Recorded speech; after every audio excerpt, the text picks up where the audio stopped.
Ah, the beautiful No Quan Desert, a very warm place that is full of wildlife and death. The kind of place where two strapping lads could start their very own gun-smuggling empire, fueling the fires of war between two ruling factions. I like the sounds of that. The war on this planet is being fought by the United Rebel Forces, marked in blue for their territory, and the RimWorld Marshal Service, marked in white, as well as a smorgasbord of red, yellow, red, and gray Thrumboian and other neutral tribes. Obviously, of course, this series takes place in our RimWorld Rat Knight universe, meaning that all of these factions are from the previous 4 series. But fear ye not, of course, if you haven't watched all 4 of those series, that's not a big deal. You can enjoy this one without knowing anything from those. However, I would be lying, of course, if I said that it wouldn't help, so if you wanted to watch them, feel free to do so. Real quick before we begin though, I do want to give a special shout out to Jim Jam the Daft One, who actually created the map that you see before you here, so thank you Jim Jam the Daft One once again. We love you very, very much, buddy, and always appreciate all the hard work that you do. Now, for our starting 2 characters, of course, we do have Scott and we have Private Richard. Now, Scott, of course, is from our Mining Empire series. He's actually a spy of sorts, a soldier, and Private Richard, of course, is also an ex-Marshal Service soldier who we believe to be dead after getting shot through the eye in our Tales from Daggum series. To start us off here, we began harvesting wood from this cacti like we would in any other RimWorld series. However, unlike most of my other RimWorld series, we're not actually going to be building any type of wooden shack or anything like that. Nay, my friends, we are going to be using this wood to build wooden canopies, kind of like a wooden tent, but not as good. Regardless though, shelter is shelter, and whatever keeps the iguanas and emus from picking out the rest of Richard's eyes is preferable. And I suppose while we're on the topic of shelters, it is also worth mentioning that we went throughout some of the desert here looking for steel structures and began deconstructing those. The reason for that is because we wanted to collect enough steel to actually make some weapons. The weapon in question I had hoped on making was a set of knives, one for Richard and of course one for Scott. We have to ensure that we can protect ourselves because the desert here is full of scavengers, slavers, and is also occasionally the staging ground for many battles. Not too long thereafter, we ended up having an ostrich self-tame. Unfortunately though, we weren't too interested in a pack animal just yet, so we decided to slaughter it for meat, and also for its bird skin that we could use to turn into bedrolls.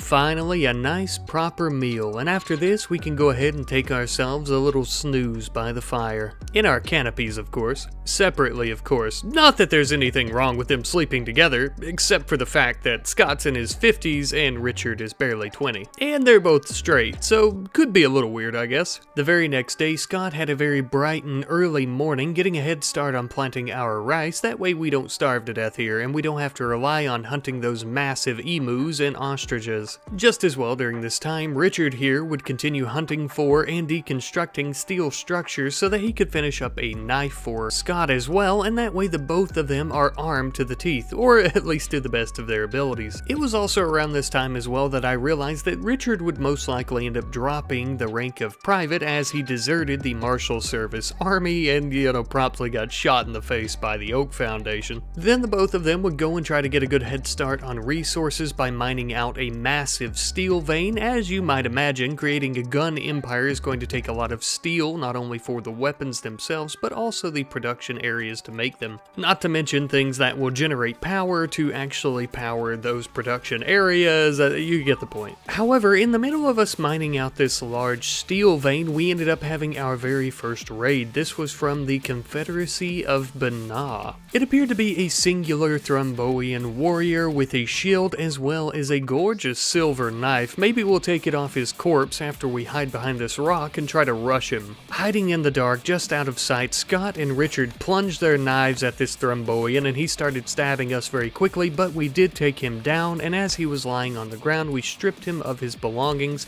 just before Scott began meleeing him to death.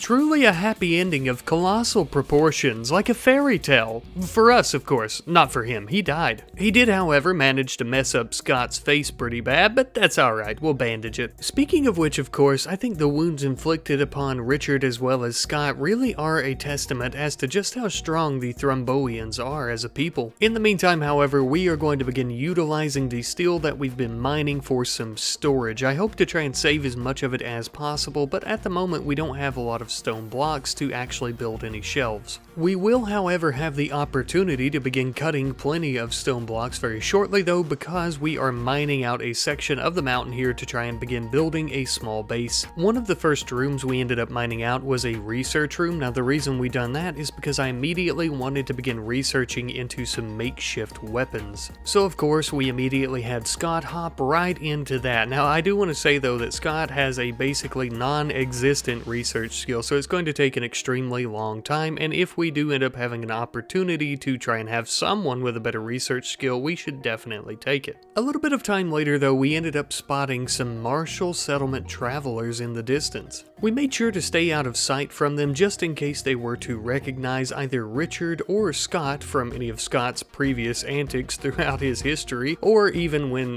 Richard was enlisted, of course. Later on that night though, we would finally begin collecting components from a nearby compacted machinery vein. Now this is actually very important because the primary and sole component of makeshift weapons like guns is actually components, as well as machines such as wind turbines, which I'm sure you already know, but of course we ended up building a wind turbine to generate some power, that way we could have some lights on. Now I will say originally I was going to go with the vanilla actually standing lamp, but then I started going with some ceiling lights because I feel like the more fluorescent tone, the kind of bluish white looking like tone that they give off, is actually a lot better for what we're wanting here. Because personally, at least in my opinion, even though we're going to be digging out bedrooms and staying here, and this is actually going to be their home, it is also going to be a gun creation, like factory kind of thing here. A gun empire, of course, right? So we want it to feel less like a home and maybe more like a drug lab. Some time later, we had two desperate vagabonds approaching our camp here, stating that their caravan had been ambushed. They didn't really give too many details, so we were quite suspicious, but they offered to help out here for free if we allowed them to stay for 19 days, so reluctantly we agreed. I am, however, somewhat glad that we did, as one of them named Boyle, I believe, has an intellectual of 8 with a burning passion, so he would be perfect for doing research. And the other, named Mossy, was a very good cook, planter, as well as good with animals as well. So, welcome aboard, I suppose. And now I will say, of course, although we were still quite very cautious, I suppose, maybe even scared of them possibly, we did feel quite a bit better after seeing how hard they worked. Mousy's cooking also kind of helped put our minds and our bellies at ease.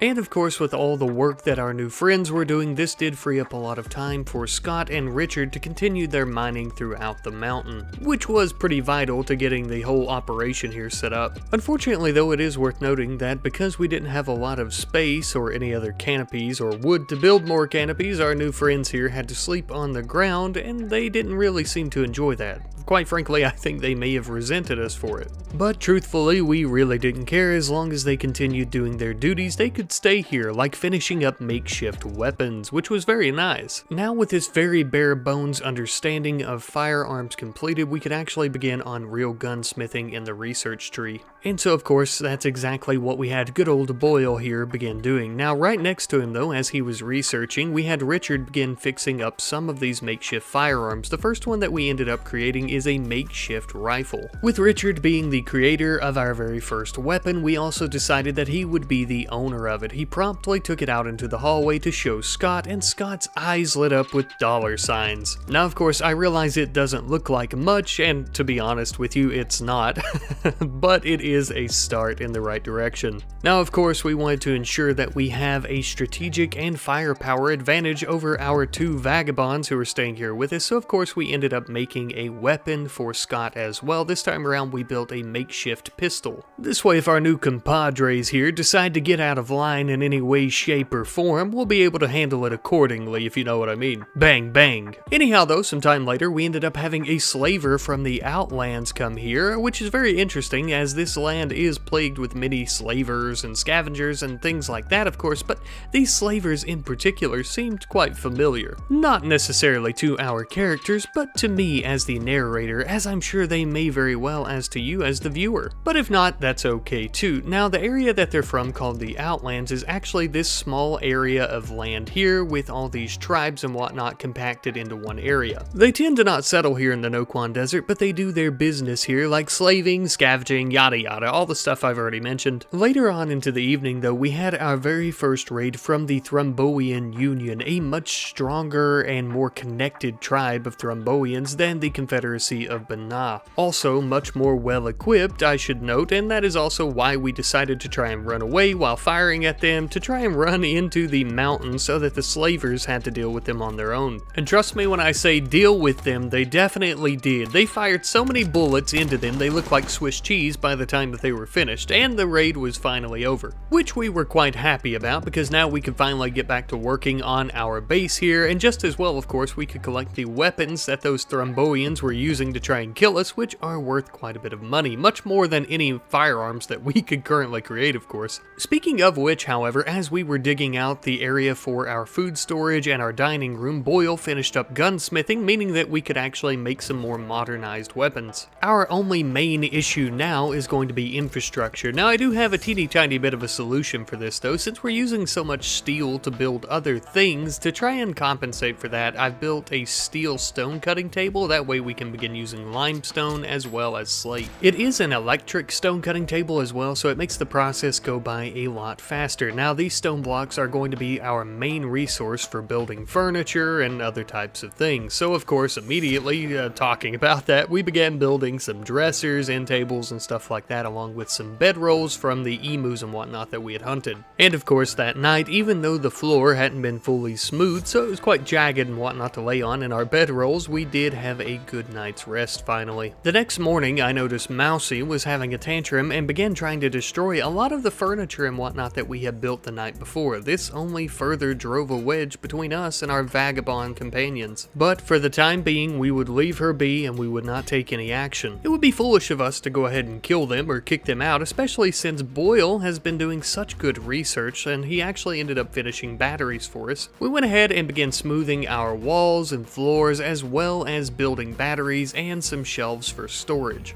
A process that I will say admittedly took a lot longer than I had hoped and or would have liked, of course, as well. For the time being, we've decided to put our storage and whatnot in the hallway simply because, like I mentioned, it's taking a very long time to smooth the walls and dig out new rooms. At one point though, while I was doing that, we had an acidic smog that had basically polluted the entire area, and it stuck around for a very long time, so the air looks like green shitty air now. It wasn't too big of a deal though, as Scott and Richard of course stayed inside, and I believe our canopies protected the Vagabonds from the acidic smog as well. Plus, most of our time was spent inside smoothing walls. Some time later, however, as the acidic smog was beginning to dissipate, I had Richard go out into the world and begin mining up all of the compacted machinery that he could find. Of course, the reason for this is so that we can build more production areas, but also, of course, guns. Like I mentioned, the makeshift weapons are solely made up of components, but normal guns, of course, are majority, I believe, steel, and a good portion component as well, of course. And now, by this point, the Vagabonds have been with us for quite a while, and I noticed Mousy here had constantly been having these extreme break risk, and I was wondering why, and then I realized that she has a smoke leaf dependence, and she hasn't had any smoke leaf, of course, so she's currently going through withdrawals. And I began thinking if it got bad enough and she continued having mental breaks, we may have to put them on the run. At one point, we noticed from a distance a large caravan of United Rebel forces that were passing by. They were mainly comprised of several soldiers who were actually heavily armed, but they also had a few dogs along with them and a drone. We weren't exactly sure what kind of operations they were conducting out here in the desert, but we didn't get in their way and they were out of our territory in a flash. I thought it also worth mentioning that we struck coal ore while digging out in the mountain. It wasn't really useful, we didn't have anything that we could fuel with it, but we decided that we might end up selling it. I am somewhat opposed to trying to sell things that aren't guns or weapons just in general, or possibly even armor. I kind of want to limit it to that, you know, I want to make our riches off an actual gun empire, right, a weapons empire of sorts. But I think here in the early stages, it might not hurt to sell things like coal and different things like that that we won't need, but I guess we'll just see how it goes. I may end up doing that, and I may not. Let me know what you guys think about that in the comments section down below. Are you completely opposed to me selling other things to make money? Are you opposed to it until maybe we actually start making a good bit of money off of weapons and whatnot. I think that might kind of be which way I lean towards, but let me know what you guys think as well. With that being said though, we are about to create our third ever gun of the entire series. This time around, I am actually going to be going with a makeshift shotgun. Nothing too fancy from what I gather. It literally looks like a pipe with a duct tape stock that would probably shoot a shotgun shell. Probably quite dangerous as well. I did want to mention as well, however, unfortunately neither the Marshal Service or the United Rebel Forces will purchase makeshift weapons. I didn't realize this ahead of time. I believe some of the Thrumboian tribes and other outlanders and whatnot probably will,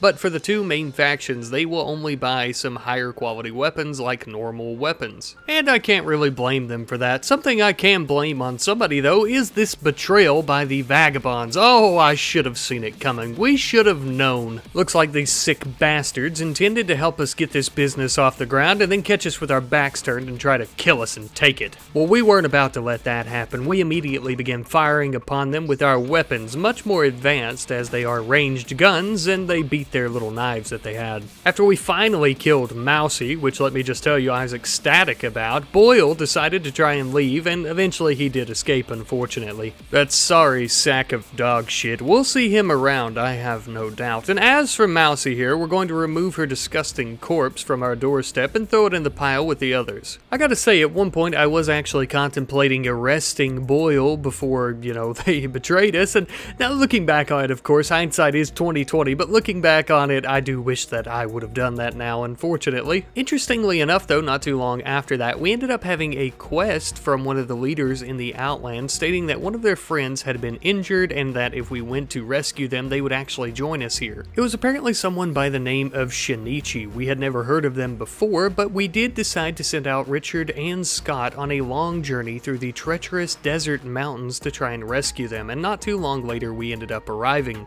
There didn't appear to be any type of threat or anything nearby based on what we could tell, but we were extremely cautious. Even though the people from the Outland seemed to be pretty neutral with us, they were still some pretty deceptive and horrible people. Which is a bit ironic coming from Scott and or Richard, but I digress. As we approached, he was lying on the ground in a lot of pain in a small puddle of his own blood. It would appear that this is not a trap, so we offered help to him and of course he accepted and joined us, and now we have a third member. Now of course we were very curious to find out what had happened to him, so on the long journey back home we began asking a few questions. Turns out as he was traveling through the desert, he was apparently approached by a very large lad in a green plaid shirt, and that guy ended up robbing him and stabbing him. If you ask me, that sounds an awful lot like our old acquaintance Boyle. I suppose it hardly matters though because he is alive thankfully, and we intend on keeping him that way. After bringing him back home, we put him in one of the wooden canopies for safekeeping until we can get him a room inside. We also managed to get a little peek at his skill set and his traits, which were pretty mediocre for the most part except for a crazy high artistic and social skill. He also has a chemical interest and is a pessimist. Sheesh! Now that we got all that boring shit out of the way, which I actually have more boring shit to discuss with you here, I want to talk about the location of our gun empire here and as to why we chose this location. As you can see, we are set up on one side of this mountain range right next to where a small valley or canyon actually opens up to both sides, and between those two sides, of course, is the rebels and their territories and then the Marshal Service in their territories, so I thought that this would be the perfect way for us to set up so that we could supply both sides of the war. I also drew a little diagram if you're interested in that. It's fancy, I know, but with all that being said, we've been doing so much work here under our mountain, I thought that we should actually create a proper production area so that we can begin working on armors and weapons, like guns and everything like that, of course. So that's exactly what we did, and we ended up building a smithing table, which I don't really know if we ended up needing to make a smithing table because the machining table can make a lot of the same things, so we ended up building both of them though. And unlike the smithing table, the machining table is going to be very crucial for our operation. Something else that is going to be very crucial is more power production, because with all these new production areas, we are sucking up energy like no other. Unfortunately, before Boyle decided to betray us, he didn't finish up any research on solar panels, so we are currently stuck with wind turbines. We do have a wood-fired generator as well as a coal-fired one, but the coal-fired one's textures aren't that great, and the wood-fired one, well, we don't have any wood really. Something that we do have plenty of though is steel, and I've decided to use a lot of that steel to go ahead and make a few simple helmets. I'm hoping hoping that we can sell these to the RimWorld Marshal Service along with a custom Anaconda pistol that we decided to make as well. And I would once again like to clarify our milestone here that this pistol is actually the first gun that we've made that isn't just some kind of makeshift piece of shit. We decided that we would send Scott out to try and barter with the RimWorld Marshal Service, as they would most likely end up recognizing Richard, as all he has on in terms of his attire is his old uniform, and of course though Scott has a much higher social skill, he's very charismatic. So charismatic in fact that he managed to sell the thrumboian hammer and longsword for well over $500 a piece. Now the Colt Anaconda didn't do near as well, but we still made a pretty penny off of it. Unfortunately though, his charisma could only go so far, as they were not willing to buy any of the helmets that we tried to sell to them, but that's okay because after we got back home we decided that we would equip them on the three of us. And I do think that these 3 steel brain buckets, though simple, may help us keep our thoughts within our heads in terms of not getting shot in the head. I think you understand what I'm trying to say. Of course though, Scott has a very personal connection with his hairstyle, so he's decided to opt for keeping the helmet in his inventory and only getting it out and putting it on in times of great need. And I mean, can you blame him? Look at those locks, what a handsome devil. Emphasis there on the devil part. But of course, regardless of how handsome these young strapping fellas are, we still have a lot of work to do here under the mountain. We began digging out a new section of the hallway to put some new bedrooms. I think I'm going to use one of these as a prison, at least for the time being. Eventually though, of course, I would like to continue digging throughout the mountain, building the base bigger and bigger, and at some point I would like to build in, a specific area for a prison with much smaller cells and whatnot, and stuff like that, of course.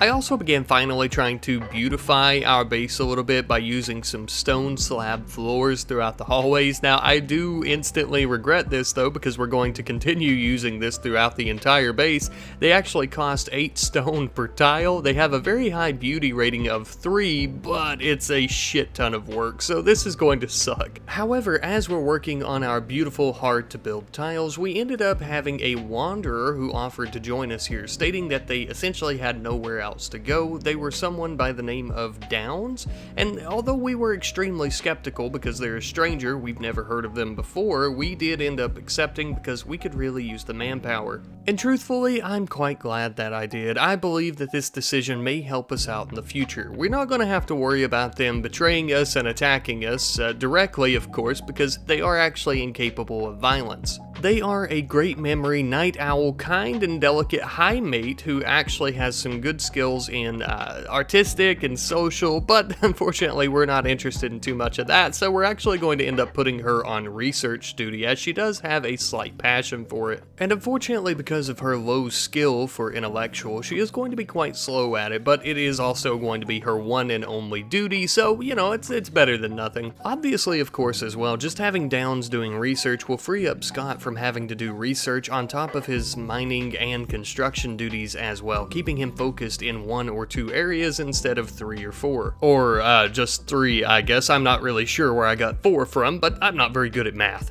And since Scott had so much free time to help out Richard and Shinichi with all the construction and mining, we were able to finish up all 4 of our bedrooms, and I gotta tell you, these sure as hell beat the shit out of those wooden canopies, much more comfortable. The following morning, Shinichi went out to begin harvesting our first yield of pepper plants since fall has come. I forgot to mention that I planted these, but for whatever reason, they seem to be growing even though it's extremely cold outside. I ended up going with peppers simply because they don't have too long of a grow time, at least from what I could tell, and they have a higher harvest yield than rice, and you know what, I don't know, I just like peppers, I guess. However, I do not like when the wildlife of this desert comes out of the woodwork to just eat all of our plants that we've been growing. This damn dirty emu is going to pay, and after we blast its ass to death, we're going to turn it into a nice jacket. He was quite the feisty little emu though. He was coming right at us after we began shooting at him. Luckily for us though, we ended up putting him down with a few more bullets.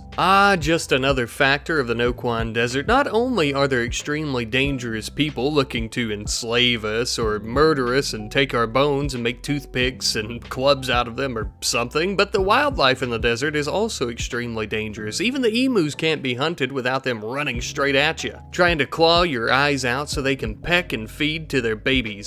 Anyhow though, a little bit of time later, I ended up getting some joyous news. We actually have 2 new lovers. Turns out that Downs and Richard are now, well, lovers. And I didn't read this when playing, so I was a little bit surprised to see it later, but apparently she has formed a psychically bonded romantic relationship with him, which is very interesting. And now of course, since the 2 of them are in love, they're gonna want to snuggle together at night, so I ended up building them a steel double bed so that they could spoon and cuddle and all that great stuff. And you know what, they really seem to enjoy it. Now, a lot of the time whenever I have people fall in love like this, I will try to encourage them to have children, but I'm thinking I might just let it kind of happen naturally here in this case. But now, my friends, unfortunately, the good news is over and we have a teeny tiny bit of bad news. We have yet another raid from the Confederacy of Banah. But this is not just any normal raid. No, this raid actually includes a familiar face. It would appear that Boyle has returned with a rifle, and he also has brought several Thrumboian warriors along with him. I'm not sure what they promised him or what he promised them, but we're going to have to kill all of them, no doubt.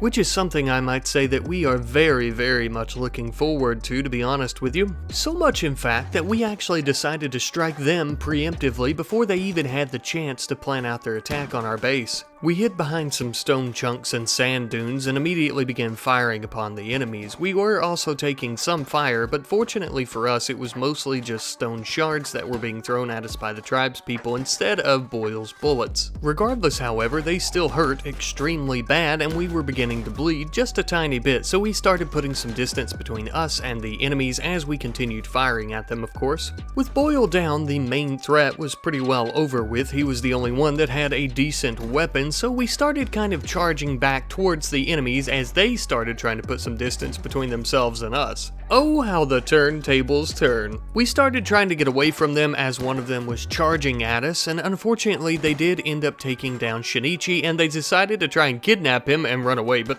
obviously, of course, we were not about to let that happen. Scott and Richard ended up rushing back in for a hot moment, shot down the Thrumboian warrior that was trying to kidnap him and saved him, thankfully, and then of course we would try to take him back home. However, there was still a bit of unfinished business out here on the battlefield. Oh Boyle, you poor dumb animal. Thankfully though, you showed your true colors, and now we can take the appropriate action against you.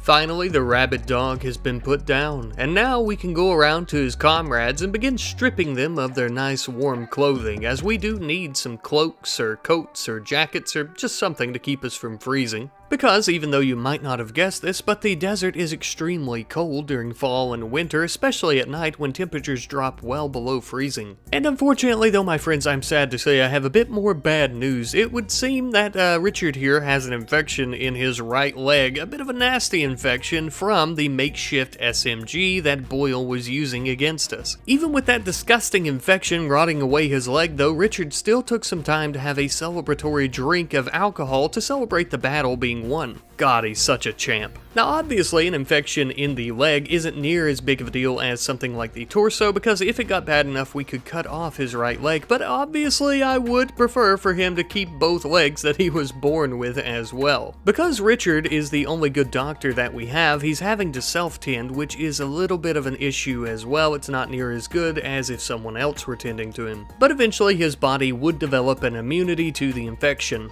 And then it was around this time that I finally used my little pea brain to realize that there was a psychic bond between he and Downs, and this actually managed to give him a 15 increase in consciousness, which also increased a few other stats as well, which, I don't know, I thought it was cool. Thankfully, now that we know Richard's not going to die or lose his leg, we won't have to dig a shallow hole in the ground, so we can put our construction efforts towards something useful like defenses. Unfortunately, because we'd been working inside the base, we were running a bit low on stone blocks, but we did have plenty of sandstone. It's extremely weak, but it is better than nothing. We would also use some steel to build some barbed wire on the entrances around the barricades as well, meaning if anyone wants to get past us, they're literally going to have to walk past us or go through some barbed wire. It's not exactly what I would describe as peak defenses or anything like that, but it is a decent start, right? I mean, it's better than nothing, and I really think that I was inspired to actually finally make some defenses here for the base, base after we almost got our asses completely handed to us by that Thrumboian attack. Because unfortunately, that entire thing was extremely close to going tits up at any moment if we began getting hit by a few more of those rock shards, or if Boyle was a bit more accurate with his rifle. And if we plan on creating a gun empire and continuing the gun empire, we're gonna have to have some people to do it, so we can't take any more chances.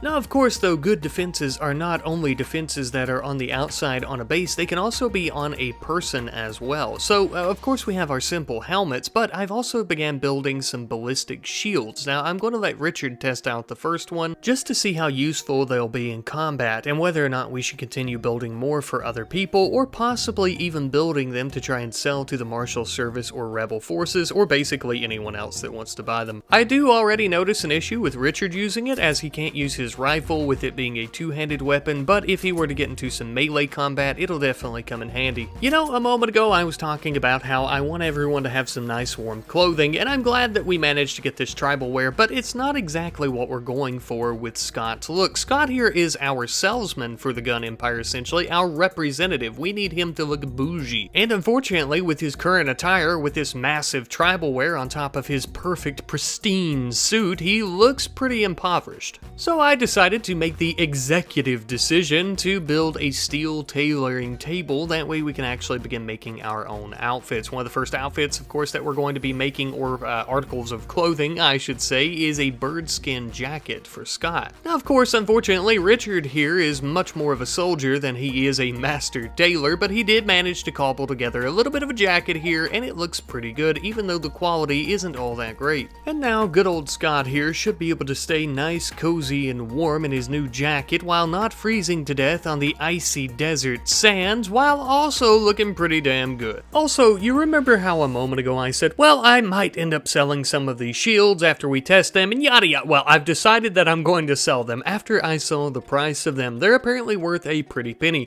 But of course, we're going to need plenty more steel because we've basically blown through our entire supply by this point. Now, I do realize, of course, that the market value is not going to equate to what we actually end up making on it. Now, something I'd like to do, and I don't know if I really have any mods or anything that's going to help with this. If you guys have any suggestions, of course, please let me know. But something I'd like to do is trying to get some mods that add maybe different types of apparel or things like that that will actually increase trading value for our pawn like Scott, who is going to be doing all our selling and things like that. Speaking of which, of course, now that Richard has finally made about 5 or so shields, we're going to let Scott load them all up, I suppose, into his pockets. I prefer to think that they're all on his back, but he's going to head out to the RimWorld Marshal Service and try to sell some of them. Now, I do know earlier on as well in the video when I was kind of discussing the plans here for this series and what I'd like to do, I talked about selling to not only the RimWorld Marshal Service, but also to the United Rebel Forces, both sides of the massive planetary war, right?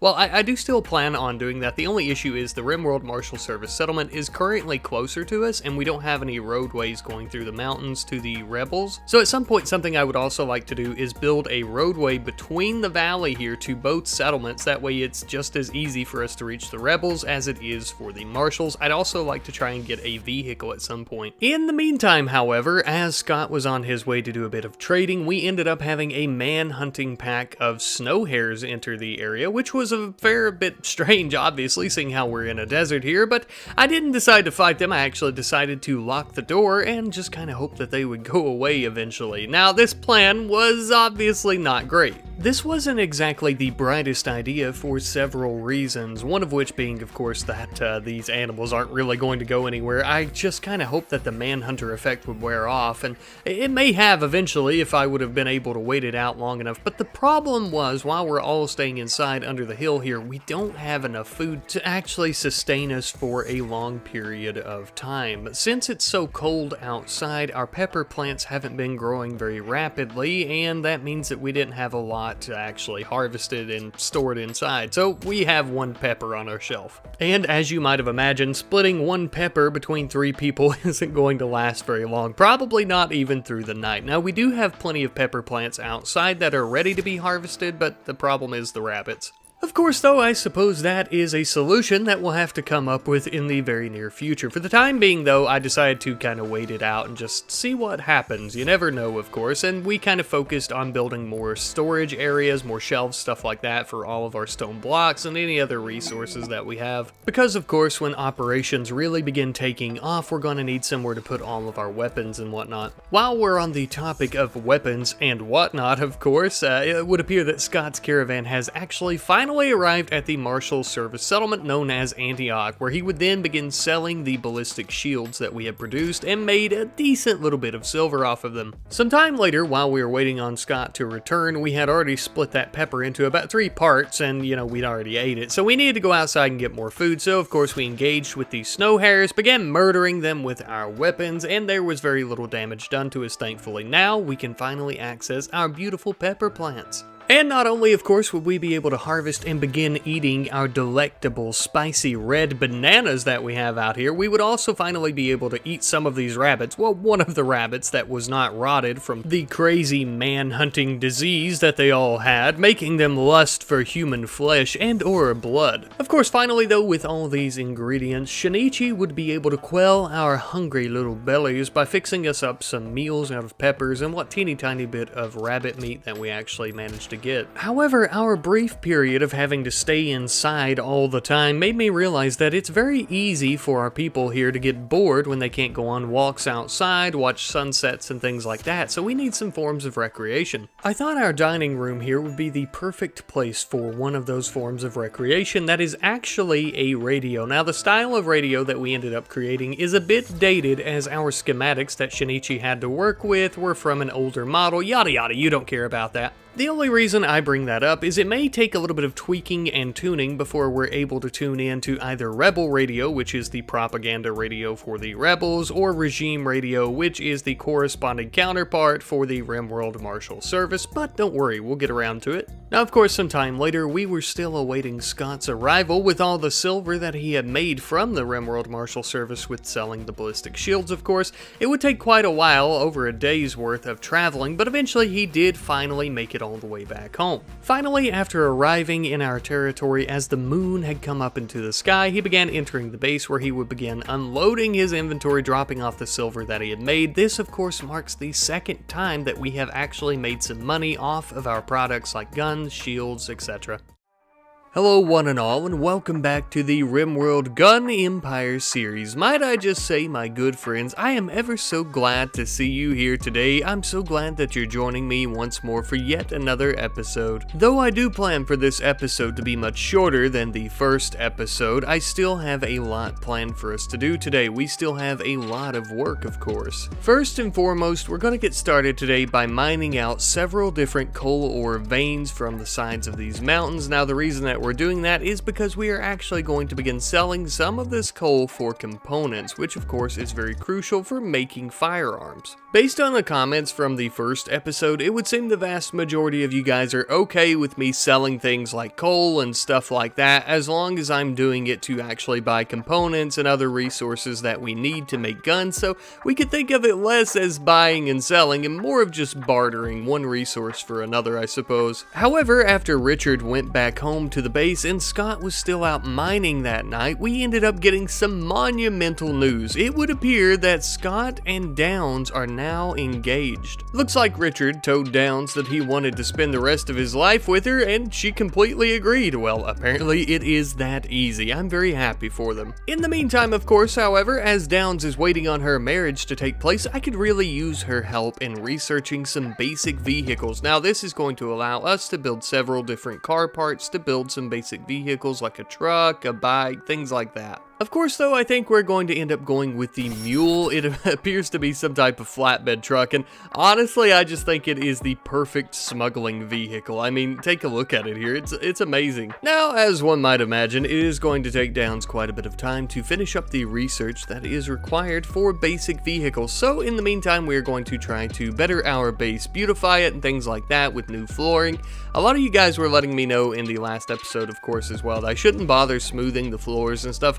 And I do agree with that. It's just the problem is when we were doing that originally in the last episode, we didn't have a lot of stone blocks just yet, unfortunately. So of course, now that we have a good stockpile of those, we're going to try to use those mainly for our flooring and whatnot. With that being said, sometime later, Downs finally ended up finishing the basic vehicles research, which means we can finally get started on our mule truck. And I am ever so excited, I must say. Now, unfortunately, it's not as simple as just building the vehicle out of steel and components. No, we actually have to build a garage bench, which unfortunately we don't have enough components for, so we're going to have to do a little bit of trading with the Marshal Service. Naturally, of course, we would send Scott out all by his lonesome on this trip. At some point, I would like to get him something like a guard, or just begin sending out other colonists along with him in case he were to get ambushed or something like that. But with all his charisma, he had finally made it to the Marshal Service and began trading our coal for components. Once that was completed, of course, he began making his way back home. Now, this trip is going to be much faster and much easier, of course, on Scott once we finally get the old mule up and running.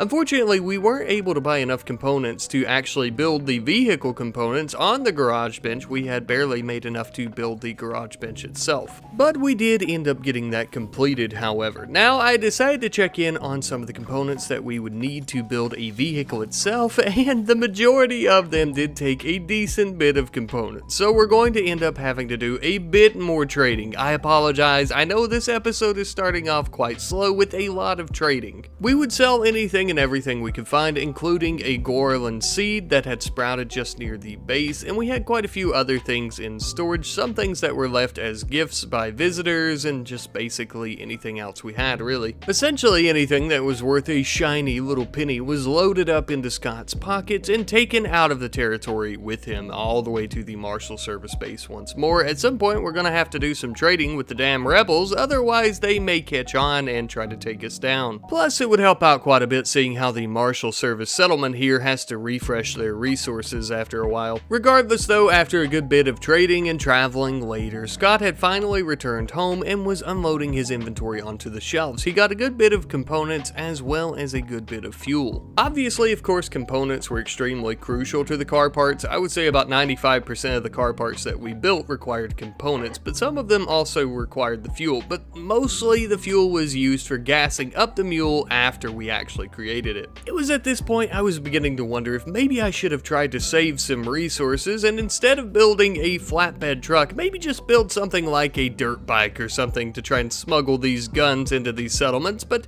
oh well, it took a long time, but we finally got all the parts built, I suppose. And with that, of course, Scott and his amazing construction skill would finally finish up our mule truck. Now, as you can imagine, I'm getting sick of calling it the mule, so I was extremely relieved when I had the chance to name it. I decided to promptly rename our new and very first vehicle the Rifle Runner. Even though it's not very agile or very fast, it seemed like a fitting name. Oh, this bodacious bad boy sitting in the pale moonlight. It's going to be able to run so many guns across these deserty hills. I cannot wait. And if you thought building the truck was good news, get a load of this. Richard and Downs are beginning their marriage ceremony. Oh my, what joyous days we're having here at the Gun Empire. Ah yes, under these sandy, gigantic mountains, the two of them have decided to elope and join in a gorgeous union together. And of course, they've decided to party the night away, celebrating the glorious occasion. But now that that's finally over with, we can focus on what's truly important to us here, making some money. We're going to go out and do a bit of trading, but first we need to collect a lot of food. Even though the old Rifle Runner is going to get us to our locations a lot faster, we are still pretty low on rice and other plant material as well as meats. Thankfully though, hunting emu, ostriches, as well as several different boomalope would help us put a good bit of protein in our diet as well as our freezers. Now the only thing left for us to do is throw them down on the floor, butcher them like a bunch of savage animals, and begin turning them into jerky or sandwiches or something that Scott here can take on his trading missions and eat on the inside of the old Rifle Runner on his way there. I like to envision as well, since it still can take over a day or so for us to get there and come back, that he's most likely either sleeping in the bed of the truck or in the cab. I don't know, I think that's a nice little detail to add, very realistic. He of course immediately began heading out. I was actually quite surprised to see that he could drive over the barbed wire, but maybe we'll just pretend that they took it down and that it wouldn't have busted all 4 of his tires. He immediately began heading back to the Marshal Service for a little bit of trading. As you can see, of course, he is going quite fast as well, but unfortunately back home, we ended up having some impid scavengers attacking us from the Outlands. There appeared to be only 3 of them, though they were quite well armed. One of them was only carrying a silver axe, but the others had a large Anaconda revolver pistol and a sniper rifle. They've most likely heard rumor of a gun empire beginning in the desert here and thought that this were some small operations functioning out of tents or maybe some small buildings. Little do they know that we have a fortress of a mountain. I suppose, though, with that being said, they're going to be finding out just how fortified we truly are in just a few moments, as they're beginning their attack.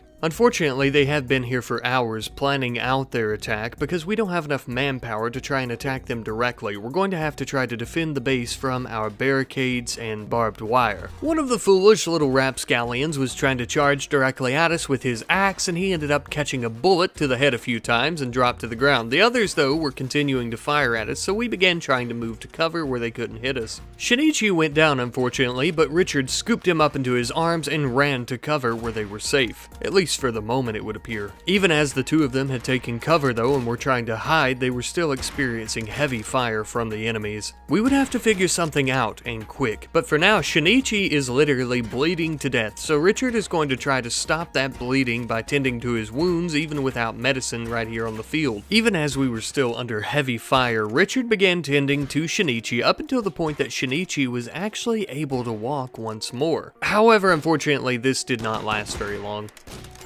Shinichi was quickly struck by another bullet and hit the ground again. This time around, though, Richard was out in the open, all by himself taking on the enemy. He would not give up, though. If this has to be his last stand right here, right now, in this spot, so be it. Richard is no longer a coward. He is not going to turn on his friends this time. And it's a good thing he didn't, because now the cavalry is here.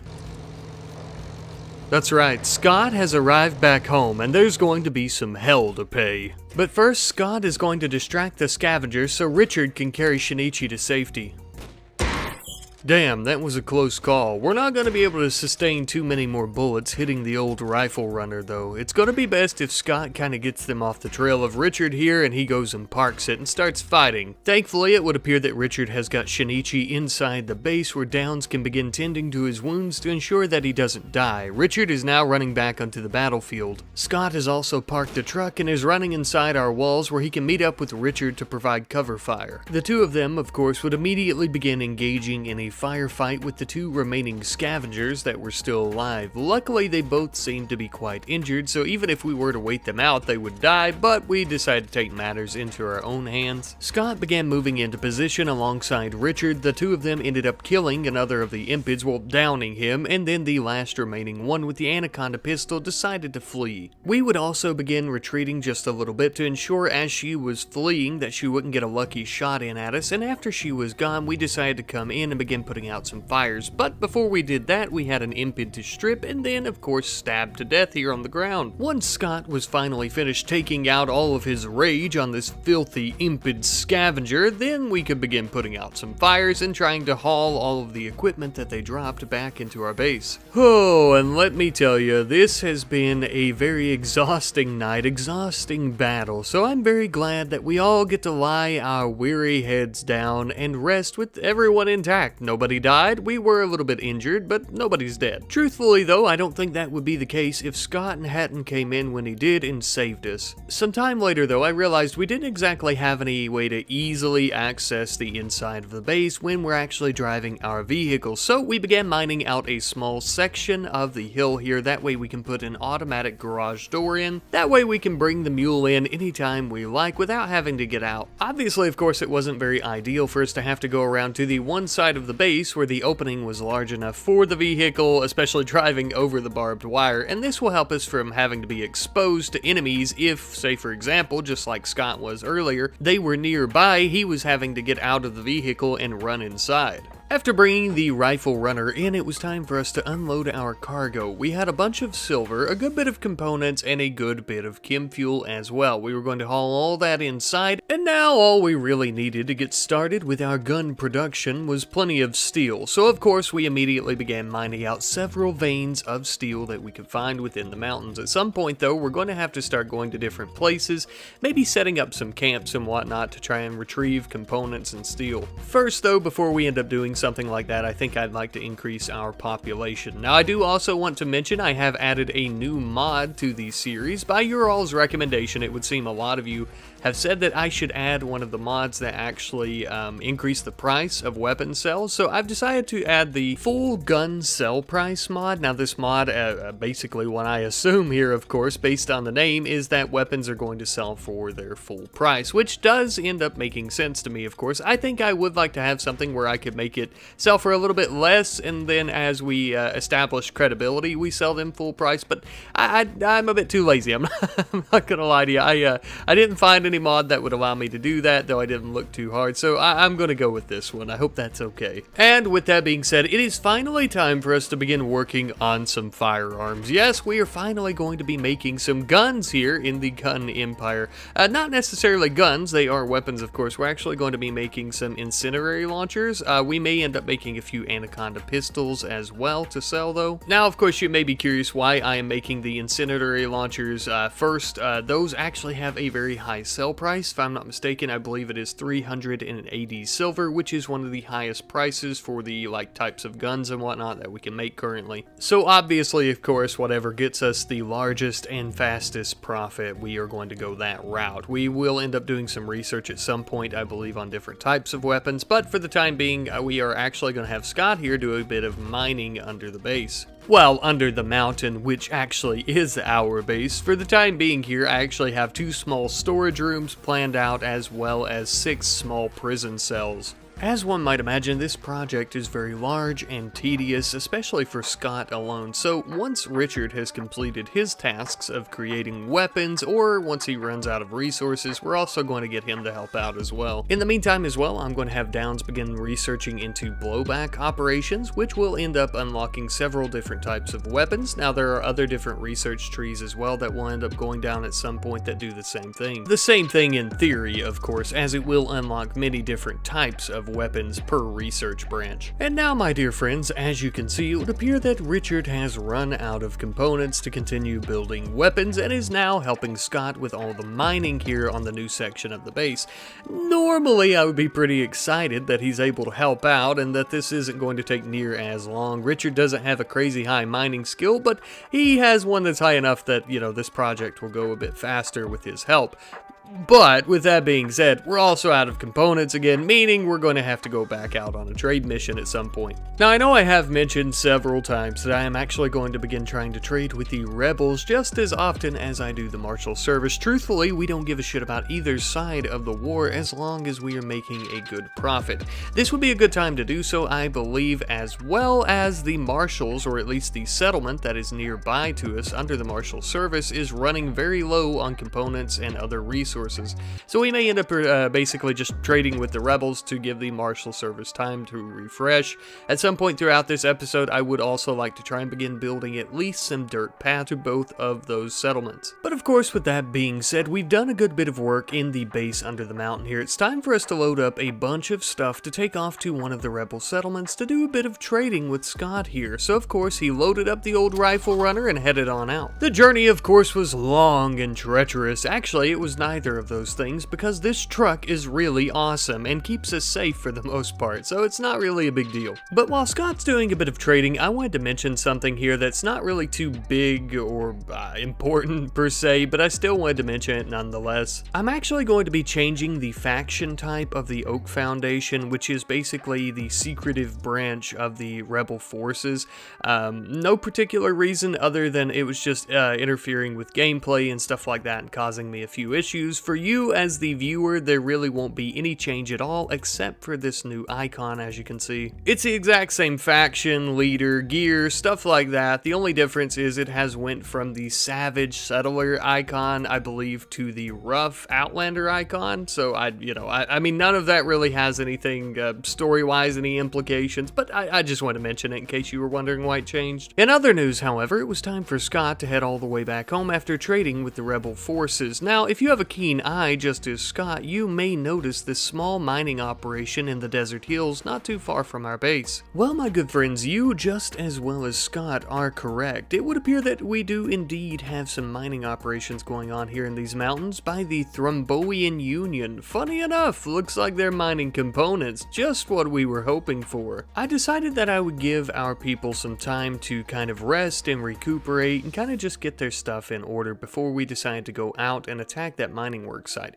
I'm sure, as you guys know from the first episode when we had the raid from the Thrumboian Union, they are nothing to mess with. They actually wear some pretty good armored, well, armor for lack of a better term, and have some very tough weaponry. So they're not exactly anything to just laugh at right away, so we do need to prepare for this ahead of time. I ended up having Scott build us a gun complex, that way we could uninstall it and haul it in the truck for when we get there. We do have some better, more fortified turrets, but unfortunately we can't uninstall them, so this is the best we can do. We loaded everything up into the truck and then set out once again. This time around it was actually quite a bit slower getting there, and it was a bit of a rougher drive as we're going through these small hills, but eventually we did make it. After arriving, I realized the terrain here was extremely green and shitty, and if we were to stay here for too long, our lungs would fill up with toxic gas, no doubt, from all the pollution in the nearby area. Lucky enough for us, though, I suppose we won't be staying too long, as we're going to kill all these Thrumboians, take their components, and then get the hell out of Dodge. Actually, you know what? Take their components and take their very expensive ancient weapons as well, and then get the hell out of Dodge. Regardless, though, we began getting everything into position. We would actually end up having Downs drive the vehicle, because I realized at some point during my testing with the vehicles, you can actually injure other pawns with them. So even though she's incapable of violence, she can still run somebody over, which is pretty cool. So in other words, if we mow them down with our gun complex, there's a very good chance that Downs is going to come by and run over their heads. Alright, look, I'm going to level with you. There is more than a good chance I do end up doing that. As you can see, as the battle starts here, I actually damn near immediately bring Downs in with the rifle runner and just start trying to run over all these pawns. If nothing else, this is completely distracting them from fighting with us, giving us a good chance to shoot at them, but also occasionally running them over and hurting them and or killing them. And as you can see, this was extremely effective for the most part, and I would continue doing this up until the point that the truck was actually very damaged, but also ended up running out of fuel. Part of that, of course, is because our fuel tank was damaged, though. However, with the rifle runner out of commission and Downs hiding on the inside, the fight was still yet to be over, as we were still killing as many as possible up until the point they began to flee. And now with that, just like a flash of lightning, the battle was over. We had one remaining Thrumboian who was able to walk at least, and they ended up running away, unfortunately. Though we did try to kill them, it did not work. However, there was one injured remaining Thrumboian just underneath the rifle runner. We decided that we would actually try to tend to them and keep them from dying, as I felt that they needed a new home in the gun empire, if you know what I mean. Speaking of which, I can't wait to rehome these nice components as well back at the good old gun empire. Based on the surrounding area, as well as the contents of this building, it would appear that they may have been excavating the mountains as well as any ancient structures nearby, looking for ancient mechanoids. I suppose we'll end up taking those with us as well. As you might imagine, though, we're not going to get very far at all without our truck, and we're definitely not going to be leaving it behind. The issue is with the truck, it is extremely damaged from the battle. Now, the majority of the damage, I'll say, is probably from bow and arrow shots, a few stray bullets, things like that, as the components of the truck are essentially demolished for the most part. However, it is also most likely due to us running over several Thrumboians. I will say, though, I struggled quite a bit with actually getting the truck repaired, because for whatever reason, the colonists wanted to repair it 1 second and then run away, so they basically just kept taking turns. Eventually, though, after a very long amount of time taking to repair the truck, it was finally operational once again, and we used a teeny tiny bit of fuel that we had left to gas it up, and we arrived back home. One of the very first things we did after arriving home was throw our new Thrumboian companion into his home sweet home of a prison cell, where we would begin enslaving him, of course. We also promptly stripped him of his armor. I'm sure that's worth a pretty penny to somebody. And now finally and thankfully, with all the components that we pried from the cold dead hands of those thrumboians we murdered, we are finally able to create more weapons that we can sell. Truly a joyous day, I must say. At some point though, of course, as we do more research for different types of guns and whatnot, I really hope to ramp up production, and of course after we grow population and have more people with good smithing and crafting skills. For the time though, we're going to be working with what we have, which of course includes scrounging up some steel by shredding some mechanoid corpses any chance we have, as well as hunting down some local wild dromedaries. You know, this just reminds me, I want to take a second and say that I'm very grateful that we're actually using vanilla vehicles, because although I do like pack animals like dromedaries and stuff like that, this is so much easier not having to try and tame them or take care of them, feed them, stuff like that. The truck requires very little maintenance. It was around about this time as well I decided that we would start beautifying this new section of our base where our new storage areas are, as well as our prison cells, because of course working on the prison cells and improving those is going to help us recruit and enslave any pawns that we put in there. But of course, as I say that, we did manage to enslave our new thrumboian companion here with a very shitty prison cell, but as you can see, he is now indeed enslaved and has a pretty decent skill set, especially with mining and construction. He is also an undergrounder, which is very useful given the current environment that we live in.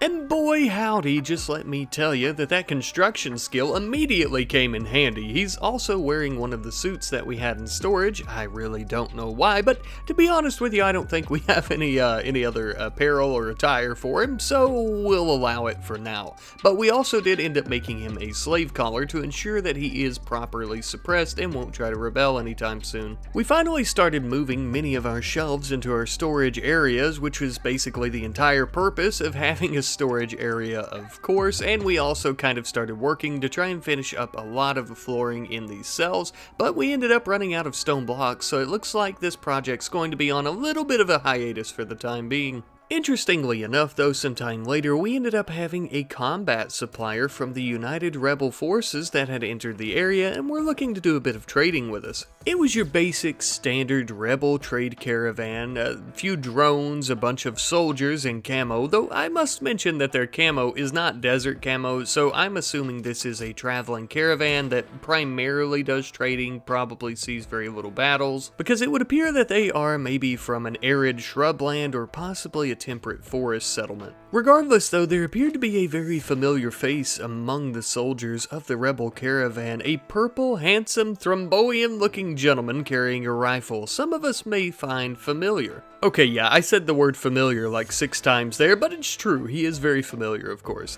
Anyhow though, we ended up doing a bit of trading with the caravan and sold them some of the weapons that we had created. Unfortunately though, it would appear that we are most likely one of the first stops for this trade caravan, as they didn't have all that much silver to actually buy things from us, meaning of course that we can't sell them the thrumboian swords or hammer that we got when we attacked the mining work site, which was extremely unfortunate because they are worth a lot of money. So it looks like we're most likely going to have to travel to a large city or settlement or something of that nature to sell this, somewhere that they will actually have enough money to accommodate the items, because it will definitely be a very good payday for us for sure. Some time later though, I noticed that the rebel trade caravan was beginning to leave. They actually ended up going through our doors and walls and traveling through our territory here, which we really don't mind. They were beginning to leave through the northern section of the map when, unfortunately, we had some visitors from the RimWorld Marshal Service arrive. The two groups of soldiers immediately began slaughtering one another. Unfortunately for the RimWorld Marshal Service soldiers, though, they were highly outnumbered.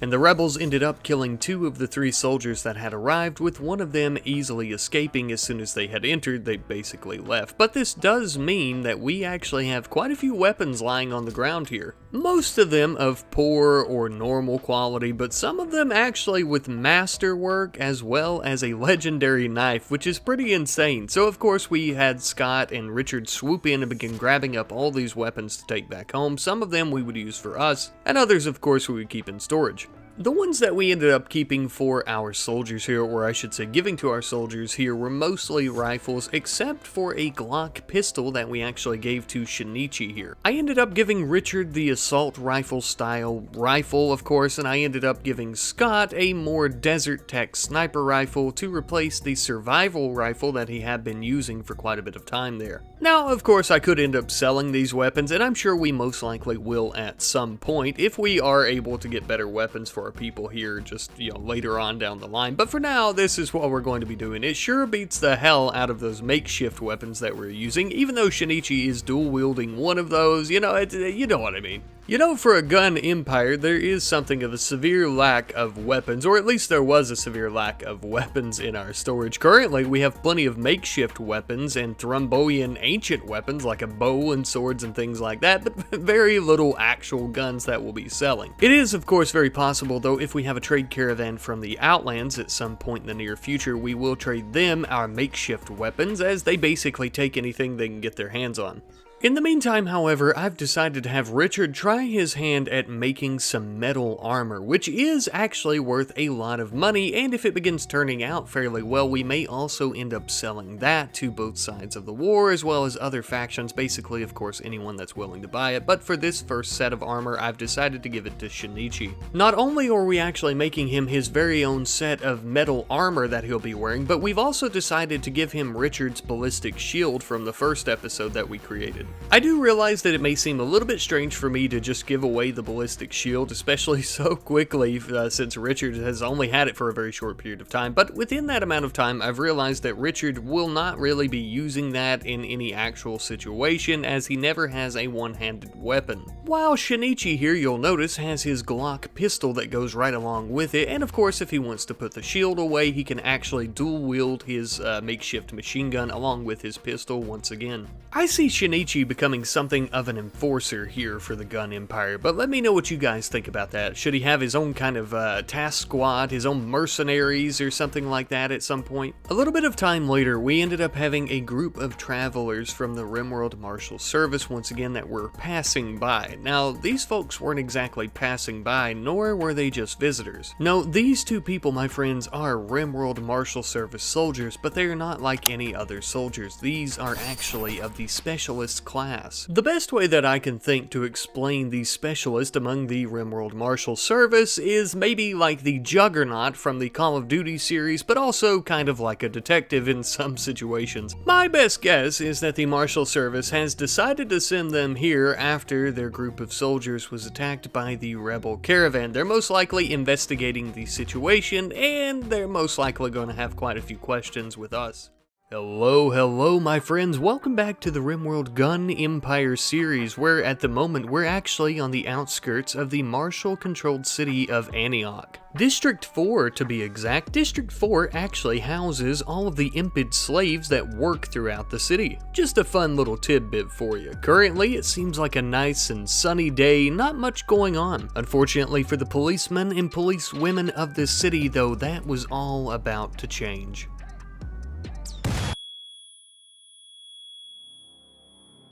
Well, that was a bit of a shocker, and also a teeny bit dramatic, but it would appear that the Impids are rebelling, alongside the rebels, of course, who have come to liberate them. Speaking of rebels, I notice a familiar face. It would appear that their commander here is none other than Shortus. Well, it's good to see that the old man is still getting around just fine, and he and his new Impid compadres here don't seem to need any help fighting off the Marshal forces. You know, that looks like a familiar weapon though, doesn't it? Ah, and so it is. I could spot Richard's craftsmanship from a mile away.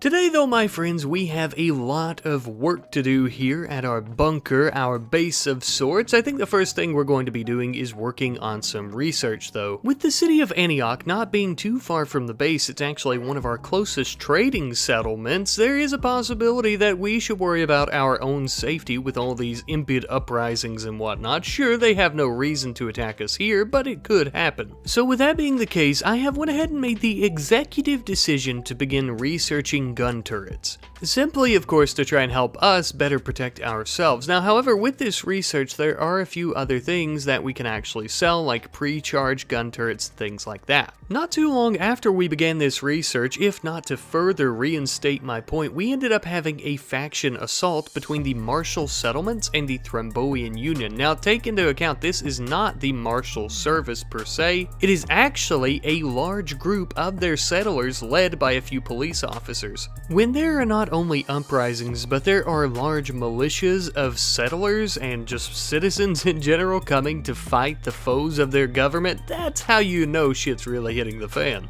Truly a prime time to make money for a couple of warlords like ourselves. The Thrumboians that were going to be fighting with the settlers, however, were heavily armed and, well, I could honestly tell you ahead of time who was going to win this battle, especially with our own experience against the Thrumboian Union soldiers. Their armor is extremely thick and heavily plated. You know, there's no way the settlers were going to stand a chance, but they were going to try regardless. And of course, so they did. As the sun began setting and the moon was up in the sky, the two factions began fighting right in our very own territory, and let me just say that it was an absolute bloodbath right from the get-go. Even when the settlers were firing their shotguns point blank into the chest of these Thrumboians, it was hardly doing anything, and they were slicing the settlers in half. I mean, it was disgusting, even for warlords to see. And of course, as you might have guessed, the settlers began running away what few of them were still alive or not incapacitated on the ground, and that was honestly the best thing that they could have done. Eventually, the Thrumboians left as well. And like I mentioned, it was a complete bloodbath, nothing but carnage. However, with that being said, they did leave plenty of goodies behind that we could use and or sell, so we decided to take all of that. Reduce, reuse, and recycle. That's our motto, okay? Just because a gun has been used and is covered in some settler guts and blood doesn't mean that we can't resell it at a higher price. No gun is a bad gun as long as someone's willing to buy it. And trust me when I say that someone will definitely be willing to buy some of these bad boys. There are always other living citizens who are dying to protect themselves and their loved ones on either side of the war. Or hell, I mean, there's always some outlanders somewhere looking for a few of these guns to try and rob those citizens who can't protect themselves. So many options, so many customers. Unfortunately, some time later, it was dark out, and I knew it was dark because it was dark on the inside of our base as well, which it shouldn't be, but apparently we don't have enough power. Looks like our wind turbines aren't exactly pulling their weight.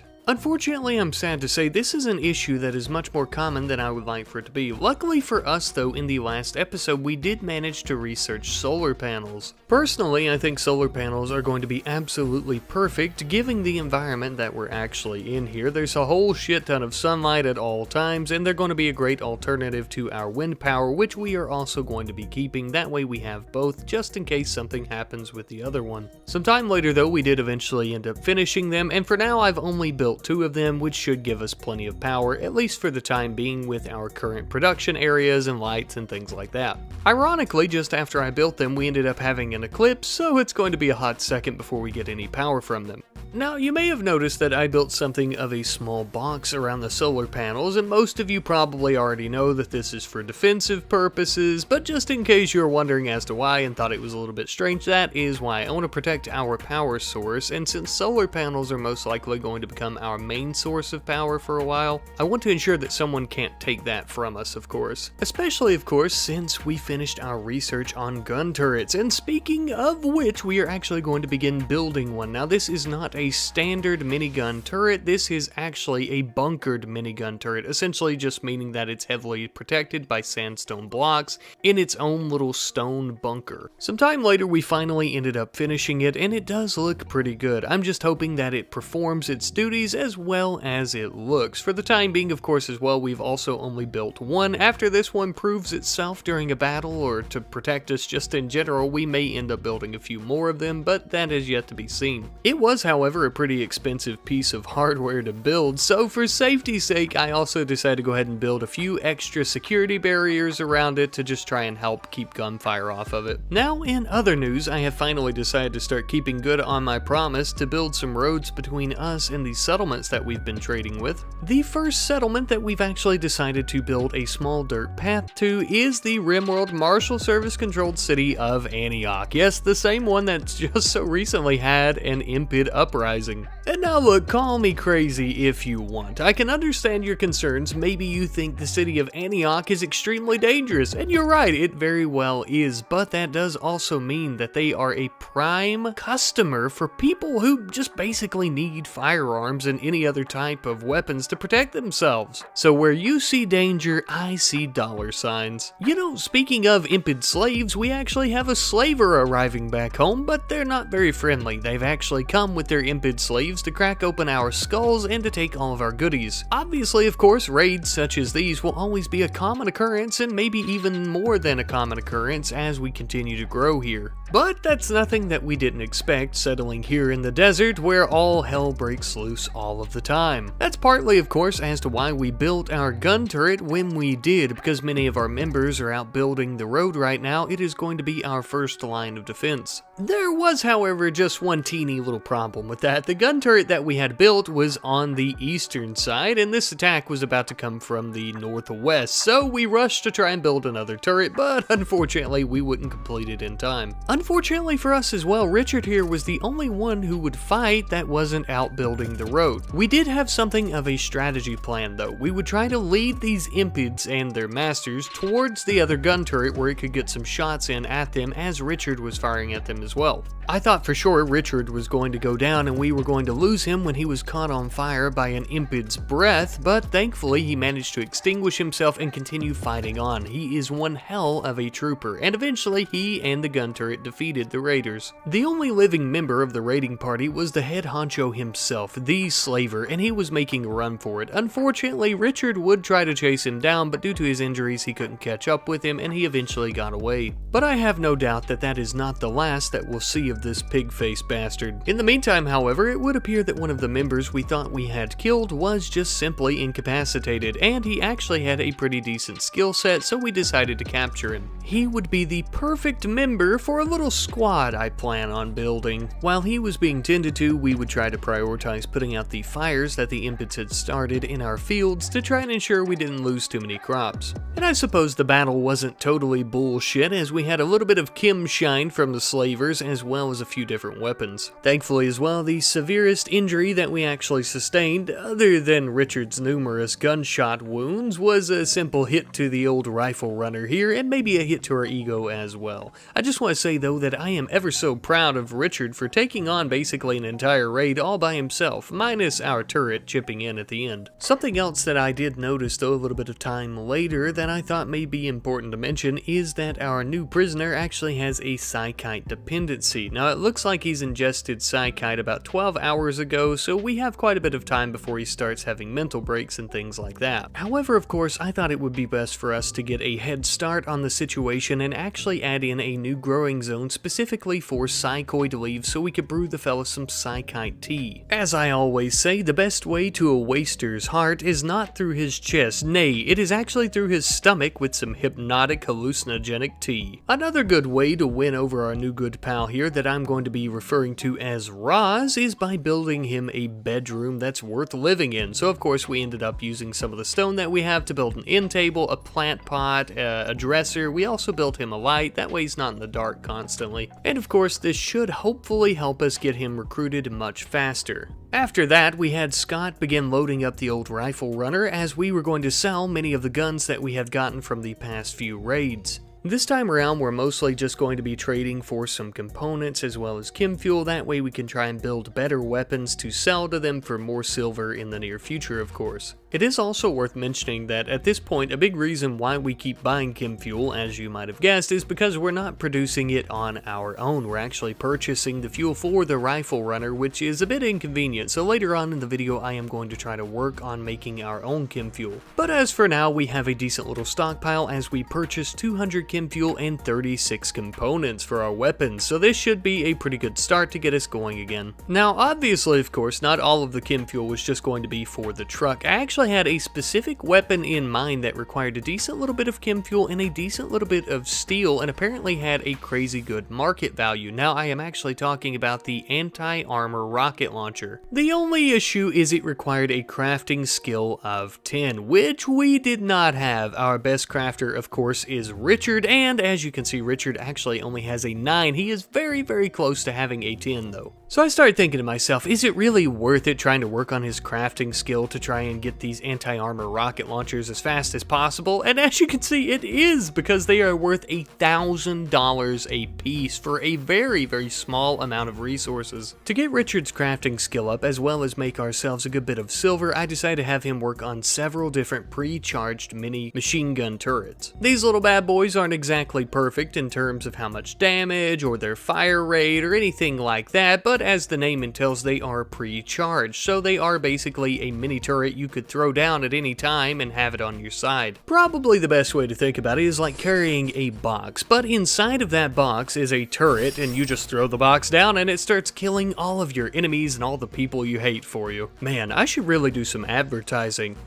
Speaking of which, you fine folks should really take a mosey on over to ratknightapparel.com, where I have several different mugs and t-shirts and even a few stickers. One of the newest designs that also comes on a mug, a t-shirt, or even a sticker is the S&R Rifle Company logo that I have created specifically for this series. So if that's something you guys would be interested in, you should definitely go and check it out at ratknightapparel.com.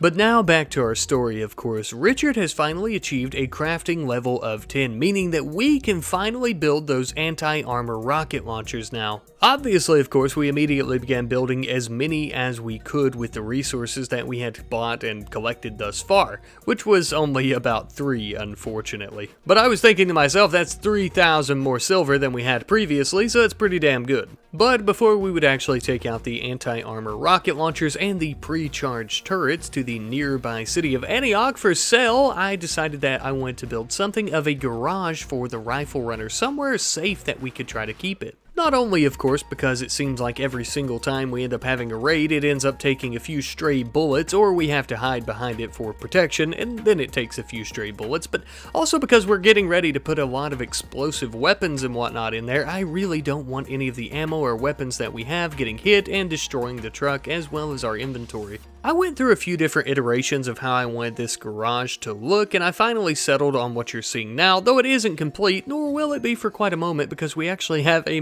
Manhunter pack that we're going to have to deal with now. However, I would like to say that this is not your average Manhunter pack of animals. No, this is actually a manhunting pack of Yorkshire Terriers, which I understand does seem a bit goofy, silly, and a bit weird. However, the heartbreakingly sad reality of the situation is this is actually a common occurrence here in the Noquan Desert. Allow me to explain a bit. You see, these packs of these animals, of course, are infected by the disease known as scaria. Scaria infects many different animals, but especially these smaller types of dogs, and these dogs are actually a popular pet among the elite members of the RimWorld Marshal Service Society. Due to their popularity, they tend to be overbred, meaning that they are also overpopulated, and when these rich type folk get tired of them, they tend to just let them go, and then they come out into the beautiful deserts, the beautiful hills, and they get infected with diseases. So because of all of that, unfortunately, we now have to put down all of these poor rabid doggies. But I know that all sounds really horrible and morbid. There is a little bit of good news, probably not the kind you're hoping for. At least our turret is going to get plenty of practice, and we'll get to ensure that it works properly, and also if some of these dead dogs don't rot right after we shoot them, then we'll be able to cut them up and eat them for meat. Yeah, I told you, it wasn't exactly what you're hoping for. But enough of me rambling. It would appear that we have won the battle. Was there ever any doubt, though? You poor dumb little creatures. You never even had opposable thumbs. You never stood a chance. Now with the threat finally neutralized, though, we would be able to continue working on our garage, as well as the very small asphalt path and or road, I guess you could call it, leading into the garage as well. I do want to mention as well, of course, that I added 2 automatic garage doors on each side of this small little wall here, just to kind of show that there are 2 separate parking spaces, but realistically we could fit quite a few vehicles in here. That is obviously why I made it so large. At some point I hope to have another truck, or maybe an armored transport, or really just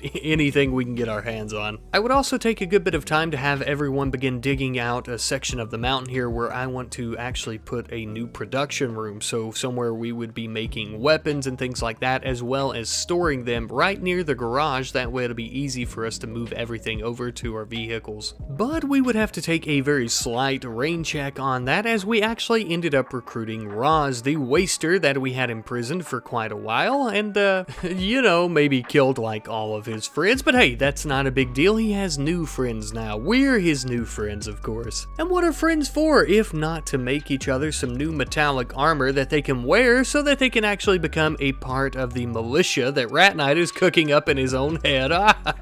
Once we had made the metallic armor for him, we let him go ahead and equip that, as well as a rifle and a melee weapon. That way he's ready for basically anything that's thrown at him, as long as it's not too difficult, I suppose. For the time being, even though he doesn't have a very good shooting skill, Roz here is going to be the sniper as part of our militia group that we're forming. As for right now, I am going to leave the name a secret, but it is going to be based on a comment that one of you guys left in the last episode. I want to try and add a few more members before I go ahead and give the name away. That way we can ensure we actually have a militia group. Now, in the meantime, we would also begin working on our new production warehouse / storage area for all of our weapons and everything that we're producing here. I would also end up building a tool cabinet and a machining cabinet to increase the work speed for us. As you can see here as well, we actually have some upgraded storage. On top of our current shelf that we were using, we actually have quite a few weapon lockers as well, which are much better. While we're on the topic of storage though, you may notice that our food storage is extremely low, and unfortunately it is winter time. Now, we do still have a few crops that are growing, but it is very, very slow, so I think I'm going to do a bit of trading for some food. Now, it is my fault. I should have better prepared for winter, but also in my defense, I hadn't expected to have so many new employees in the S&R rifle company so soon.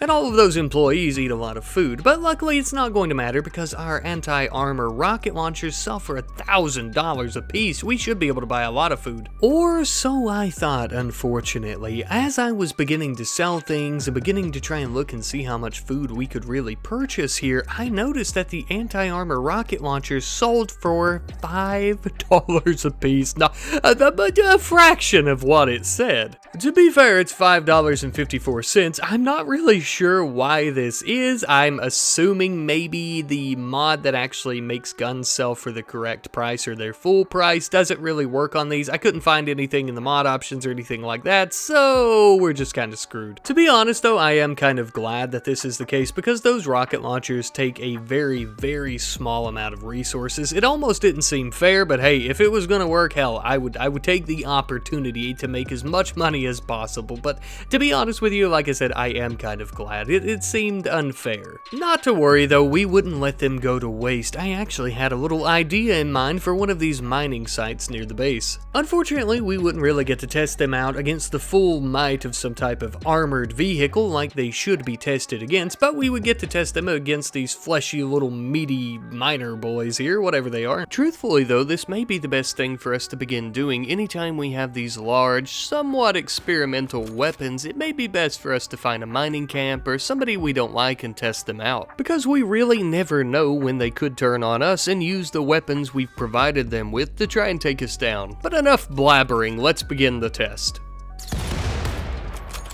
Yes, I do indeed think that that will do the job. Now, it would be better, of course, if they were not single shot, but then they would be a bit too overpowered, I feel, so pretty good. Looks like one of these flesh puppets is looking to make a last stand. Maybe we should give him one. Or maybe we could just all come in and beat the dog shit out of him with our fist and take him prisoner. I like that idea. So that's exactly what we ended up doing. It was a bit rough for all of us to do that because, well, he's a Neanderthal, so he's just naturally extremely strong. perfect addition to the gun empire. Roz would now begin tending to his wounds to ensure that he doesn't bleed out before we make it back home, and the others would go around to the buildings and look and see what we actually got from this mining site. Looks like we got a decent bit of components, but that was about it, other than a teeny tiny bit of food. Though our rewards were a bit lackluster, we did still enjoy the components. There was also another mining work site nearby that was mining silver, so we decided that we would attack it. This one was controlled by the Confederacy of Banah.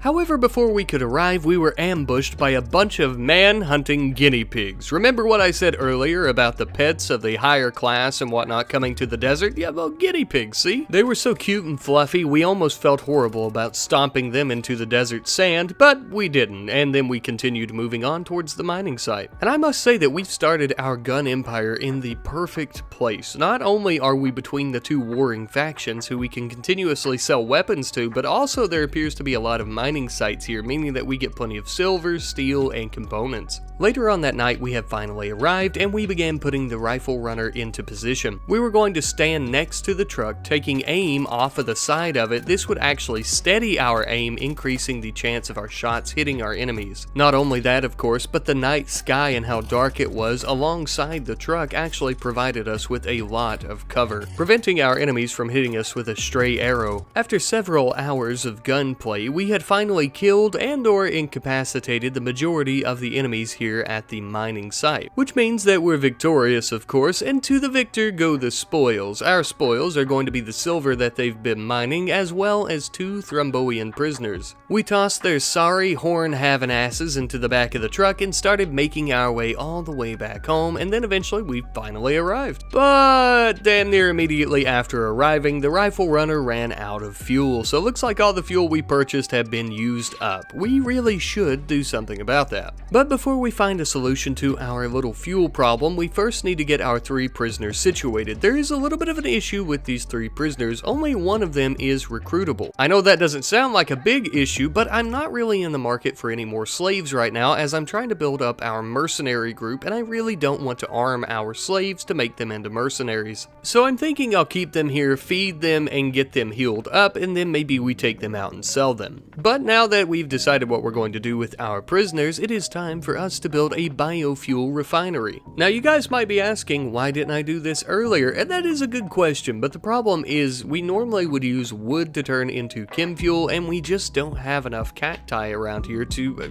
make it sustainable, essentially. And that issue will still persist. I have no solution to that at the moment. We can use other types of vegetation and whatnot, but what we're growing currently, we're using to eat, right? So there's not really too much we can do about that, at least at the moment, but this will help us supplement the chem fuel that we're having to buy, which is going to be a big help on its own. But to kind of elaborate my thoughts on this a little bit further, self-sustainability is something that I really want for us to achieve here, right? I don't want to be relying on either of the two warring factions. We want them to be relying on us, not the other way around, of course. Along with self-sustainability, not only am I talking about fuel, I'm talking about components and steel as well. Once we get a big enough population, I'd like to send out our very own parties to do camps and start mining and things like that on our own. A few days later, though, we ended up having a slaver come from the Outlands, and it was none other than Big Daddy and his caravan full of slaves and/or slavers. He was just the man that we were hoping to see, as we were going to sell those 2 Thrumboian prisoners to the Marshal Service, but this'll do just fine, and he also had someone that we could buy for ourselves. This handsome, strapping slave's name was Otto, and he was actually pretty good at growing and planting and things like that, but better yet, we could slap a rifle in his hands and turn him into a mercenary. The Outlands are full of slaves and slavers, scavengers and scrappers, and all sorts of people who are just tough as nails, and those were the type of people that we really wanted to have as our mercenaries. Using the leathers that we had acquired from hunting, we had Richard here throw together a few outfits and bandanas for our mercs, and just as well he ended up building a set of armor for Otto. And after all that was said and done, we finally equipped it all onto Otto, and I gotta say he looks pretty damn good. He does look like a mercenary, like a killer for hire essentially, but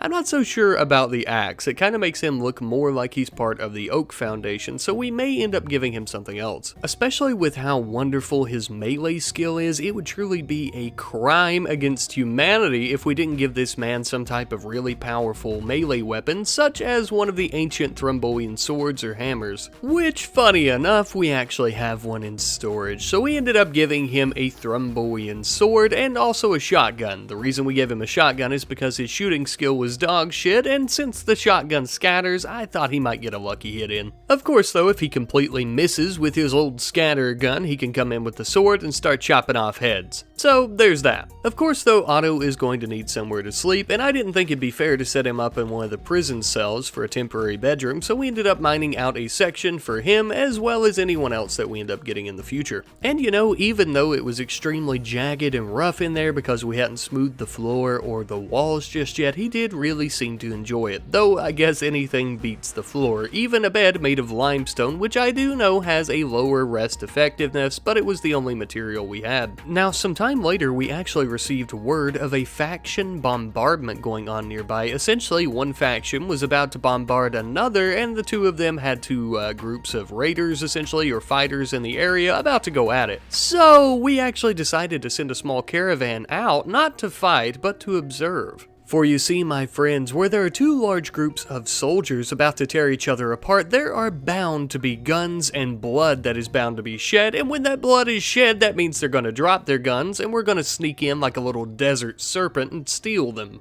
We finally arrived some time later, and from the view of our windshield of the truck, we could already tell that this was going to be an absolute bloodbath. It would appear that the RimWorld Marshal Service and the United Rebel Forces were about to have it out. Not only that, but I did check the numbers of how many soldiers each side had, and the Marshal Service heavily outnumbered the rebels. Not only that, but they also had 2 tanks along with them. Unfortunately, the only thing the rebels had brought along with them were several drones, so not only were they completely outnumbered, but they were also completely outgunned as well.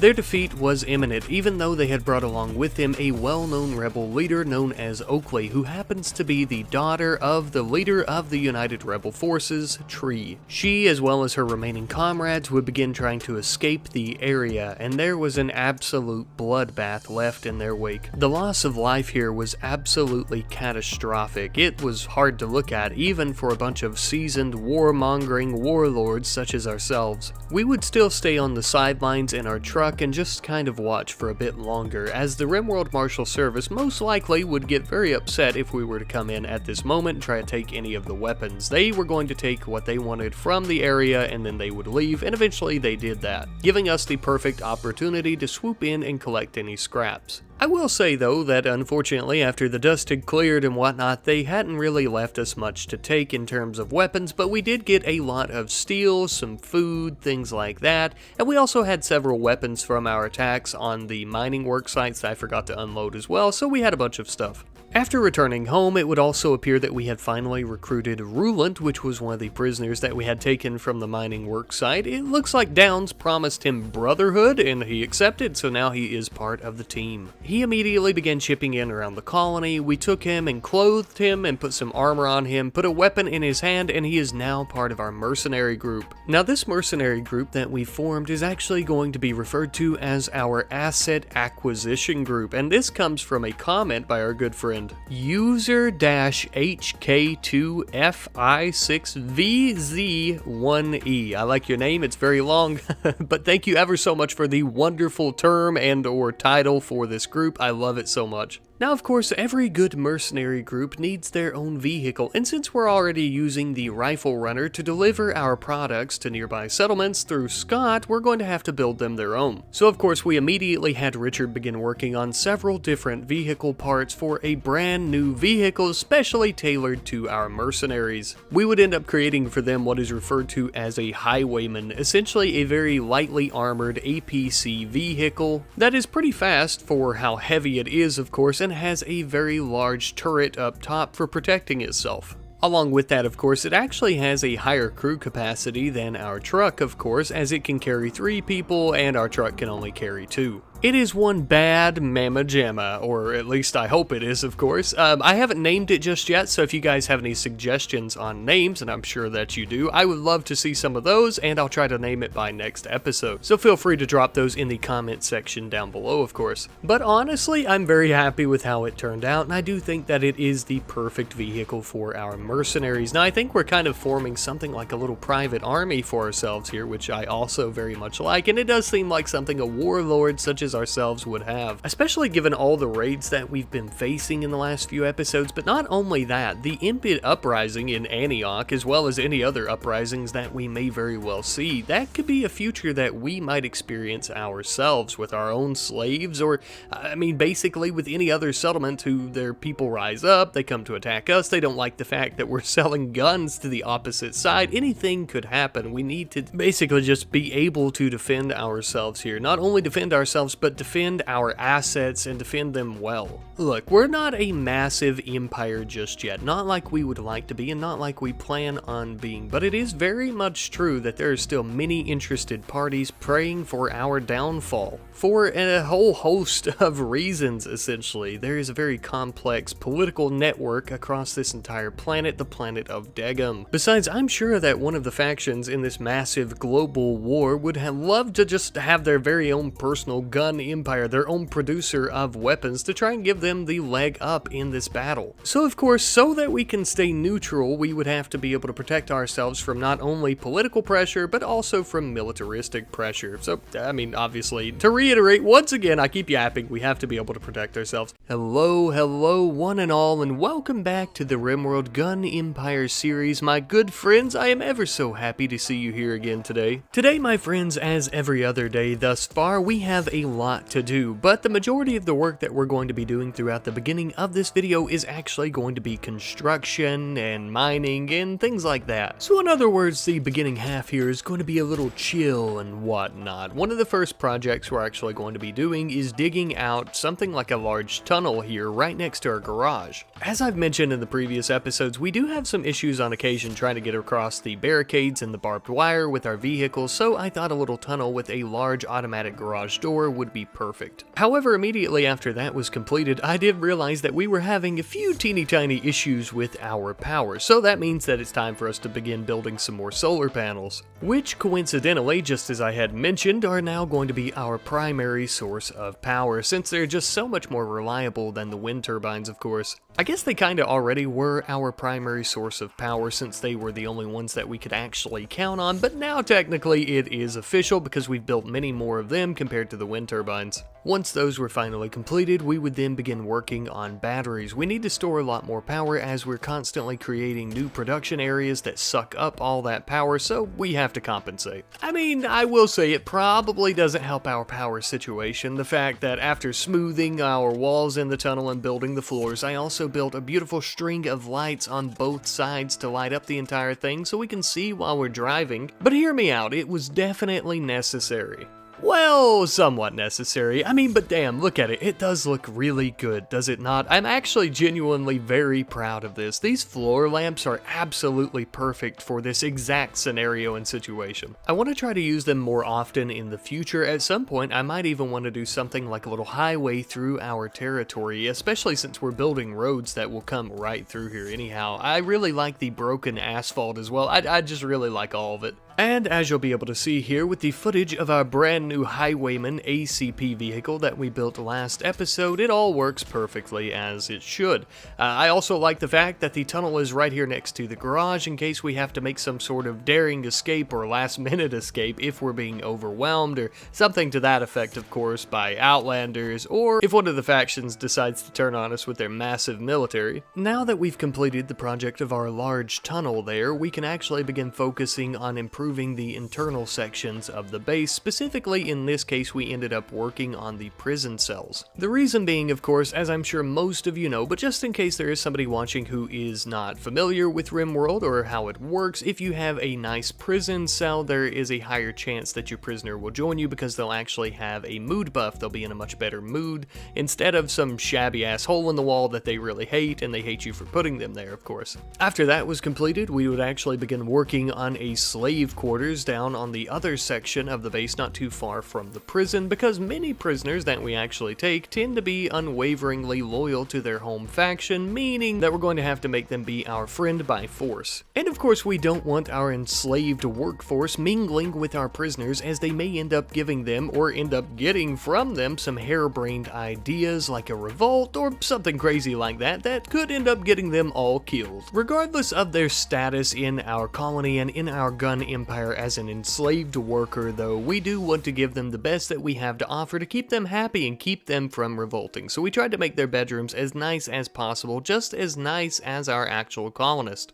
Because damn it, unlike the RimWorld Marshal Service and a few of the factions from the Outlands that actually have enslaved workers, we actually somewhat respect ours. After taking a step back to kind of think about it and the placement of our storage rooms literally right next to our prisons, I began thinking that it may be better if we done something to kind of secure the prisons a bit more, so I ended up doing double walls and double doors on each side of the prison section, just kind of as a buffer between them and any of the weapons or anything that we may have in storage. And as you'll see why later on in the video, I am actually quite glad that I ended up doing this. Now, I know it's a bit ugly because these walls and doors are made of slate, but I actually done that on purpose. For you see, my friends, our colony here, our base, is forever expanding. It is actually becoming quite massive, especially with all the work that we're putting in early on in this episode. So with all the work that they're doing, eventually I'm going to start losing track of shit as I'm staring at it. So the black and the sandstone floor and stuff like that, the color differences, it's really going to help me remember exactly where the prison is when this base is just too massive to look over.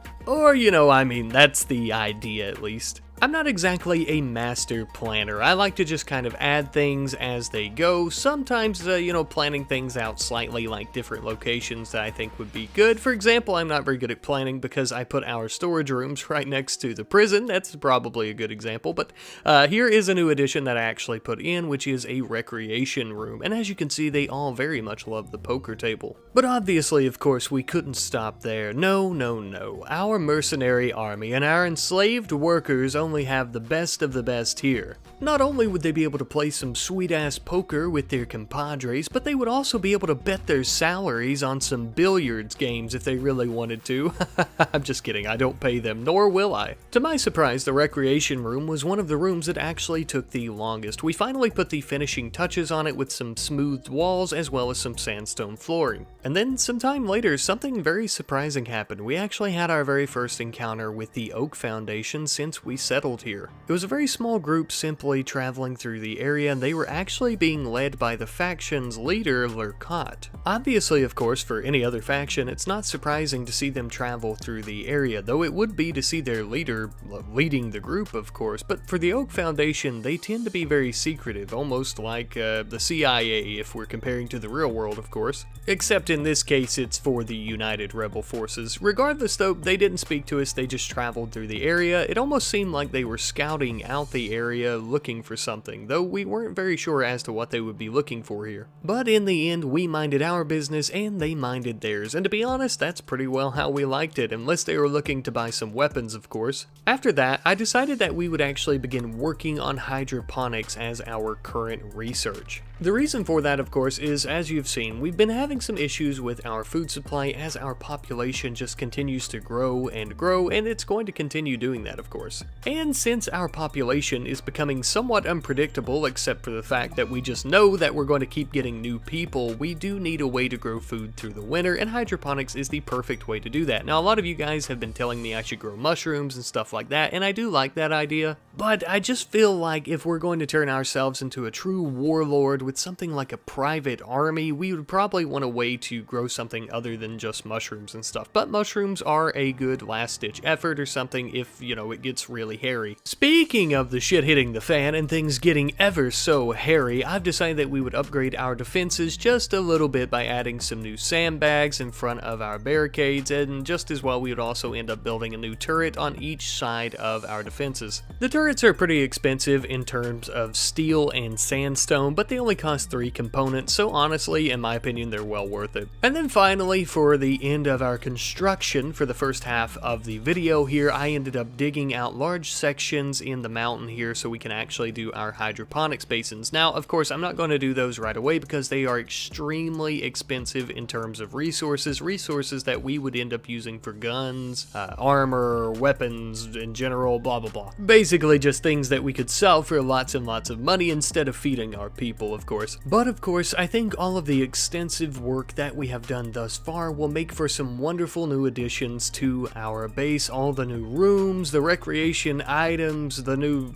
prison stuff, just basically everything. The base is coming along very nicely. And I do think, of course, that all of these new additions have and will continue to make living under this massive mountain much more bearable day by day. And now, of course, that we've finally completed most of the construction projects that I've planned out for today that I'd like to complete, it is time for us to do a little bit of mining. Not just any mining for any projects or anything, but mining of steel, because we need a lot of steel to continue producing all of our wonderful weapons and armor. Lucky enough for us, of course, there just so happens to be a few more veins of steel here and there across the map, but before too long we're going to have to start going outside of our own territory to collect it. However, as we were mining steel to make guns, we ended up having a gunsmith trader from the RimWorld Marshal Service come to try and buy some from us, which was spectacular. It appeared to be a very small trade caravan, and they were actually on horseback, most likely to try and not draw a lot of attention. Now, the reason I believe that they may have been doing that, they actually had a very special person among them. Among their ranks of the trade caravan, they actually had a defense minister known by the name of San. Now, this person was actually a defense minister for the RimWorld Marshal Settlements, not just the service. This happens to be a militaristic and political office. And I want to give a quick shout out to our good friend X-Man9, who actually created all of these positions and ranks and whatnot for all of our factions in our Discord server. So thank you ever so much for that. Unfortunately for the defense minister, in some nearby hills, there was someone lurking that we had no idea was even there. I see why they were scouting the area now.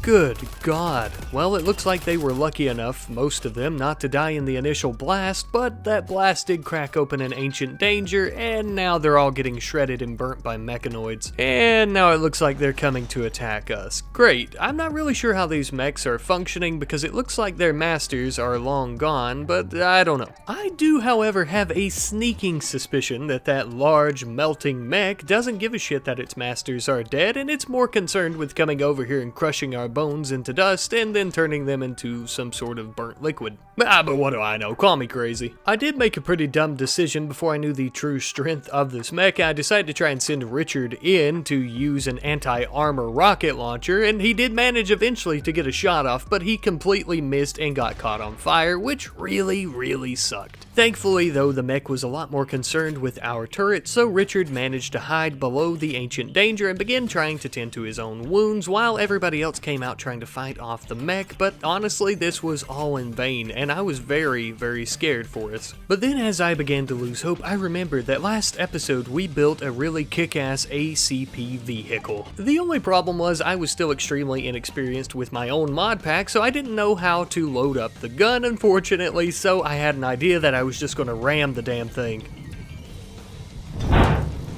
And shockingly, this actually worked. 100% it completely worked, with very minimal damage except for the vehicle catching on fire, but don't worry, we'll put it out. Ooh, I don't even, and this is me genuinely, was so excited when this happened, okay? I was so nervous that this thing was going to end up killing several of our colonists, and it didn't kill any of them. I was so scared, in fact, that I stopped playing, came back later that night to play because I just needed a break. As for the mechmaster's corpses that were lying in the ancient danger, we're actually going to take those back home for safekeeping. Though their gear and whatnot is ancient and it appears to be non-functional and extremely damaged, the Marshal Service and the rebels like to use these for experiments and research and yada yada. As for the massive flamethrower siege monster mech thing, we're going to turn it into scrap metal, that way we can make some guns out of it, because shit on this damn thing. After that, I began making some ammo, which we didn't need. As you can see from my note for when I came back to do my narration. Note, we made ammo, but we didn't need it because the ACP used steel. Yes, like I said, I am extremely inexperienced with my very own mods, unfortunately. That's alright though. I like to learn as I go, and this was quite the learning experience for me because now I know that the ACP only used steel. Now, I would like to say that I put steel in it earlier thinking that's how the ammo worked, but I didn't realize that we needed to actually get a pawn inside and do a manual reload, which did work. So now this bad boy is gassed up, geared up, and ready to go, and we're gonna blast and smash some heads, in particular some emu and ostrich heads, I believe. Now look, I'm gonna be honest with you, I really enjoyed slaughtering these animals and hunting them down with the ACP. It was really cool, but they started to kind of try to attack us back, and of course they didn't go after the vehicle, they ended up going after a few of our people who were outside that I wasn't paying attention to. So I accidentally kind of maybe caused an emu and ostrich uprising that we had to quickly extinguish the flames of, but hey, we had fun. And even better, we actually figured out how to start shooting out of the ACP. Yeah, I keep calling it the ACP and the Highwayman, but I'm going to give it a name. I ended up naming it the Sand Viper, and I really like this name for the vehicle. However, friends, you and I both already know that I, with my tiny little rat knight rodent brain, didn't come up with this awesome name on my own. No, this was actually given to us in the comments of last video by our good friend Liam Hughes-NB9YX. Who said, and I quote, "Name the APC something along the lines of Sand Viper or something snake adjacent," and so I did, and I now realize that throughout this entire video I've been saying ACP instead of APC. I'm sure you guys have already let me know in the comments. But of course, thank you once again to Liam for your amazing comment for the name, and thank you to everyone who commented a name. If you didn't get chosen this time, I'm sure we'll have plenty more vehicles to name in the future. You know, with the new name, I didn't really feel like it looked like a Sand Viper, so I decided that I would actually paint it to kind of match the amazing name, and I think it turned out pretty well. Not only does it match the name better, but now it will actually blend into its environment just like a real Sand Viper. But now with that issue taken care of, we would be able to deconstruct the ancient cryosleep caskets from the ancient danger, and that way we can get some steel and uranium from them. Or so that's what I thought before I accidentally had Scott get inside of one and take a quick little snooze. It's not very important, nor did you need to know about it, but I thought that it was funny that it happened. Ah, come on, Rat Knight, get your head on straight. You are a professional content creator. Sorry, guys. Anyhow, though, sometime later, we ended up having Richard work on a very special new product that we're going to be selling specifically to the RimWorld Marshal Service for many of their vehicles, maybe the United Rebel Forces as well. But this is actually a rocket platform modification kit. Essentially a modification kit for some of their vehicles to equip them with a rocket platform, and it's worth a lot of money, so we're going to load it as well as many other weapons and whatnot up into the old rifle runner, and we're going to go out and do a bit of trading. Now, something I can definitely foresee happening is making the modification kits, the pre-charged turrets, and things like that that they would be using to better equip their soldiers as well as their vehicle stuff, you know, for the actual war. I could see those becoming our top sellers at some point because they are worth a good bit of money. The modification kit that we've been talking about this whole time, for example, is worth about 950 silver, but because it is not a weapon, it doesn't get that full price thing from the mod that we installed, so we only ended up selling it for about 500 to 600 silver. And I mean, you know, that is still a good bit of silver. Of course, most weapons that we can build currently aren't worth that much silver on their own when we do trading. Anywho, though, after all our trading was said and done, I decided to try and continue making good on my promise to unite the settlements between this great divide in the mountains and where we live, of course. Which is just basically a fancy way of saying that I built another very long dirt road all the way to the closest rebel settlement. But of course that is going to take a very long time to complete, so in the meantime we're actually going to have Richard end up making some armor and or apparel for us. Specifically some gas mask, which was a recommendation in the comments by our good friend Ghost812SOV, and I totally agree with you, we really should make some gas masks, especially since we're always having acidic smog and whatnot here. Better safe than sorry, right? Especially when it comes down to the acidic smog, because it could end up rotting our lungs and killing our mercenaries before they even have a chance to fight. And hey, you know, while we're on the topic of possibly losing our lungs and maybe some body parts or something, it would be a really good idea if we ended up building a hospital. We really need to get a head start on that, so that's exactly what we began doing. Now, it would take quite a while as we were digging out this very large area. But I suppose while we're waiting on the new construction of our dirt highway, we had nothing but time on our hands anyhow. I wanted to mention as well real quick that I built this hospital really close to their bedrooms just in case something were to happen. If they're sleeping, I suppose they'll be really close to it. It may have been better to build it near the entrance though. After that though, Scott and Otto in the rifle runner were putting the finishing touches on our massive dirt highway that will cross the Great Divide of the Noquan Desert Mountains. I mean, even though this was just a dirt road, this was a monumental achievement, not only for us because this was a massive project that we decided to take on, but just for the planet overall. This is the closest that the two factions have come to being connected by a road in a very long time. Later on into the night, as the beautiful moon was in the sky shining down upon the desert sands, Scott and Otto finally arrived back home, and they immediately parked the truck in the garage and began unpacking all the silver and components and everything they had. Now that the two of them have finally arrived back home, we would begin trying to finish up our hospital. We could have of course done it without them, but Scott has the highest construction skill among all of our members here, so it really helps out when he's assigned to the project as well. I also want to specifically mention that I created an operating room as part of our little hospital here with 2 operating tables as well as a sink and a medicine cabinet. As the name entails, of course, this room is specifically for operations, as the operating tables have a slightly higher success chance than normal beds, and believe me, we are going to need it because many of our members here, as you can see, are actually missing body parts or have very mangled body parts that should be replaced in the future by prosthetics or maybe even bionics. Later into the night though, I realized that we had yet another raid, and it looks like they're sitting around planning their attack. This is no ordinary faction though, this is some type of gang or mafia from the Outlands. I don't know their name actually, the only thing that I'm familiar with is their logo. Maybe you guys could leave a name for them in the comment section if you would like, and I'll choose the best one. Regardless of what they're called though, they appear to maybe be some type of biker gang. Looks like they take great pride in their red dirt bikes that they rode in on. Now, you might be wondering to yourself, why would this gang even have any interest in the gun empire here? Well, that is a very good question. Allow me to explain. You see, Scott here actually has a huge lump sum of gambling debt to many different gangs and people and things like that. So, my best guess is he owes them a lot of money. But, you know, I mean, if that's all they want, maybe we could all just load up here into the Sand Viper and go out and just kind of have a conversation with them, right? Maybe we could reason with them. Maybe they could even become a customer of ours. I'm sure these fine gents and lads would love some guns.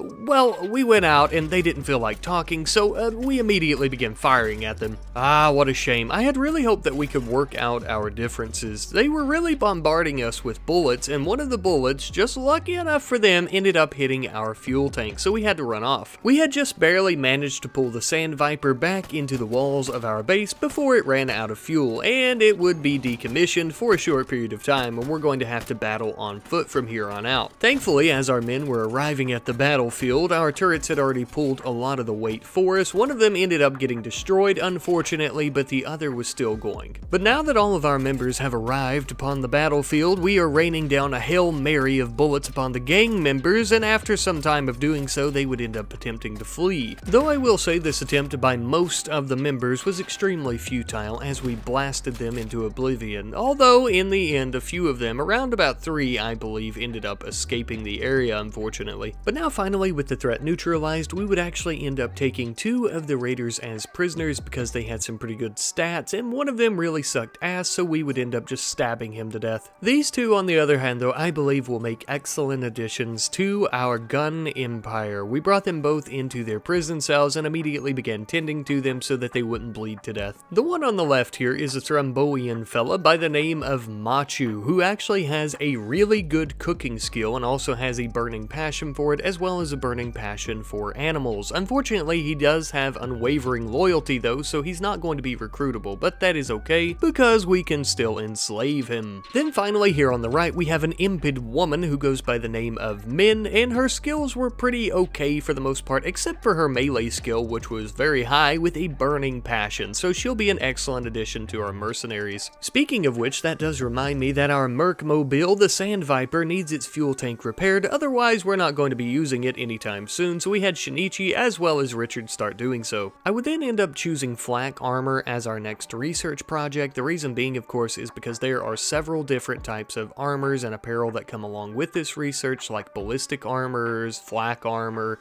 but the one that we're really concerned about that we want to try and give to our mercenaries is the combat armor, which also just so happens to be the exact same type of helmet that Shinichi is wearing at all times. It is very sturdy and also can take quite a hit. Speaking of which, Machu ended up going berserk and busting down the steel door of his prison cell and auto-busted in with a shotgun, shooting him several times, and he also took one hell of a hit with his flak jacket taking some of the damage. Eventually though, he did finally go down and we would pick him up, take him back to his cell. This time around, we would not forget to strip him of his flak jacket so this doesn't happen again, or if it does, we'll be able to put him down much easier. Truthfully, I suppose we should actually be grateful the flak jacket stopped the first shotgun blast or so, otherwise he might have been dead and we wouldn't have an enslaved worker. Machu here is most likely going to be one of the most important enslaved workers that we end up having. As I mentioned earlier, he has a really good cooking skill, so we sent him to the warehouse to go ahead and equip his collar and straps and immediately sent him to the kitchen afterwards so he could begin preparing meals for everyone. And by God almighty, let me tell you, he was pretty darn good at it. All he had to work with was corn, and he somehow turned that into a 4-course meal. Sometime later, I remembered that there were a bunch of dirt bikes that were left there by those biker gang members. I had completely forgotten about them, so I sent the little squad of mercenaries out to go ahead and destroy them, and we got some car parts out of them, as well as some steel and whatnot, which was pretty nice. Now, I will say though, I would have liked to have kept the dirt bikes for our colonist here, but unfortunately there was no way for me to claim them, and they continued to belong to that faction, so destroying them was the next best thing. And while we're on the topic of vehicles, I noticed that there are some automatic refueling pumps that we can use. Now, thankfully, these refueling pumps didn't cost very much in terms of resources. They only costed about 80 steel and 2 components, so they were pretty affordable. Apparently, they will automatically refuel any chem fuel powered vehicles standing on the interaction spot, which is very useful. They do need to be filled with chem fuel, however, which is not a big deal. We're already filling up the vehicles on their own, so it should be about the same. Now, of course, as we're building these, I want to give credit where credit is due. I believe it was the first episode, or maybe the second episode, our good friend here, Air Squawk 7428, actually mentioned these refueling pumps, and I only just recently saw it, but I do want to give you credit for mentioning this to me. I very much appreciate it. So once again, of course, thank you ever so much for leaving the comment and mentioning this to me. I really appreciate all of you guys leaving comments. It really tremendously helps me out, especially when I'm still getting adjusted to certain mods that I'm not super familiar with. Now, of course, while we're still on the topic of chem fuel and comments from you guys, I've seen a few comments, of course, I'll put some on the screen here, where you guys are talking about me using corpses for chem fuel, and that's kind of a throwback for me to our Mining Empire series, where I actually did just that for the fuel for our helicopters and planes, I believe. I just wanted to stop and talk about it for a minute though, because it is of course something that I'm considering. The only issue is when butchering corpses and stuff like that, we end up getting the mood debuff, of course, for butchering human-like, and I think that that may end up being more trouble than what it's worth, unfortunately. But if we really need to, I may end up going down that route. And of course, there is the comment here about researching sweet vats, which allow me to make it out of rotten meat. We may not end up having butchered human-like mood debuff if I go that route. I'm not really sure. It's something I'll have to look into. In the meantime, though, I've also decided that I am going to try and build a central climate control unit for our hydroponics areas. I'm going to go ahead and get started on those as well. Since winter is here, I'd like to do a little bit of growing indoors to try and help out with our food supply. Essentially, this is just going to be a specific designated network of heat flow to our hydroponics areas. First, we're just starting with the one, of course. And it was actually around about this time I realized I didn't even need to research hydroponics. I mean, they're useful, sure, but we actually have tillable planter boxes. which is basically the exact same thing, except it doesn't require any electricity. I'm assuming most likely the hydroponics basins grow them a little bit faster, but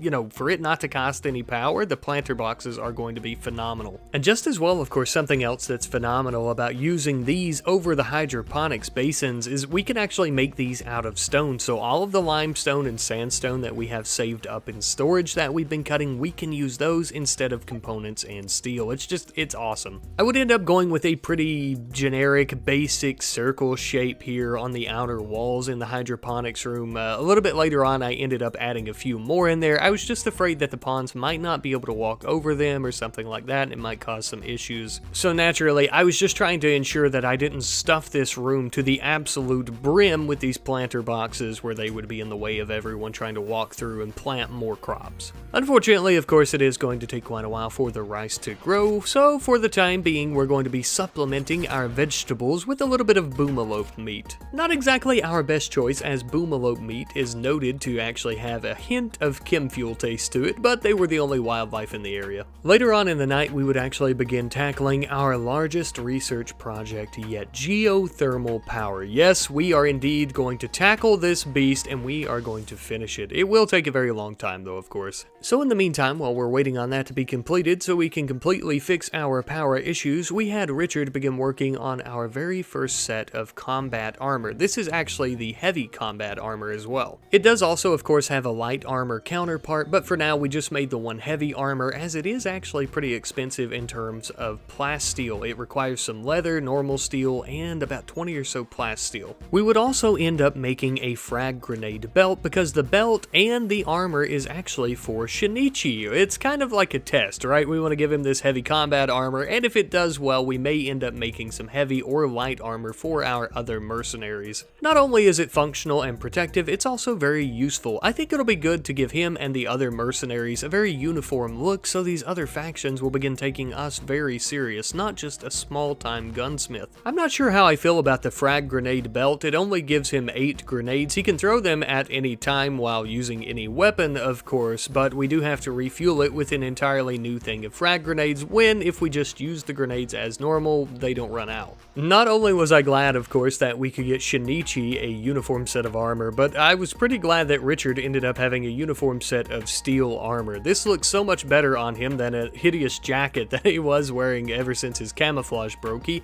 looked like he was in some pajamas, and I wasn't a big fan of it, but this looks good. It really gives me that murderous scavenger Mad Max kind of vibes. Hello, and welcome back to the RimWorld Gun Empire series, where at the moment, my friends, we are not actually wheeling and dealing weapons. No, we are actually planting some daylilies and taking a bit of a nap. But fear ye not, my friends, that is all about to change. We're about to get back into business per usual. Starting off, we're going to have Richard here begin making some more modification kits as we did last episode, because we know that they sell for some good money. Specifically, we're making rocket platform modification kits for vehicles, and we're actually going to be specifically trading with United Rebel Forces this episode, because as many of you have been pointing out, I've been trading a bit too much with the Marshal Service, causing the local rebels to be a bit underwhelming. But while Richard is restocking our products, we actually ended up receiving communication via radio by someone named Kirkos.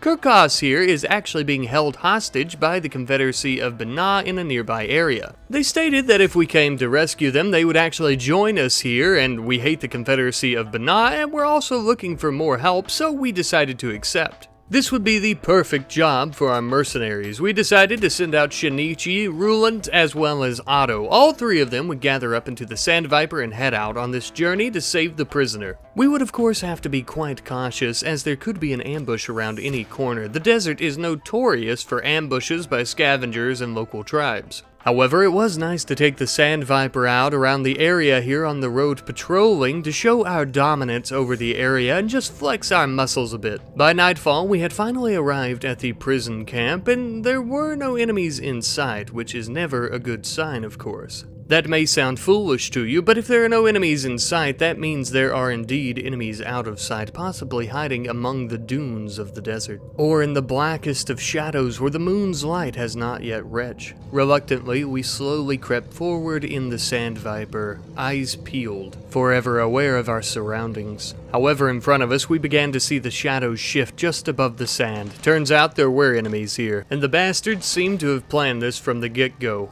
These enemies in particular are part of a tribe that is one of the many tribes that make up the Confederacy of Banah, an ancient tribe of sorts that actually makes its armor out of the corpses and armors of mega spiders. This is a Thrumboian death squad. Even with today's modernized weapons, their armor is still extremely hard to break through. Just imagine how it was for us when we first seen them back in ye olden times of the alcohol empire. We didn't have these fancy schmancy APC vehicles to run them over, or any machine guns, assault rifles. We had to throw some dynamite and hope to God they died. Luckily, that's not an issue for our mercenaries here, though. Shinichi behind the wheel would begin chasing them down as fast as possible, trying to run them over, as Otto was also manning the gun up top, trying to fire at them and mow them down.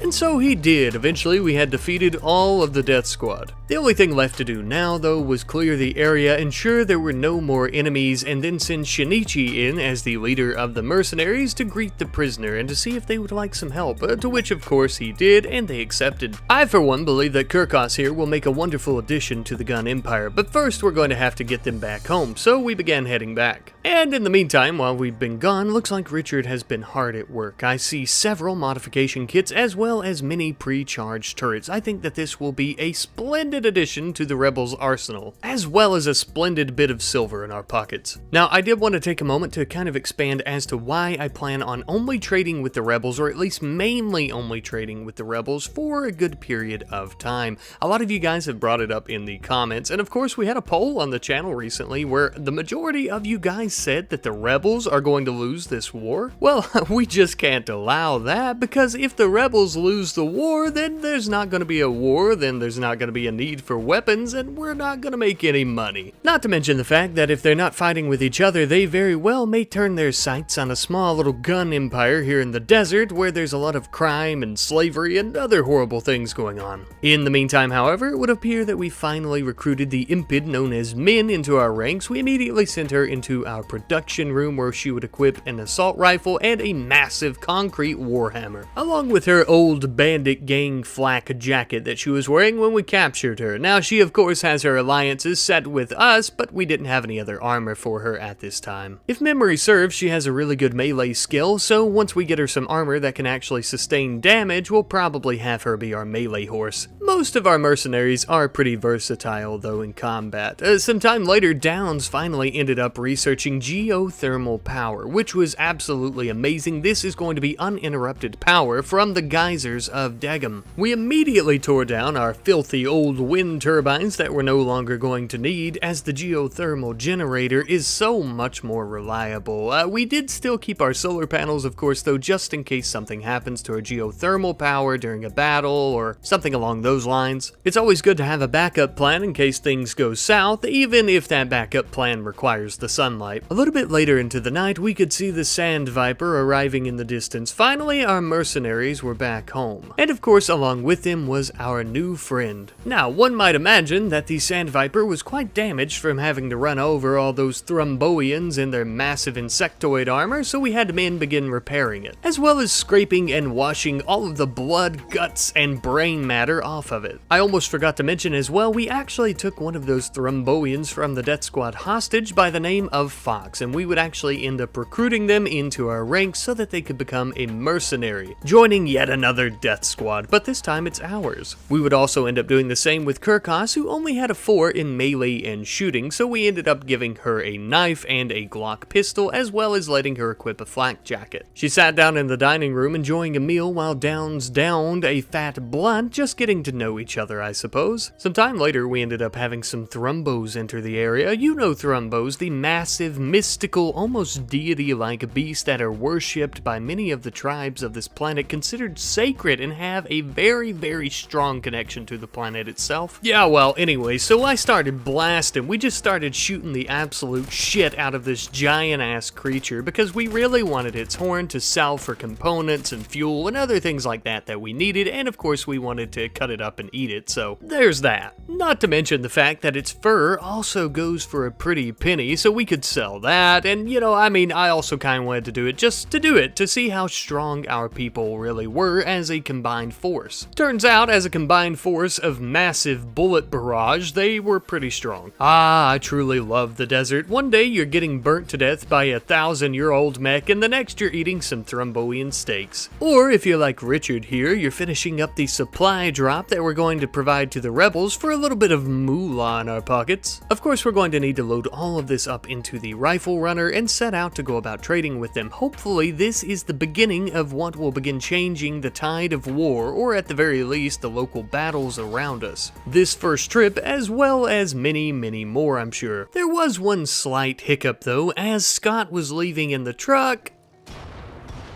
he kinda sorta accidentally ran over two boomalopes that exploded right on the rifle runner, which caused the fuel tank to tear up, and then we were leaking fuel everywhere and he broke down. Yeah. I suppose he's become so accustomed to running over scavengers and tribespeople and any other person that really he comes into contact with, he just assumed he could run over anything without any consequences. Unfortunately, that was not the case, and we had to repair the truck before he could leave, which sounds much easier than it actually was. For whatever reason, pawns tend to repair the truck for a little bit, and this happens with all vehicles from what I can tell. They'll repair it for a little bit and then they'll run off. I assume maybe they fully repair one component and then leave because that is finished. I don't know. Either way, by morning we have finally fully repaired the truck, and now we have some boomalope meat just before we headed out to do some trading. As Scott was making his way to the rebel settlement, I did notice that just west of our base was yet another faction bombardment, with this area here being the only split between the mountains where the two factions can actually travel, especially with our new road.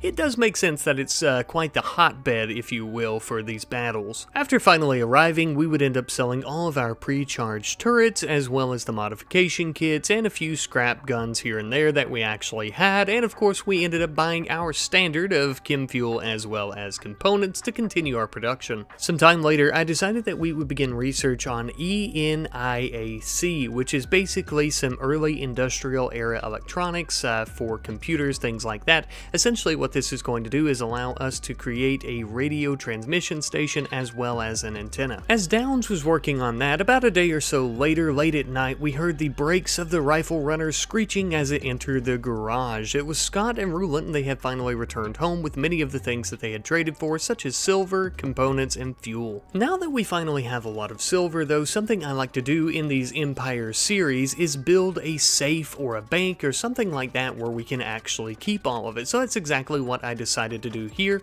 We would end up mining out a new section of the mountain. This is going to be very small and compact, with really just enough room for several different shelves where we can actually put our riches like silver, jade, and gold. Now I ended up using the very big shelves here, which were kind of resource expensive, but it was down between them and the pallets, and they held a lot more than pallets, so I ended up going with them. I also, of course, threw in several small shelves, just for good measure, of course, and later on, if we were to need to expand this, we have plenty of room to do so, but as you can see, this works perfectly for all the riches that we currently have. A more than mighty fine space for all of our blood money. Now with the research completed for basic computer parts and radio towers and everything else that we have worked on there, we are now working on microelectronics, which will not specifically give us anything that we really care about, but it is a prerequisite for many other types of research that we need to do. After that, we decided to take some time and just let everyone begin smoothing some walls and floors in the hallway, as well as in the two new bedrooms for our newest recruits into our mercenaries. We want to ensure that their bedrooms are extremely comfortable and extremely beautiful. Call me crazy, but I always find it's best that all the people that you hire and keep around with the guns, you want to keep them happy, you know? Speaking of, I think something that would really make Downs happy, as well as everyone else, is her very own personal lab. preferably a new one that is much larger and that is not right next to the dining room. That way they're not stepping on her research papers that blow out into the hallway and, you know, all that stuff that's already happening. This will be a bit of a win-win situation, not only for Downs, but for everyone else as well. Now, I also wanted to build a much larger lab. That way we have more room for new production areas and whatnot that we plan on adding in there. And at some point, you know, I really want this to be the place that nuclear bombs and things like that are invented at, and we don't want some little shabby, drab shack lab to be the place that that kind of great technology is created at. One of the first new types of technology that we've recently researched that we're going to be adding to her laboratory is a radio terminal. This will actually be a form of communication room as well. Outside, we would also then begin building a massive antenna so that we could receive radio broadcast and communicate with the other factions. Just as well, of course, as chime in to their propaganda radio stations to see if we hear any interesting news that might help us with our product creation or sales tactics. I also felt that Downs' new lab would be the perfect place for us to put these ancient Thrumboian corpses, the ancient mechanizers or mech lords, whatever they're called, in her lab. Of course, that way she can research them, dissect them, whatever disgusting things she wants to do. And of course, that does mean that her old research room, her old laboratory, I suppose you could call it, it's more like a broom closet, is now free and empty. So we would actually end up using it as a battery room. We can always end up expanding it in the future if we would like as well, for much larger batteries, which in the very near future is most likely going to become a need instead of a want as we continue growing the base. And of course, it was around this time that we had Richard commissioned to build a few more rocket platform modification kits so that we could take them back to the rebel settlement nearby and begin selling more of those. Unfortunately though, this was interrupted. It would appear that the gang and or mafia from last episode that Scott owes a lot of money to has returned, and with them they have brought a light infantry tank that appears to probably have been stolen or scavenged from the Marshal Service. Okay, I would be lying to you if I said that I wasn't afraid. I'm actually kind of scared for multiple reasons. One, we've never had to take on Rebel or Marshal tech up until this point, and I don't really know if we're ready for that. But also two, how much money could Scott really owe these people that they would be sending a literal tank after us?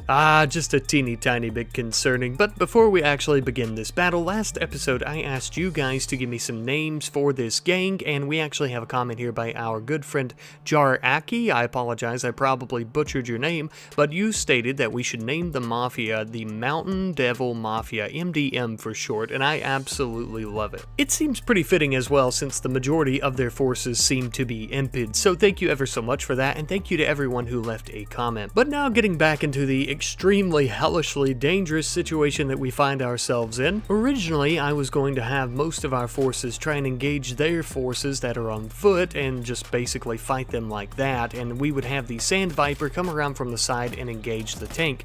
But because the Sand Viper's armor is very light, a direct shot from that tank would almost definitely kill everyone inside. Instead, I decided to opt for scrambling our forces across the battlefield, trying to focus on their footmen, killing several of them up until the point that they had fled. The tank had not even attacked any of our people at this point, it had mostly focused on our turrets. Which sounds good, you would think with them fleeing it would leave, but no, it decided to try and run right through our base, right where all of our soldiers were, meaning that we had to scramble to try and hide and get away from it. Scott was too injured to run, so he would shoot it with an anti-armor rocket launcher, which did damage it but did not stop it. We were beginning to get the upper hand on the giant beast, but unfortunately not before it would kill Roz with a direct shot from its main cannon. If only we had managed to destroy it a few seconds sooner, literally a few seconds sooner, and Roz would still be alive, or even a movement in the correct direction away from where it was shooting. But unfortunately that is not what happened. The only good that came out of our victory, other than the rest of our mercenaries and whatnot not dying, was the fact that the vehicle itself actually had plenty of steel as well as plasteel once being destroyed, which is the least that they can do for us, especially since we do need a lot of resources for a lot of the weapons and whatnot we're making here. Of course, obviously though, that does not negate nor justify the massive sacrifice that Roz had to make today. We dug a shallow grave in the stony soil near our solar panel farm for him.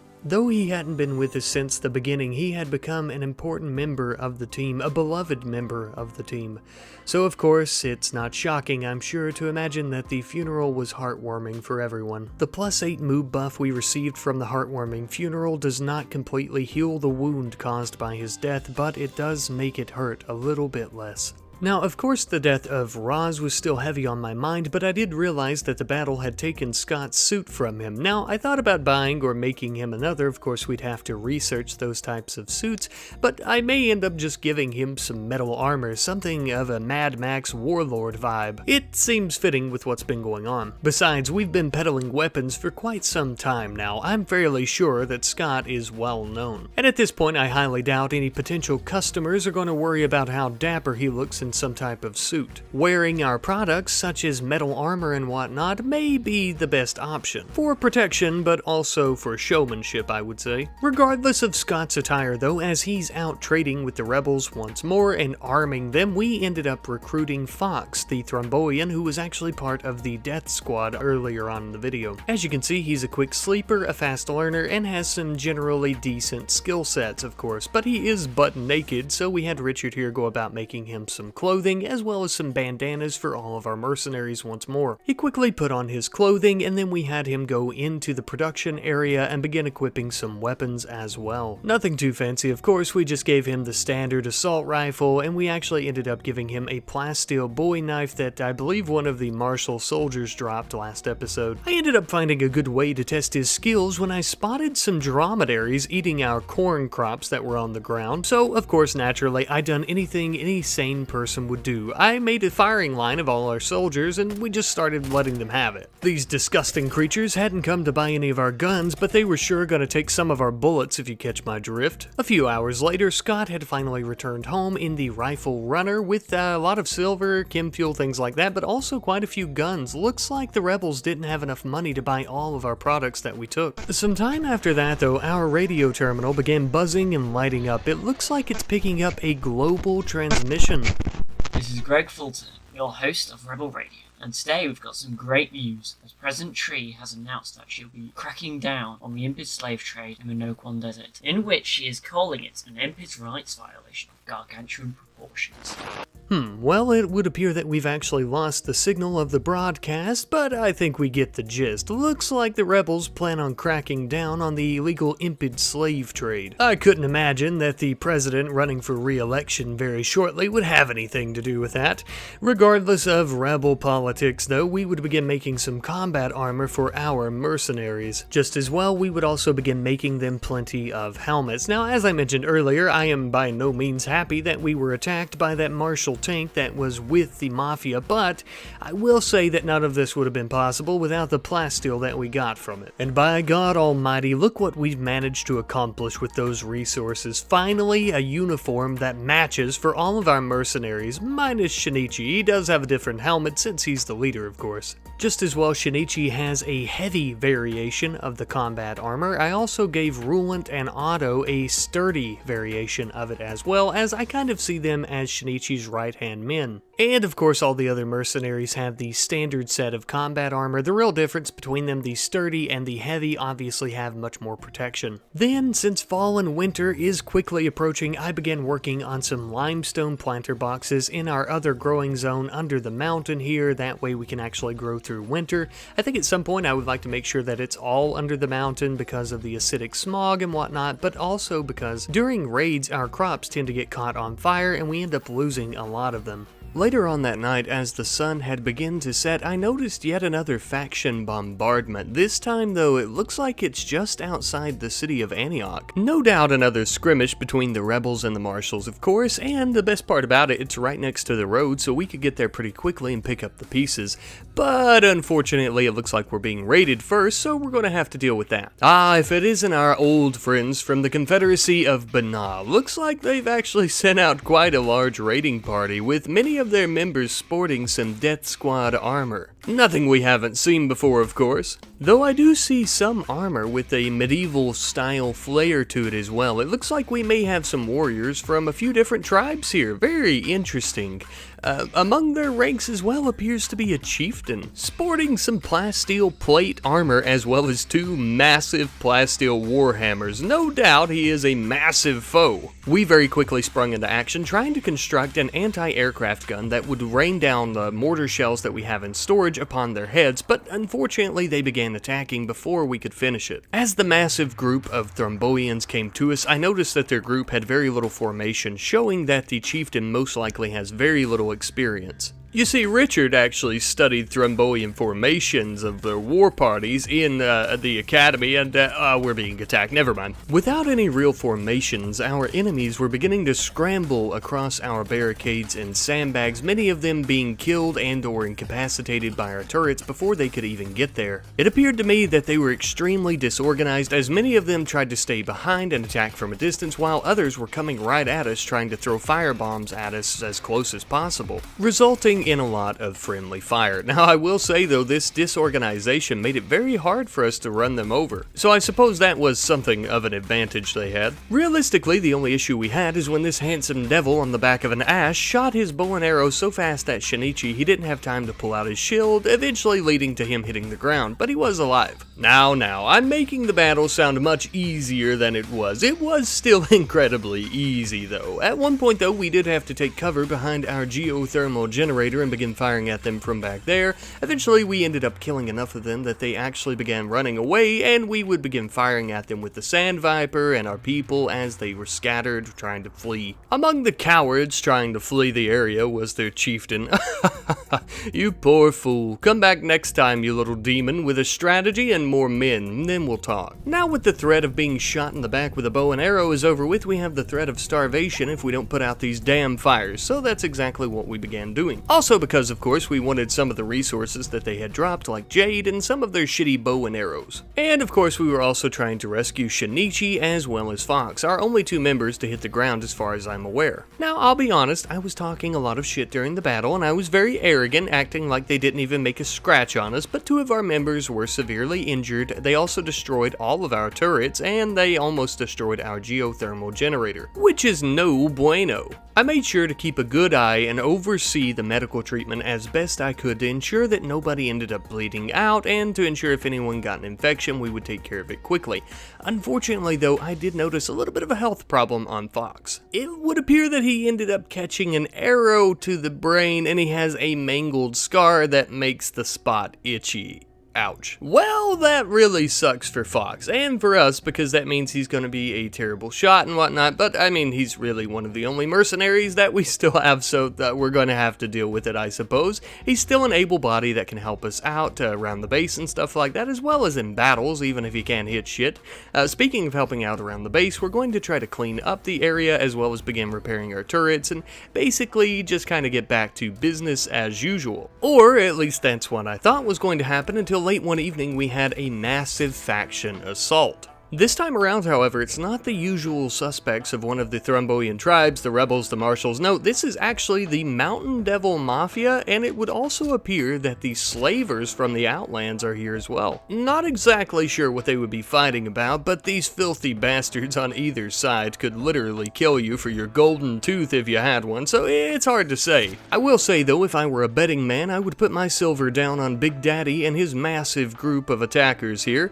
It would appear that he has a very large force, mostly made up of impid slaves. I'm beginning to see why the rebels might want to crack down on this a little bit. Not that the gun empire is a bastion of freedom or anything like that, but I digress. Late into the night, the 2 massive groups decided that they would have it out. Unfortunately, they were going to have it out right slap dab in the middle of our base, so we decided to hide inside. We don't exactly have a dog in this fight, nor do we really care to own one. The only side that we could kind of root for was the slaver Big Daddy, but the way the rebels are talking, there's a possibility that he might not be around for too much longer anyhow, so there's really no point in trying to appease him. The dead have no use for any guns, and the rebels are probably going to be alive, still buying guns off of us at the end of the day, so that's how I made my decision not to help. I will say though, when it was all said and done, I was quite impressed that Big Daddy had seemingly wiped out the entire force that was accumulated by the Mountain Devil Mafia. Very impressive. However, this does mean that his his ranks are thinned out just a little bit, making him even more susceptible to a rebel attack. But thankfully though, that was finally over with, but also unfortunately for the second time within the last 10 minutes of the video, we're going to have to play firefighter yet again, and also begin repairing our geothermal generator before it's destroyed. I also spotted this poor impid person lying there on the ground burning. Maybe we should provide some help to them. We could really do some good. Actually, I'd rather have this spear instead. Thank you. Actually, I suppose some good did come out of that massive faction assault, and it's another reason why I really like when those happen in our area. Unfortunately, of course, many things get damaged, but we end up getting a lot of different spears and guns and things like that. A lot of these groups, of course, carry makeshift weaponry and other things that are barely worth a cent, but those cents do add up eventually. Speaking of which, it's finally time for us to move on up in the world. We are going to have a nice lab here for Downs, of course, as I mentioned, and that does mean that we also need to build her a high-tech research bench. That way she can begin on some better research, such as the multi-analyzer, which of course doesn't really unlock anything in particular except the multi-analyzer that is going to be a prerequisite for many other research trees. But finally, now that things have calmed down just a little bit back at home and Downs is doing some research and everyone's safe and sound, we're actually going to send out Scott as well as a few of our mercenaries to the faction bombardment that's near Antioch. Because currently as it stands with the raid, the faction assault, and with this faction bombardment, we are going to really be accumulating quite the stockpile of weapons, and I cannot wait for that, and we can sell them and we're going to be rich as shit. The more we approached Antioch and the closer that we got, I realized that this faction bombardment is literally on the outskirts of the city. No, like I mean it, you can literally see the city.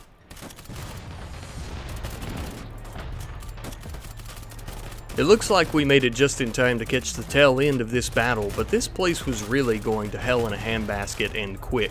The rebels were absolutely dominating the marshal service in this battle. Looks like all that equipment that we've been selling to them really seemed to pay off, as well as the road that we built, making this city easily accessible to them. I did notice, however, as well, it looks like they're trying to stick to their promise of liberating the impids, as there are many slaves rising against their masters in the city. Ah, truly beautiful, I suppose. Democracy and freedom at its best. Liberty for all. Finally, after hours upon hours of fighting, the rebels had finally won. The marshals were trying to flee further into the city, even in some cases just running straight into the desert, trying to get the hell away from the rebels as soon as possible. Naturally, of course, as one might imagine, the rebels were quickly giving chase to them. And I would like to reiterate once more that I really would like to take responsibility for how amazing the rocket platforms on the rebel tanks are. You're welcome. Who says Rat Knight can't change the world? Anyhow though, the city was burning, the dogs were burning, the rebels that were left behind as well as many of the marshal soldiers were burning. Everything was on fire, as you can see. Well, most of everything. Anyone that was not on fire was mangled in the streets next to a pile of bullets. Truly, the Marshal Service is going to have to step their game up if they expect to conquer this section of the city back. But the way things are looking, it looks like the rebels are going to be pushing forward into Antioch. We very well may have to stop doing some trading here and begin trading with some other settlements just in case. I suppose that's a decision we'll have to make once we see how things are going here at Antioch, but for the time being, now that the fires are kind of dying down and nobody's really going to notice, we started moving towards the city to try and scavenge any weapons that we could find, what was left that the marshals didn't take with them or that the rebels haven't stolen themselves. Several hours later, once more as the sun was beginning to shine upon the mountains of Smuggler's Rock, we were pulling the Rifle Runner and the Sand Viper viciously into the garage, ever excited to dump our cargo. Now look, I'm going to be the first to say it, we made out with quite the haul this time around. Not in particular with weapons, though we actually did end up getting plenty of those as well. We actually ended up retrieving a holy shit ton of plasteel, which is very useful for armors and vehicles and many other different things. In particular, something it's been very useful for during this episode is the combat armor we've been making for our mercenaries, and hopefully in the future, of course, we have many more mercenaries to join us here. I believe next episode we're going to be doing a lot more trading with the rebels once again. I will say though, I am kind of realizing that the trading with the marshals and the rebels, of course, it's kind of a fine line because these local settlements, of course, are at war, and if we do too much trading with one, as we've seen the marshals stomp the rebels in the one battle, but now the rebels are beginning to try and take over an entire city with all the rocket platforms that we've been selling to them, so there is a very fine line that I think we're going to have to watch out for, and we're going to have to be more careful. I also believe that I would like to begin building some roads to other settlements through the marshal service, as well as the rebels, of course. One reason, of course, for that is because if we buy up all the components and stuff from one settlement, it's going to take a while for them to kind of renew those and rejuvenate those, I guess. So it'd be nice to have other options that are easily accessible to us, but also because if Antioch is at, war right now, if they're in a massive battle, we're not really going to be able to do much trading with them. We're not going to be able to sneak past the rebels to trade to the marshals, because that is going to be very risky if we were to get caught, right? That might turn one of the sides onto us, of course. It's not something I want to risk.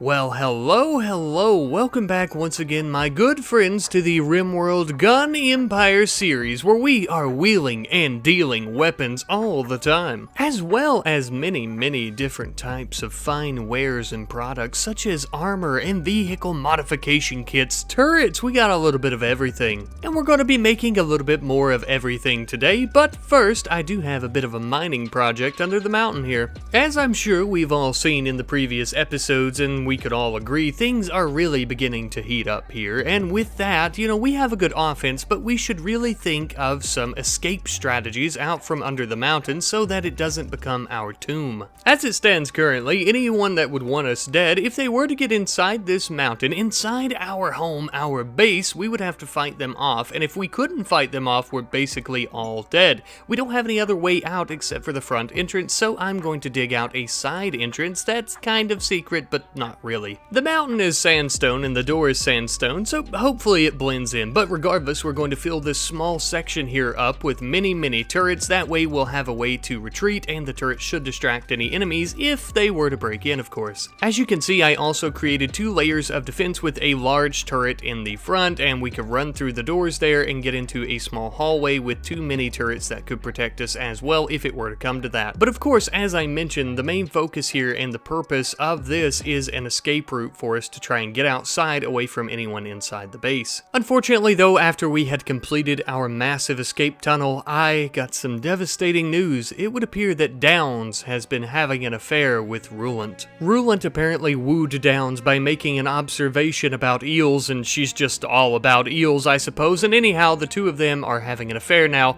It's literally disgusting. Once Richard heard about the news, he got into a fist fight in the garage with Rulant, naturally of course. The two men were literally attempting to tear each other apart next to the Sand Viper. I made the observation of Richard bouncing Rulant's massive Neanderthal head off the side of the Sand Viper, but as mentioned, he is a Neanderthal, so he could take one hell of a punch. At the end of the day, the two of them got a bit tuckered out and they stopped fighting. However, this battle was far from over. Richard would make a little stop into Scott's room before going to bed, and he had a little discussion with him about Rulant and what they should do with him. Richard noted that the two leaders here obviously could not trust Rulant anymore. He stole Richard's wife from him. If worst came to worst, we couldn't trust that he would have our backs in a situation like that anymore. Something had to be done.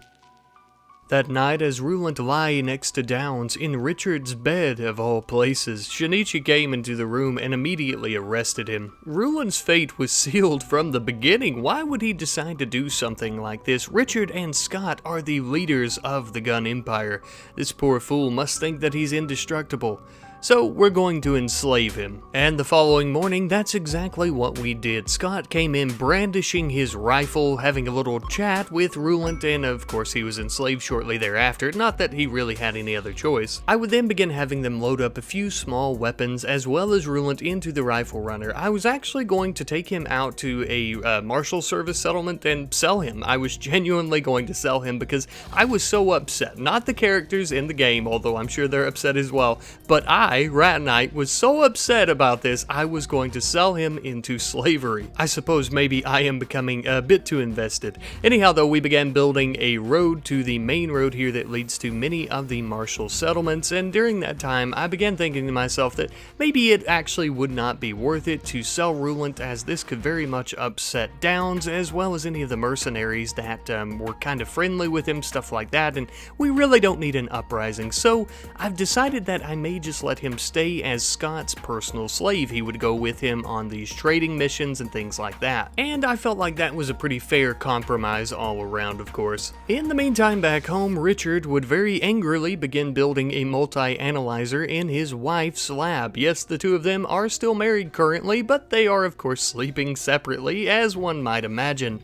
I suppose we'll have to see if they can work things out. Now that we've actually built the multi-analyzer though, we are now open to begin research on fabrication, which we are going to do. This will allow us to create many different armored structures, ammo crates, but more importantly, of course, this is actually going to open up several new different avenues for other types of research, one of which, of course, is bionic replacements, which we are going to try to finish in this episode and actually begin creating bionics to sell, as well as for our own soldiers. Sometime later, Rulant and Scott had finally returned back home in the truck, pulling into the garage with a little bit of silver. The main mission there was to build a few roads, which of course they did, but they did end up selling a few pistols and whatnot to some of the martial police officers to help them maintain order. Now that Rulant had finally returned home, I thought it might be the perfect time to give him a bit of change in apparel, if you will, so let him slip into something a little bit more comfortable, like a steel collar around his neck, and so he did. And now of course we'll let him get better acquainted with his new room and bed down here in the slave quarters, away from everyone else. Sometime later I had Richard and then Otto, once Richard got a little bit sluggish, begin working on some car parts such as engine blocks, car suspensions, things like that we could sell for a profit. They were working on those so that we could try to sell them to the rebels. And just as well for any of those poor rebel sap soldiers that would be walking instead of riding in some type of armored infantry vehicle or tank or something like that, we began making some metal armor so that they're at least somewhat protected. Because remember my friends, if you plan on getting shot at, it's always better to have a piece of steel between a bullet and your fleshy soft bits. Some time later I would begin focusing on building walls around our geothermal generator, because if you watched the last episode, like our good friend Dr. Harvey 3031, you probably realized that every time some enemies came through the area, they were beating the shit out of it, almost got destroyed. So of course we need to be able to protect it, and thank you for reminding me, by the way, Doctor, because it kind of slipped my mind, sorry about that. A little bit of time later, and it was finally time for us to set out on a major trading mission with the rebels. We were actually going to begin trading the massive stockpile of weapons that we currently have, as well as all the engine parts, car suspensions, vehicle parts in general, and the metal armors that we've been making. We've essentially been sitting on a very small fortune's worth of resources, weapons, items in general, stuff like that, and we are finally going to begin selling them to not one, but multiple rebel settlements. You may notice here as well, I started building a road at one point, and then I got a little bit bored with that because it was going to take forever, so then I just kind of drove off-road for the trading. But for obvious reasons, that wasn't too big of a deal for us. It still wasn't all that slow, as the rifle runner was basically built for off-road travel, so it wouldn't take very long for us to finish up our trading mission and get all the way back home. Scott and Rulant finally arrived back home into our territory very late at night. They were getting ready to pull the truck into the garage, but before they did that, they released their inventory, which contained 6,282 silver, 1 advanced component, and 37 normal components. We also had a few other things in our inventory such as food, but we also bought some Chem Shine, which is basically a Chem Fuel moonshine, I take it, some sort of alcohol that Scott actually bought so he and Richard could celebrate their largest score yet. And celebrate they did. Boy, those rebels sure know how to make a stout liquor. After that, it was once again time for us to choose a research project. This time around, we would end up going with prosthetics. Now, prosthetics on their own are pretty useful, but of course, this is just one step to a much bigger project known as Bionics. Shocking to no one, I'm sure, Downs used her major intellect and her high-tech research bench to very, very quickly finish up prosthetics. I mean, it was only within a few hours, I believe. So now we have that done, and we're going to work on Bionics. Very, very exciting. Sorry, I know I keep talking about it, but it's basically the main focus of this episode, what I'd like to get done, of course. At one point, we ended up having an exotic goods trader from the Oak Foundation. This is, I think, the first actual trading trade caravan I've noticed from them, it would appear they're actually using pack animals, most likely so that they don't make a big stir throughout the desert and get caught by any enemies or anything like that, I'm sure. They ended up staying here for a couple of hours, and we didn't buy anything off of them. And truthfully, I wasn't going to use this footage at all up until the point we ended up having a slaver caravan come from the Outlands, and the reason that is important is because Big Daddy here is actually one of the #1 targets of the Oak Foundation and the rebel forces now, so I was excited to see how this was going to go. As you probably could have guessed, the outcome of these two caravans meeting was a bunch of gunfire being shot in both directions towards one another. Unfortunately for Big Daddy and his men, the Oak Foundation would actually end up using our defenses to their advantage. However, the impid slaves were somewhat holding their own by lighting the Foundation soldiers on fire whenever they could. It's actually quite sad because they're doing this to try and liberate all the slaves, and yet they're having to kill several of them in the process. After many bullets and hours ended up passing by, the Outlanders ended up losing, and Big Daddy, along with a few other members, would end up making a retreat out of the territory. However, not all of his followers were so lucky. Some of them were stuck left behind trying to fight off the Foundation, such as the Thrumboian woman sniper known as Violet, who is actually a very vital part of Big Daddy's operations. Once thought to be one of the right-hand men of Big Daddy and also the muscle. Making her final stand though, she was gunned down eventually next to the small mountainside by a Foundation soldier. And so ends the story of Violet, the Thrumboian slaver sniper. Her story began in the desert,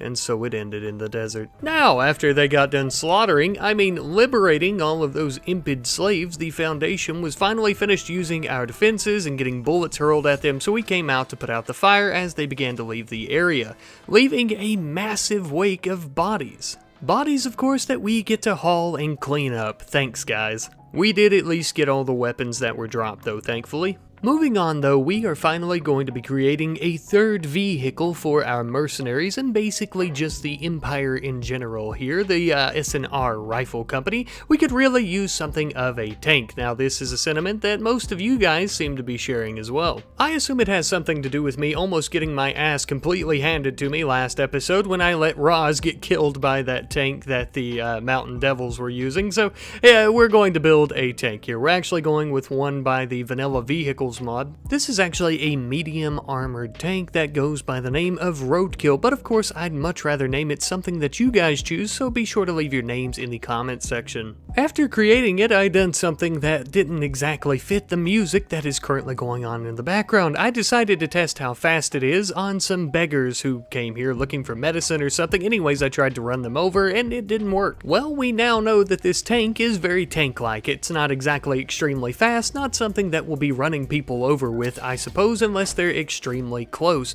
So it's mainly going to be used for taking on any type of armored vehicles that we see, or large groups of enemies, I'm sure. Now, in other exciting news, not only did we have a new tank, but we actually had a new pet. We ended up having an iguana self-tame, and normally I just kill these creatures and eat them when this happens, like the emus and stuff, but look at the little guy, he's so handsome. I think his colors and pattern are just really cool, so of course we're going to keep him, and we're going to need a name for him as well if you guys want to provide that. At this point, we have finally finished up Bionics as our research, so I was ready to build a fabrication bench into the wall here. Unfortunately, this was interrupted by a faction assault between the Marshal Service as well as the Thrumboian Union.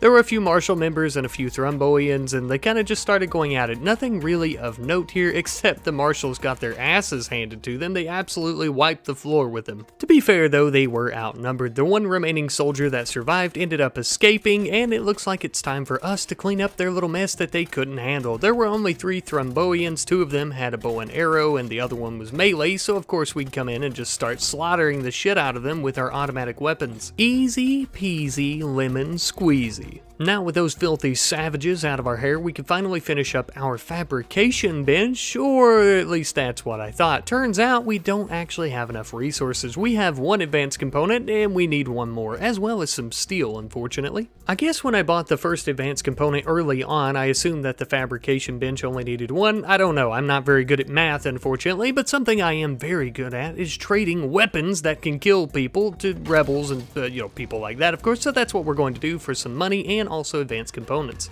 Now you're probably asking yourself why I'm taking the Sand Viper and the tank along with us. Well, it actually turns out there's a nearby mining work site. That's probably where those Thrumboians came from originally, looking here for more areas to set up mines, and they found us instead, of course. I will be honest with you though, it really doesn't matter where they came from, because when the barrel of our brand new roadkill tank is aimed at them, there's only going to be one place that they're going. Alright, I am maybe going to retract that statement, because after we actually arrived at the mining camp, there were a lot more enemies than I had anticipated, like a lot more. I was thinking there would be about 7 to 8, and I think there's almost 30. Mind you, 30 well-trained and well-equipped warriors. It would also appear that one of them may be a mechanitor, whatever you want to call them, but they have mechs along with them. It looks like they've ripped the helmet off one of their ancient ancestors, and they're using it to control a couple of recon mechanoids. So we have that on top of the 30 well-trained tribal warriors that we would already be dealing with. But I am no coward, okay? Rat Knight is no coward. I was going to give it my best college try, but mind you, of course, I did drop out of college, so immediately after beginning to fire at them as the massive crowd of enemies began coming our way, I decided to leave. Yeah, I got a little scared and tried to run away. But cut me a little slack, okay? Their weapons do a lot of damage. Even if they are tribal, they can still take out our vehicles very, very quickly, and I didn't want to lose our tank right away. Look, listen, let old Rat Daddy here drop a little wisdom on your noggin, okay? Sometimes the best way to win a battle is by not being part of that battle at all, and that's exactly what we did here. Sure, we ran away with our tail tucked between our legs, but we could just simply buy the steel from the rebels with our advanced components, and all it is a little bit more silver, and there's not going to be any risk of us dying, of course, and that is the best part. Not too long later, though, we eventually returned home. I was having a few issues with the caravan on the world map, and then once we returned home, the tank didn't want to move at all. I thought the mod was broke, but it turns out it had too much steel on it. I'm such a silly Billy, but I figured it out. Once we finally got all 3 of these bad mamma jammas parked in the garage, we began emptying out their cargo bins, and we had a bunch of silver and steel and a few other bits and bobs, but the most important, of course, was the advanced components, and now we could finally begin working on our fabrication bench, which Scott promptly began working on for us, thankfully. It took him a hot moment. I was kind of afraid he was going to fail, but he has a very high construction skill, so I figured we should be good. Once that was finished, though, it was Richard's time to shine. Obviously, of course, Richard here is always doing our smithing and our crafting and our tailoring because he has such good skills, but I do find it extremely symbolic that he is the one who is building our very first bionic body part, as well as him being a co-founder. It just makes everything so much better. What makes it even more better and symbolic in my opinion is the fact that this was a bionic lung that we were actually going to install in Richard himself. As you can see though, it is worth a lot of money, and maybe it would have been a better idea to sell this first bionic body part, but how are we going to know it truly works unless we install it, right? It would be very unethical if we just sold off these bionics not knowing if they would even be compatible for people, and who better to be our guinea pig, I mean patient, than Richard himself. If he truly trusts his own craftsmanship, then there should be nothing to worry about. And thankfully, after a few strenuous hours of surgery, the bionic lung was finally installed. I never had a doubt in my mind. Well, maybe a few doubts, seeing how Richard is also one of our best doctors, but that's alright, it worked. Now those among you with a keen set of peepers probably saw earlier that the bionics themselves actually require advanced components to be made, so we actually need to research a way to go about constructing our own advanced components, which would be much cheaper than buying them. Now I'm what you might call a little silly Billy, and I wasn't really paying attention when I chose the advanced fabrication research tree, and for some reason I guess I thought that I would have to build a brand new production bench. So of course I wanted to try and build a larger battery room and add some new batteries so we could store more power, because I thought it was going to suck up more power. But really we needed to do this anyways because there are plenty of other different research trees that will have new production benches that will suck up that power. What's that? You're tired of hearing me yap about useless stuff like batteries and power? Okay, let's move on. I caught Richard outside lifting boulders over his head, so I assumed he was doing a lot better, and yes, it would turn out that the bionic lung was making him feel pretty good, you know, he was breathing fine and he was doing well. I suppose these products are now ready for the market. Now, I saw a few comments on the last episode telling me that I needed to build mortars, and I've actually got some of these anti-aircraft guns. Well, currently I actually have one, but I am going to attempt to build another one here, as well as kind of expand our food storage area just a teeny bit. I think I have mentioned it before, but I'll go over it once again. These anti-aircraft guns actually do function as mortars as well, and if I'm not mistaken, I believe they're actually quite a bit more accurate. But uh-oh, what's this? It looks like we need components, and we are all out. Oh, shucks, dang it, I guess we're gonna have to go buy some. Ha! Gotcha, you fools. With fabrication, we can actually make our own components. This is a big step up, mostly because I was getting so damn sick and tired and having to drive all the way to a settlement to get components. It sucked. Now the only issue that we're really going to be running into is steel, which is required for components and stuff, but we'll figure it out later. Because as for right now, friendos, me, you, and Machu here have an anti-aircraft gun to finish up, and so we did. Hopefully we don't have to worry about using these bad boys anytime soon, but if we do need them, they're here. But for right now, I want to take a hot moment and discuss a new mod that I am actually going to be adding to the series here. So this is the setup camp mod. What this will allow us to do is set up a temporary camp on the world map. Now, there are a lot of different reasons that I want to use this mod. For one, I feel like it's pretty realistic, right? I think that our people would be able to set up temporary camps at any point that they would like while on the world map. To me, that just kind of makes sense.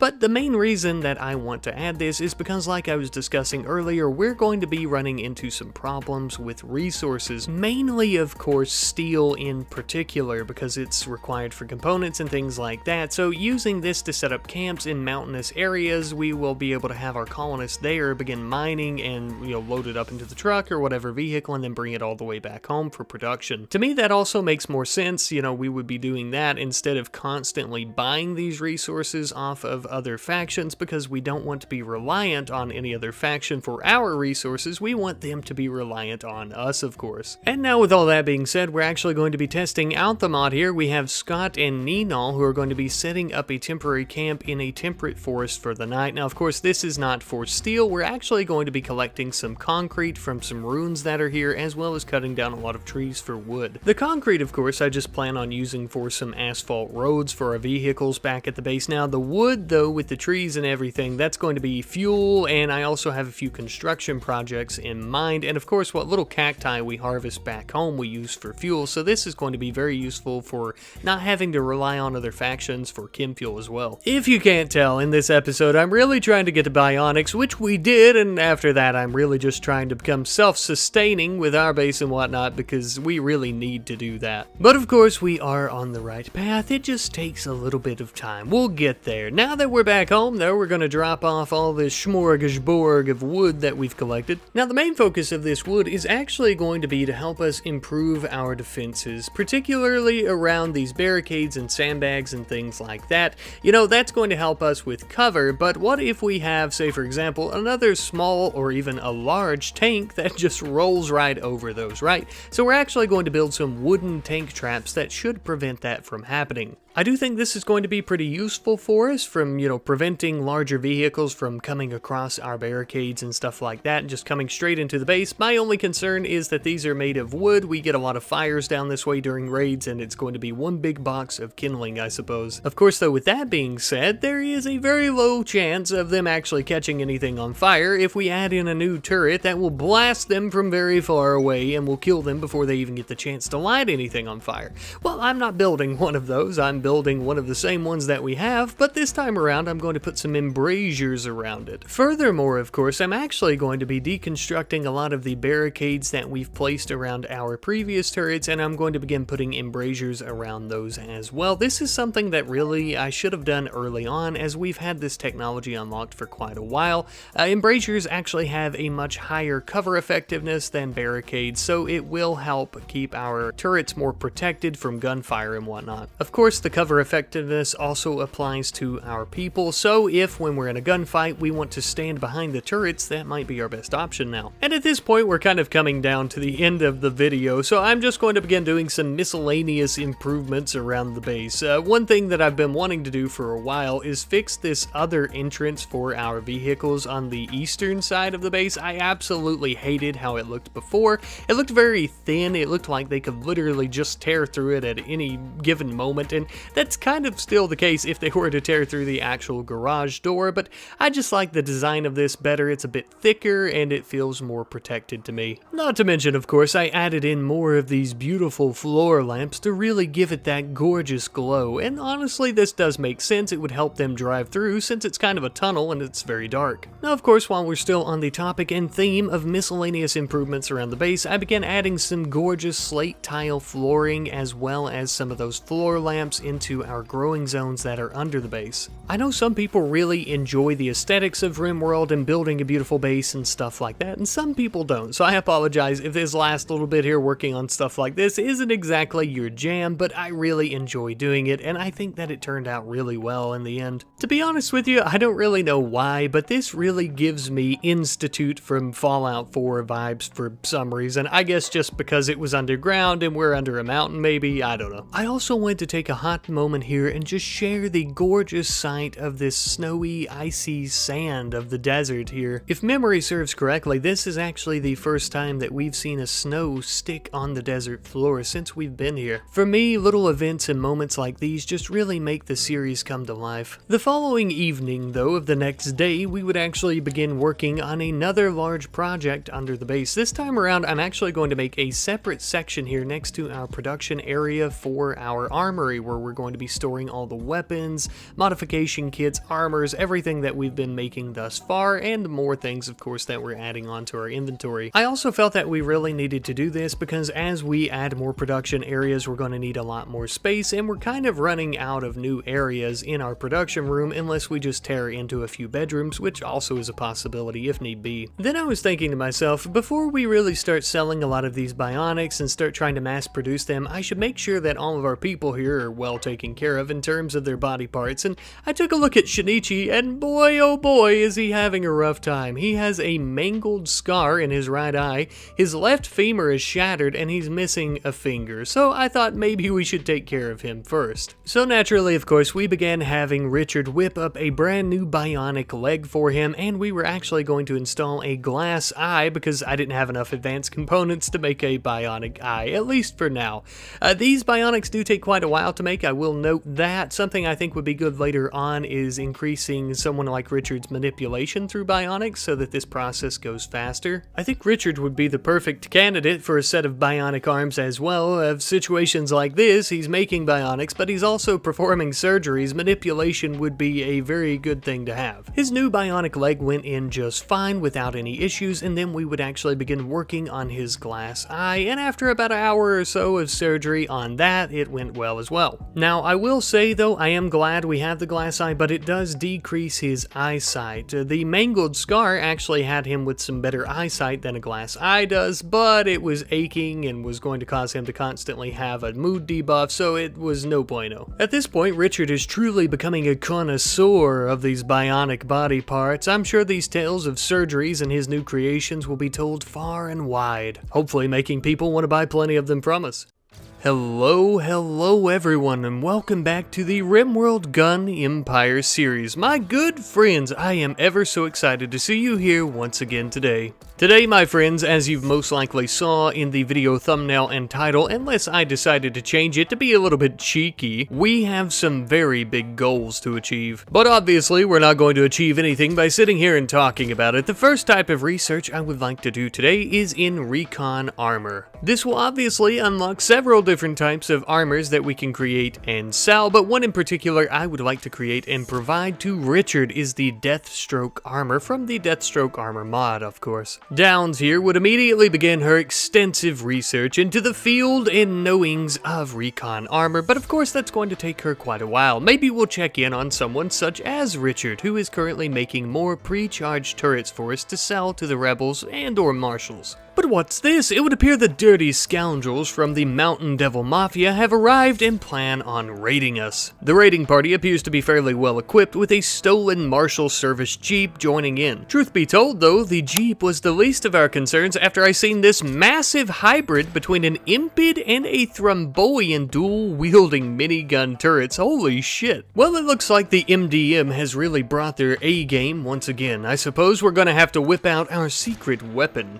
The old tried and true roadkill tank. Now, I will say that this raid was a little bit unfair because the raiders were supposed to prepare before their attack, but they were deciding to go directly through our base to get to the area where they wanted to prepare, so we got a few good shots in at them before that. So many good shots, in fact, that they were actually deciding to retreat, but they wouldn't get out of here before we destroyed that damn dirty Jeep with our roadkill tank. We had one direct hit on the Jeep and it was trying to leave, of course, along with many of the members who were scrambling out of the area. Then we got another shot and it was all gone, and the only thing left were a few of the remaining members who were trying to break through our doors to leave, but of course we surrounded them very quickly and started raining hellfire down upon them. And just like that, with the blink of an eye, yet another raid by the MDM thwarted. Of course though, us defeating the raid was not the only good news, for you see, two of these impids that had survived after we shot them down actually had some decent skills, so we decided that we would capture them, take them back home, and begin trying to recruit them. And this was actually the first genuine test of our roadkill tank against any other type of vehicle, and must I say that it done one hell of a job. Yet another bright side of defeating the raid, and specifically that Jeep, is that we got plenty of steel and plasteel from it as well, which is going to be very useful. Once we had finally got both of our brand new prisoners into the prison cells, we immediately began trying to heal them to ensure that they wouldn't bleed out on our nice clean sandstone floors. And as mentioned earlier, we are not going to be enslaving either of them, as I would actually like to have them both for our mercenaries. We would then end up spending several hours trying to haul in all of the weapons that were dropped by the Mafia raiders, many of which were very horrible quality, awful, or poor. Some were made of some decent materials like plasteel though, so yeah, little wins here and there. Of course, now that our population is going to be increasing once more, which is something like we've discussed that is most likely going to continue happening over and over,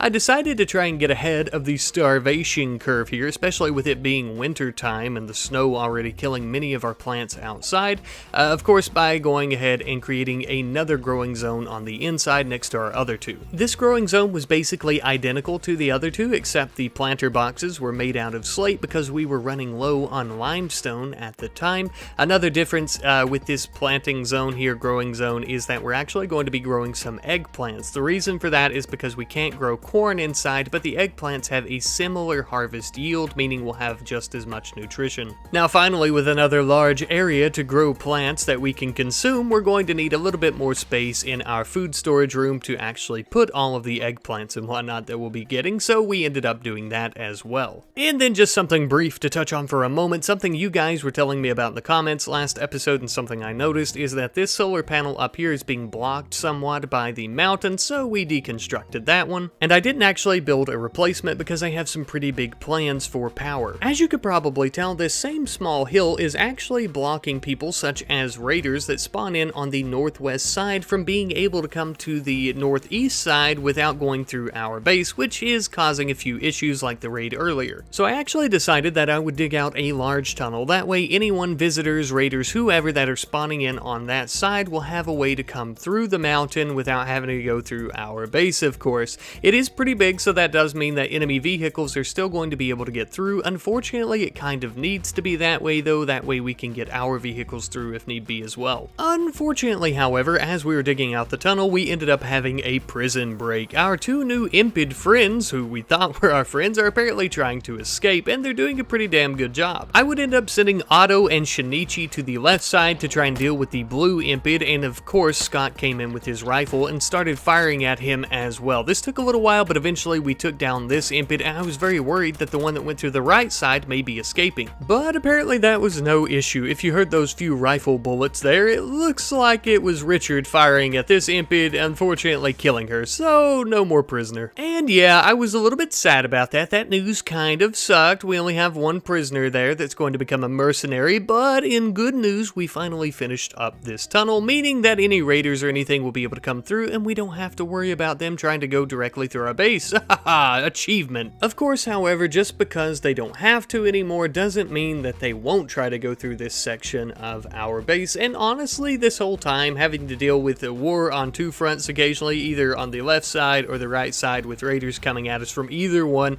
has been a little bit frustrating. So I've actually decided to destroy all of our defenses on that side, and we would actually end up building double thick sandstone walls, and on top of that we would also end up building a brand new geothermal power generator, which was very much needed, as you'll see in just a moment. We did of course leave our garage door and our tunnel on this side though, that way we can actually leave when forming a caravan and we don't have to worry about any issues there.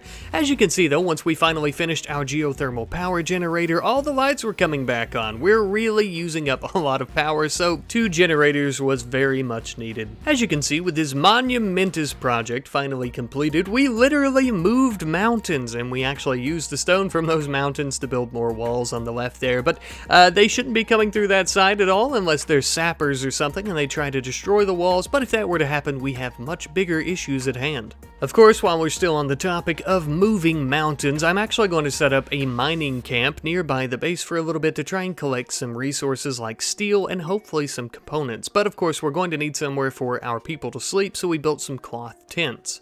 Once we finally completed that, we ended up loading up Scott, Rulant, Otto, Nenal, as well as Kirkos into the rifle runner, and we headed out to some small hills nearby the base here and finally set up our camp. You may notice that all of our people here are wearing gas masks. There is a fairly good reason for that. Most of this tile here that we're actually going to be mining on is polluted. Just like right next to our base, there is a holy shit ton of polluted tiles. This basically all throughout the desert here, it's all pollution, of course. So we don't want anyone rotting their lungs or just dying in general. Even with how disgusting and polluted the tile was, Scott actually remarked to Rulant that the smell was somewhat pleasant, almost sweet, maybe like mustard gas perhaps. Anyhow though, we finally set up our tents for the night and all of our members would get a good night's rest just before the sun came up and they would begin mining steel out of a very small hill nearby. Of course, with this being literally the only reason that they were all camping in this area, as you can imagine, there wasn't much time for recreation, so we had a few minor break risks pop up, but luckily no one actually broke, and we would continue mining this hill for any other resources that we could find. We actually ended up trying to do some strip mining and trying to look for components. Before we would actually finally depleting this mountain of all of its resources though, I would end up sending Kirkos back in the rifle runner all the way home with most of the steel that we had collected thus far. That way she could actually drop it off, since the rifle runner can't carry everyone and all of the steel that we've been mining. If I'm not mistaken, I believe the rifle runner could carry roughly about 1,500 steel or so, and I want to say we got close to maybe 4,000 out of the small hill that we had been mining at, so we had to make quite a few different trips, seeing how we had other people that could carry some of it in their pockets, but not a lot, of course. Finally though, after making several of those trips, we finally returned home with all of our people as well as all of our steel. Unfortunately, there were no components to be found within that mountain, no compacted machinery. There was a little bit of coal, but I decided it really wasn't worth it to make yet another trip, so we ended up leaving that behind. I do somewhat regret that though, because we could have made a little bit of silver from it. Regardless of leaving the coal behind though, the trip was still very much well worth it because we had an absolute shit ton of steel to work with now. However, because of our newfound resources, even with our steel, plasteel, and components having another spot in our production room, I noticed that our 2 current storage rooms are getting extremely full. Pretty soon, well, actually currently, we don't really have anywhere to store anything else that we actually need to put in storage, right? So I actually ended up planning out a brand new storage room just on the other side of the walls from our growing zones. Now you know me, the rat daddy, I'm not very good at math, but I want to say that this tripled and or quadrupled our storage rooms, as these are much larger, and we actually ended up having to build many more shelves. Which was completely a-okay and fine by me, because of course our storage rooms not only work as storage rooms for any items and whatnot, but they also actually work as an overflow room for things like resources such as steel, guns, and knives, and other weapons that we produce. So for us, it takes a lot of room. As we were constructing our new storage rooms, we actually ended up recruiting the impid known as a Biko, and as you can see with his skill set, he's pretty good at shooting, cooking, as well as crafting. He's also a too smart cannibal. Other than that, most of his other skills are either mediocre or pretty lackluster. And you already know, with such a good shooting skill, of course he's going to become one of our mercenaries, so we sent him into our new armory where he would equip some combat armor as well as a plasteel sword and a new rifle. Ah yes, looking very dapper Abiko, ready to take on any enemies of the S&R Rifle Company, foreign or domestic. Now that we finally finished up our brand new storage room, I've decided that we would actually repurpose our old one for some slave barracks. Now this isn't near as good as individual rooms, unfortunately. However, it would be perfect for any overflowing slave population that we end up having in the very near future. It was also around this time that Scott actually developed an addiction to Psykite tea. He had a mental break and he was binging on Psykite products. All we had was tea. If you remember, Roz used to need Psykite tea and I forgot to stop making it, so now we need it for Scott, unfortunately. But my friends, it is finally time, the moment you've all been waiting for, a new research product. Yes indeed, we are going to be researching small nukes, the very first nuclear bomb technology on the planet of Degum. Not made in any top secret laboratory by any specialized rebel scientist or highly decorated military scientist of the Marshal Service. Nay, my friends, made by the estranged wife of a warlord in the desert. Speaking of which, as Downs is researching the devastating power of nuclear bombs, I would actually have Richard begin making his very own new set of Deathstroke armor. Now, of course, this series and universe has nothing to do with Deathstroke or the DCU or DC or anything like that. I just really like the way it looked, and I think Richard looks very good in it. I think the color scheme also really helps set him apart from the mercenaries, as he is one of the founding members and is a warlord. By the time that we had finally finished this new armor for Richard, we had also finally finished our extensive research into small nukes, but of course we hadn't planned on stopping there. We were actually going to immediately begin researching large nukes as well, as they are much better. After that, late one rainy evening, it turns out we actually have two new lovers. Apparently Kirkosh tried to woo Min by describing her as a breathtaking river. Oh my! Min was very attracted, and apparently the two are now in love. Quite the lady killer, isn't he? We obviously, of course, would very quickly end up building them a wooden double bed. That way they could snuggle together at night and be quite happy while doing so. I only hope that this new love between the two of them doesn't cause any issues for anyone else, such as the other mercenaries or just the Empire in general, of course.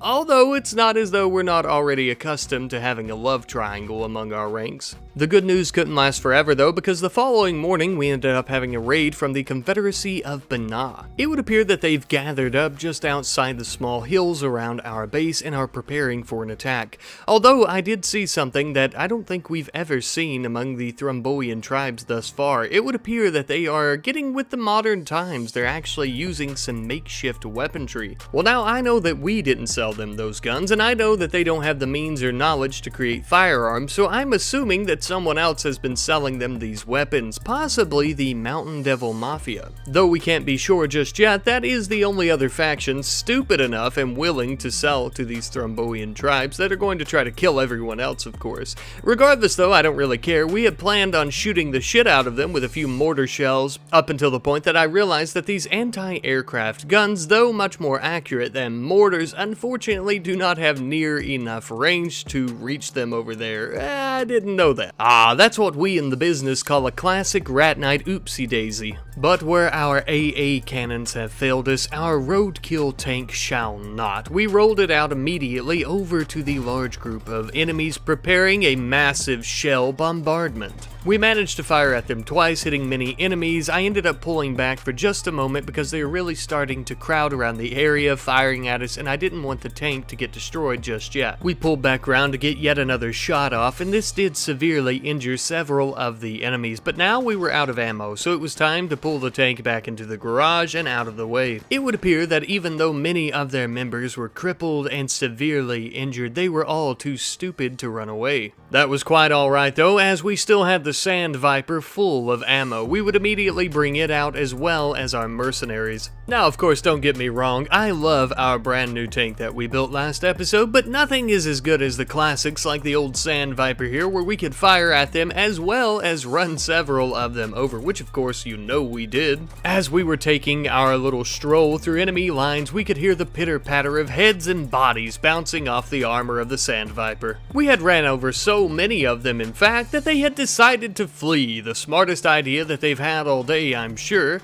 Among those attempting to flee was their chief. Unfortunately for Chief Tizera, we hadn't planned on letting him escape again, and the Sand Viper had him in its clutches, ready to strike. I will say though that I admire his dedication. He was a tough old cat. We ran him over several times, pinning him against the mountain, shooting at him. He was pretty strong, up until the point that Richard and Kirkosh jumped out of the Sand Viper and blasted him into oblivion, which finally took him out. Finally, we've defeated one of the largest threats to our gun empire thus far. This chieftain was responsible for many raids. Now, of course, this is good news, but there is also a little bit of bad news here. Obviously, killing a renowned chieftain among their tribes is going to draw a little bit more attention, which could be a problem, especially since they're beginning to buy firearms from other factions, of course. Some other good did end up coming out of us defeating the raid, though, in the form of a Thrumboian woman named Nurzak, who we would actually attempt to recruit. That way we can add her onto our mercenary squad, and we can continue expanding our private army. Speaking of expanding our private army, as well as our empire, and more importantly, of course, our influence across the planet of Degam, we need more money.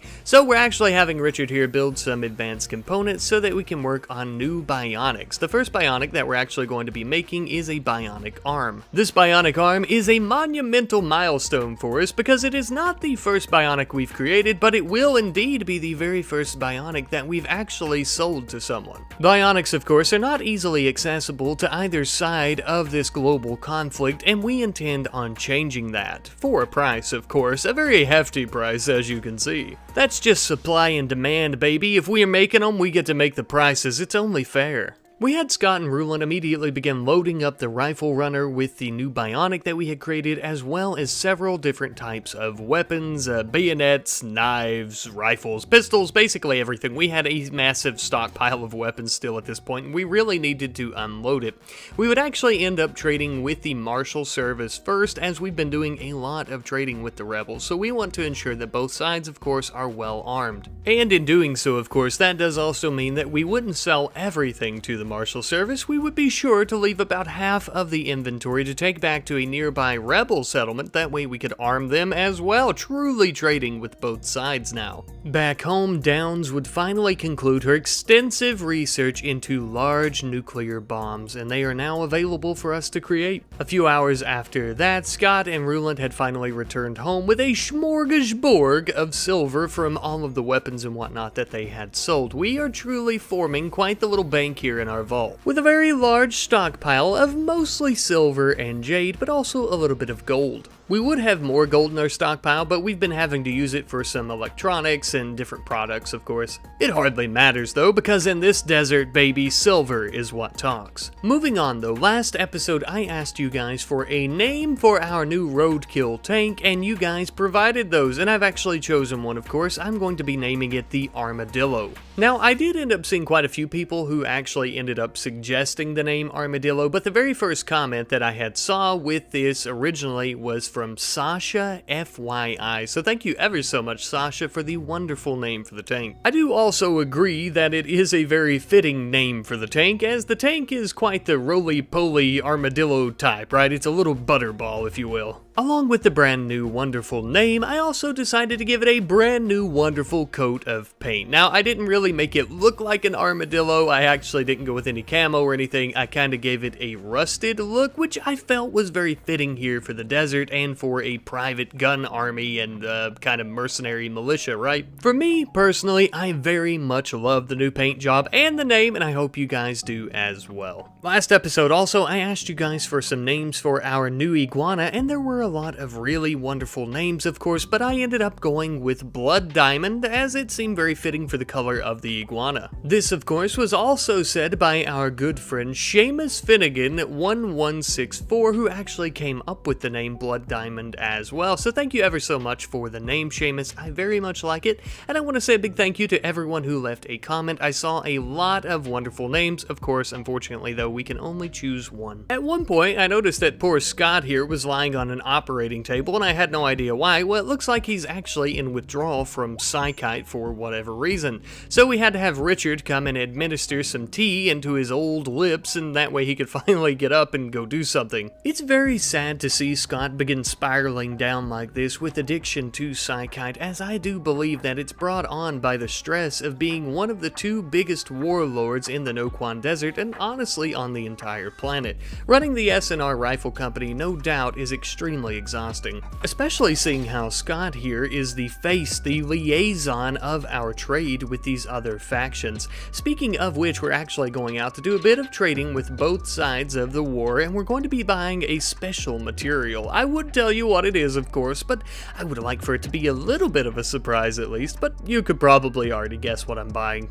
I will give you a little bit of a hint though. It is a special rock that glows that makes your skin fall off underneath your clothes. Now, this very special rock that we're purchasing requires a very special place to be kept, of course, far away from any of our people to keep their skin from falling off, just as the rhyme foretold earlier. So we're actually going to be digging a narrow, slender tunnel to a very small little area here where we can store it. This new hallway and new room would take quite a while, so long in fact that unfortunately we hadn't finished it by the time that Scott and Rulant returned home with their new special rock, so the cat's out of the bag. Yes, I bought uranium, and a lot of it. We ended up purchasing 171 uranium. Now, the Marshals nor the Rebels really knew what we needed it for, nor did they know the capabilities of this uranium, so they were practically giving it away. The large nuclear bombs require 200 uranium, so accompanied with what we already have in storage, this should be plenty. My friends, you are witnessing history in the making for this planet. The very first nuclear bomb created in a warlord's garage, essentially.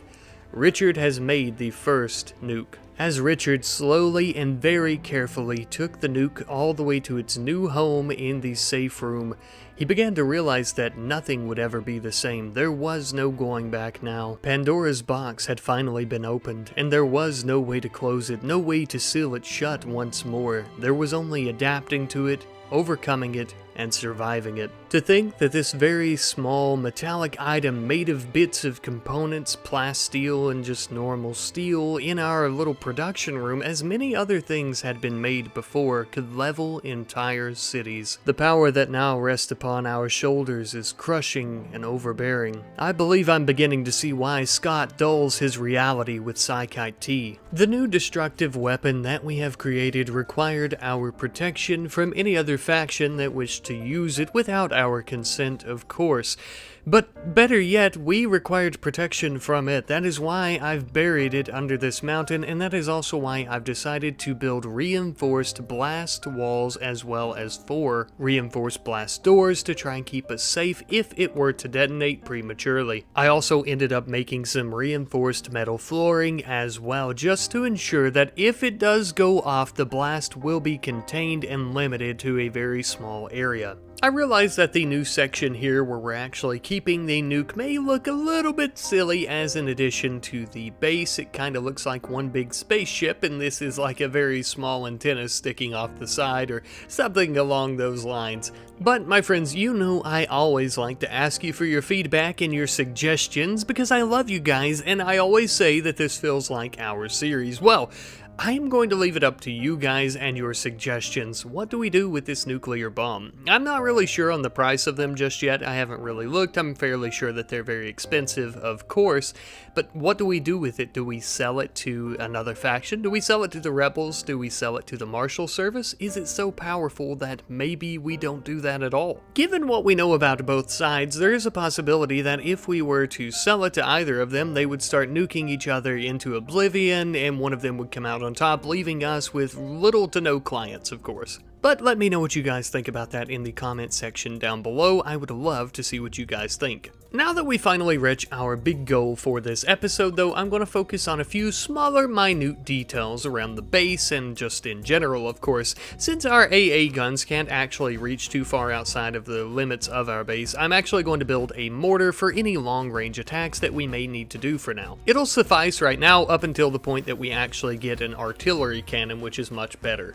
Once that was completed, we would actually begin work on a very large and long road from the eastern entrance of our base all the way to the new tunnel that we had built early on in the episode.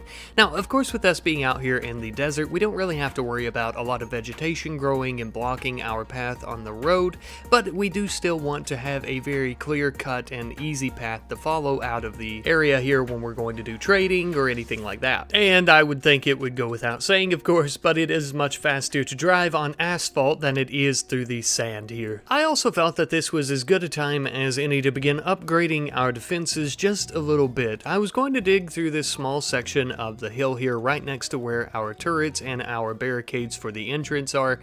We were actually going to create something of a pillbox style here with some embrasures and some cover. Essentially just a small box within the hillside here where we could hide and fire at our enemies with a very low risk of getting shot in the head. Of course, as I've mentioned before, the embrasures provide a lot of cover effectiveness, but so do the sandbags, and when they're stacked on top of each other like this, it makes it pretty hard to kill us. It should also make it extremely difficult for them to kill us if we're raining down hellfire upon their heads with our rifles, but also with the 3 manual auto turrets that we're installing in here as well, making this pillbox quite the deadly pill to swallow indeed. And I don't mean to beat a dead horse here, but with these mounted turrets and their cover effectiveness, the embrasures, and the sandbags all stacked up, I wish them luck in trying to shoot us. Later on into the night, I realized as we were doing all that minute work, we had actually recruited the Thrumboian woman known as Nurzak, who has a good mining skill, and okay cooking, shooting, any other skill really, and she is also a night owl and sanguine, and she is going to be joining our mercenaries as you guessed. We had made her some light combat armor, a new helmet, a bandana, and then she would equip a plasteel longsword as well as an assault rifle. With the growing population of mercenaries into our private army grows a need for some residential areas, some new bedrooms and whatnot where people can actually sleep and just enjoy themselves, a little square under the mountain to call their own. Obviously, of course, we're doing this because people need their own bedrooms and they need a place to sleep, but also you need to think that this private army, they're not doing it out of the kindness of their hearts. They're doing it for riches, for maybe just a place to stay, for food. I mean, it's a very tough world out there, but we don't want them turning on us, right? We want them to be happy and we want them to have nice things. I also ended up mining out a small section of the hill here between the hallway that will actually go into our pillbox where we'll be fighting many enemies, I'm sure, and to the hallway of our base. I thought it might be best to have a direct connection there, that way if someone's injured we can get them in quite quickly. I also put doors on either side, that way it acts something like a buffer in case somehow enemies do make it through. And a bit of a side note here, I'm also pretty glad that we did it because we found a large vein of steel ore. A few days later, I spotted Scott out in the field, and you know, since this series has began, we've had a couple of birthdays for Scott here, resulting in him becoming frail with a bad back. It didn't help either that he had a gunshot that hit his spine at one point, and with his new psychite addiction, he's becoming extremely slow, with his moving only being about 20%. Look, at some point we're going to have to face facts. Okay, Scott's getting up there in age. He's only 55, so he's not that old, but he does have underlying health issues, and that with the bullet that hit his spine at some point there, it's not looking too good for him. We'll most likely end up having to have someone else take his place as the face of our trading, right? But of course, we love Scott ever so much, and I didn't want to just throw him away, so I decided to have Richard use some of our resources to make him a bionic spine. Richard would also be the one to perform this very delicate and intense surgery on Scott's spine because he was the only one that had this high of a medical skill.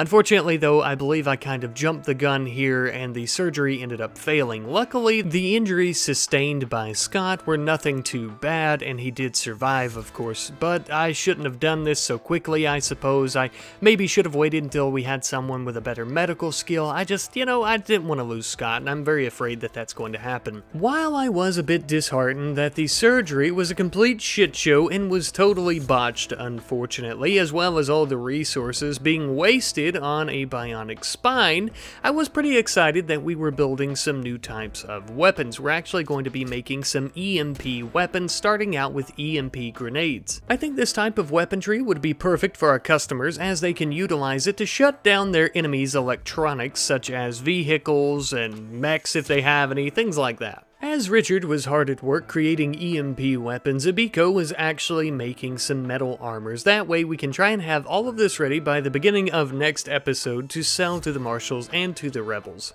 Or possibly anyone else that would like to purchase them for this fair price that we're selling them for, of course, such as the Outlanders if they ever come back around. We haven't seen them very much ever since the Rebels cracked down on the slave trade.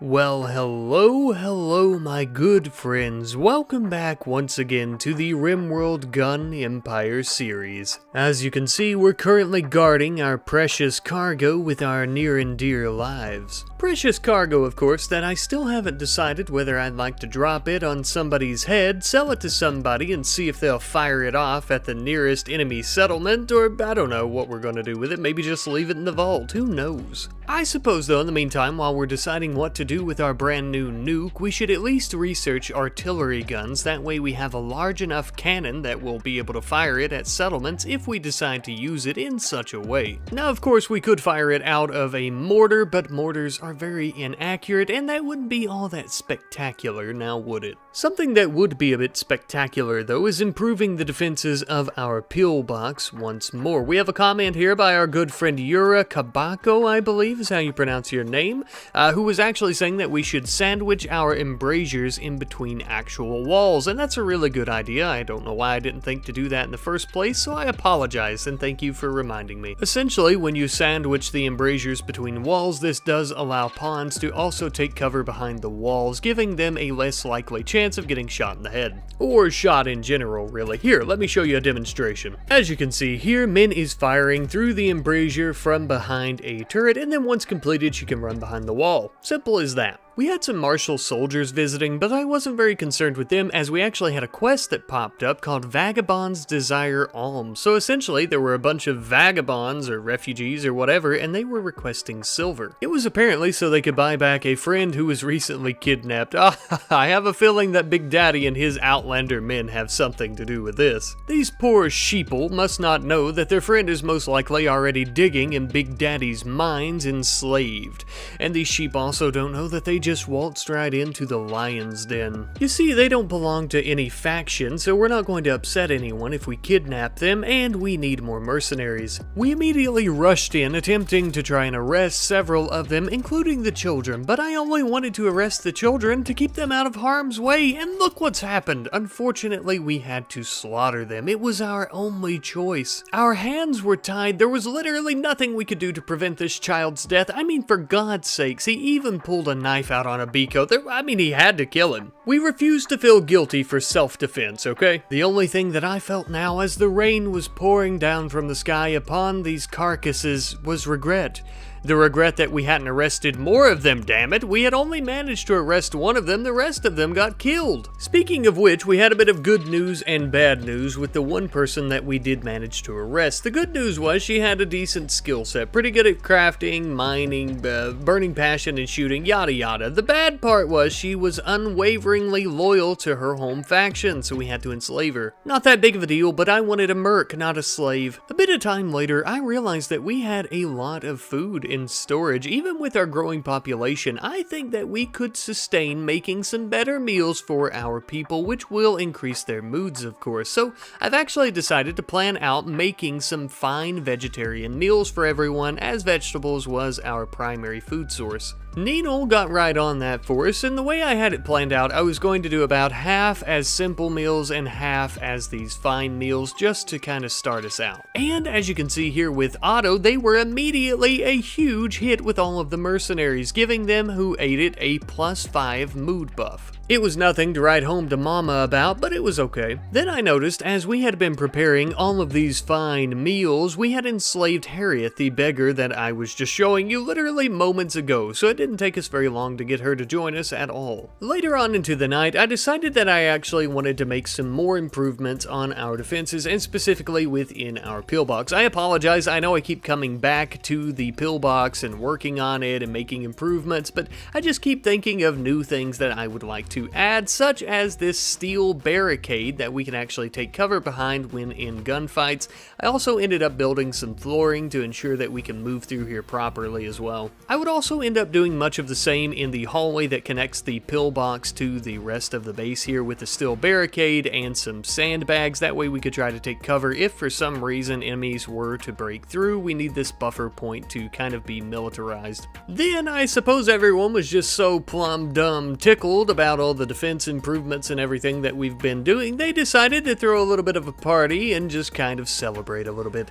Doesn't look like they invited any of the slaves, a mercenary only party I see. A bit later, Downs finally finished up her elongated, extensive research of artillery guns, and once that was completed, we finally could sack that old dusty-ass mortar and begin building 2 brand new, shiny, wonderful artillery cannons. Oh yeah, I bet these 2 bad boys could fire a nuclear bomb, if need be, of course. I still haven't made up my mind. However, I would like to test out this new artillery cannon technology and see just how wonderful it is, especially compared to the mortars. We need to know if it's even worth using, and I know just the place to take it. You see, not too far from the base, we actually have an ancient complex, of course. Now, for a long time, I haven't thought much of it, but I have a sneaking suspicion that the Mountain Devil Mafia might be using it as a temporary base of operations in our area. Given that their bases are normally in the Outlands, and we've been seeing a lot of raids from them recently, it would only make sense that this place is most likely under their control, and after we arrived, it would appear that my sneaking suspicion was correct. Now, I didn't see any of the Mafia devils outside, but something tells me that this vehicle assembly bay that appears to be refurbishing old Marshall tech might just be theirs.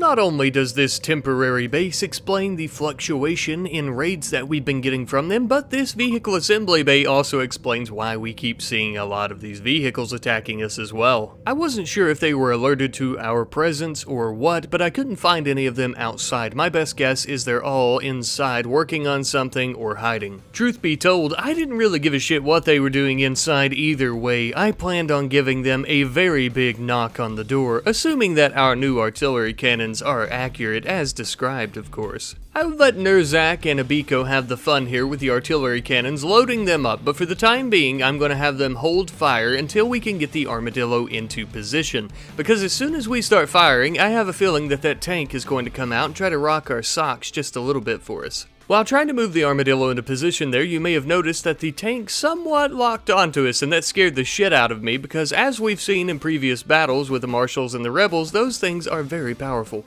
I was unsure why it didn't start trying to chase us down though, maybe it's not fully completed. Regardless, we started firing some mortar shells at the base, hitting one of the sections of it where apparently there were no devils either. And we would continue this process, rinse and repeat, up until the point that we finally found them all hiding in the center with yet another tank. How the hell did they even get that inside? Dear God. Well, now that we found out they have 2 tanks, I would get the armadillo the hell away from there. We might have been able to handle one of them, but not 2 of them. Those things are going to destroy the armadillo and anything else that they fire at most likely, so we need to get away from them and just try to, I don't know, take pot shots at them maybe. That was my decision. Essentially, whenever the tanks would go back towards the base because they have such a massive range, we would then run in back to our artillery cannons and start firing again. For whatever reason, the Mountain Devils and their tanks did not want to leave the base, which I thought at first was a very good strategic tactic on their part, up until I realized that I could just bring the armadillo around, blow a massive hole into the side of this ancient complex, and start firing at them from the inside. but we ended up running out of ammo, so I would have to bring the Sand Viper around and try to refuel the Armadillo. Thankfully, as I was attempting to do this, Richard in the rifle runner and the other mercenaries firing the artillery shells had managed to keep the tanks and the Mountain Devils busy and occupied as Shinichi had transferred over the steel into the Armadillo, finally reloading its massive cannon. As we were preparing the Armadillo for another bombardment, though, the tanks were getting extremely close to hitting Abiko and Nurzak with its massive cannon. They had to take cover behind some small rock cliffs trying to avoid it. To be honest, this would have been easier to do if I wouldn't have tried to have taken pot shots at it every so often, but luckily no one ended up getting hit by the cannon here. And now the Armadillo was finally ready. We had broken through the steel walls of this structure into the nougaty soft center where all of their little people were hiding, and we began firing our massive shells inside, killing several of them, and after this they began trying to flee. Of course, we weren't going to just let them leave though, no. We were going to run them over. As they were attempting to run away, we would do our absolute best to send as many of them to hell as humanly possible. And luckily we did manage to kill several of their foot soldiers, but unfortunately there was no chance that we were going to be able to stop these tanks from leaving the area. If we came out where the tanks could see us, where we could fire at them, that meant we were within range of them as well, and they definitely would have killed us. But we did end up defeating the base as a whole, and we managed to kill several of their soldiers, so of course that was something to be proud of. And with this base finally destroyed and or captured, that does mean that we should see a lot less frequent raids, as well as less frequent vehicles being in those raids in general when they do come. I still can't figure out though why we couldn't get them to leave the base, as we were literally raining down mortar shells upon their heads. Maybe their chain of command told them that they needed to stay here and protect their generators or something at all cost, or maybe all their equipment to build vehicles. I really don't know. It is possible maybe they had called for backup. It looked like we were expecting a raid in the game UI, so maybe that's what it was. Regardless of the reason though, I am now going to be referring to this battle as Operation Steel Turtle. Yes, well, not exactly the most catchy or interesting name, but it was the best that I could do, I'm sorry. In the meantime, we would actually begin deconstructing the vehicle assembly bay, the generators, and basically anything of use that would give us steel and or components that the Mountain Devils were using here. Even though now we can make most of these resources on our own back home, it was pretty well free to just take these, so we might as well. After that was finally completed though, we would begin making the journey all the way back home, away from the ancient structure. However, I ended up receiving a notification that our caravan had been detected, and I thought that was kind of weird, and then I realized that the icon for the ancient structure hadn't gone away, so I was like, what's going on here? Well, it actually turns out that I left Otto alone in the Armadillo in the ancient structure. A classic rat night whoopsie. No big deal though. He only sat alone, isolated in the tank in the night cold air for several hours. I'm sure he's fine. Anyhow, we made it back home sometime later with all the resources, weapons, and everything that we had collected. And along with all the resources and weapons, we also brought back a Mountain Devil Impid, who we would now begin recruiting into the ranks of our mercenaries. I'm sure he'll make a wonderful addition. Now that we've got everything situated though and everyone is back home, we're going to begin hauling all of these weapons and resources into their proper places in the storage rooms. Just as well, we also have Abiko here who is making some pre-charged mini turrets. That way we can make another stockpile to sell to the rebels and or marshals. Or perhaps these handsome young slavers who arrived later into the night would like to purchase some off of us, maybe in exchange for some of their strapping workers. No, but in all seriousness though, I had Scott begin discussing with the leader of this slave caravan because we did want to purchase some of their slaves. Not to keep as slaves though, we actually wanted to break their chains and make them into mercenaries.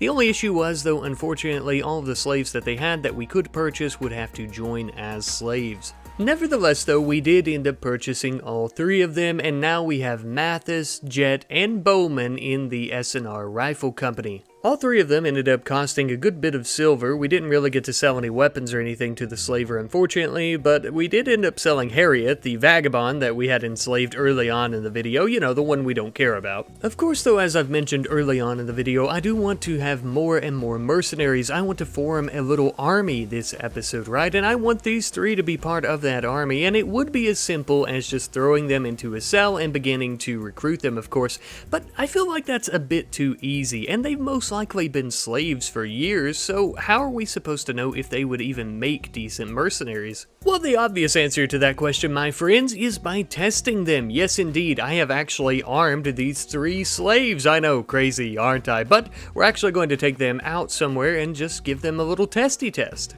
We would end up taking them out to a faction contention, which is basically where a small camp or so of one faction's being attacked by another, just to see if they could kill some of them, and if they survive, they've earned their spot among our mercenaries, and if they die, well, they're dead, of course. And some of you may think that this is unfair, but honestly, I mean, most of our members that are among the mercenaries, if not all of them, have earned their spot in some type of combat role before. They have some type of experience at the very least. So these new folks need to prove their worth as well. We ended up arriving sometime later. It appeared to be a small Thrumboian Union camp. It would appear that the other faction that was having the contention with these tribes people were the rebels, and somehow I don't think these couple of rebels here are going to be standing side by side with us during this battle, unfortunately. That shouldn't be a problem though, as I have the utmost faith in our new recruits and their ability to slaughter these tribes people. And if they can't, we could always just hop back into the truck and then leave them stranded here to die, of course.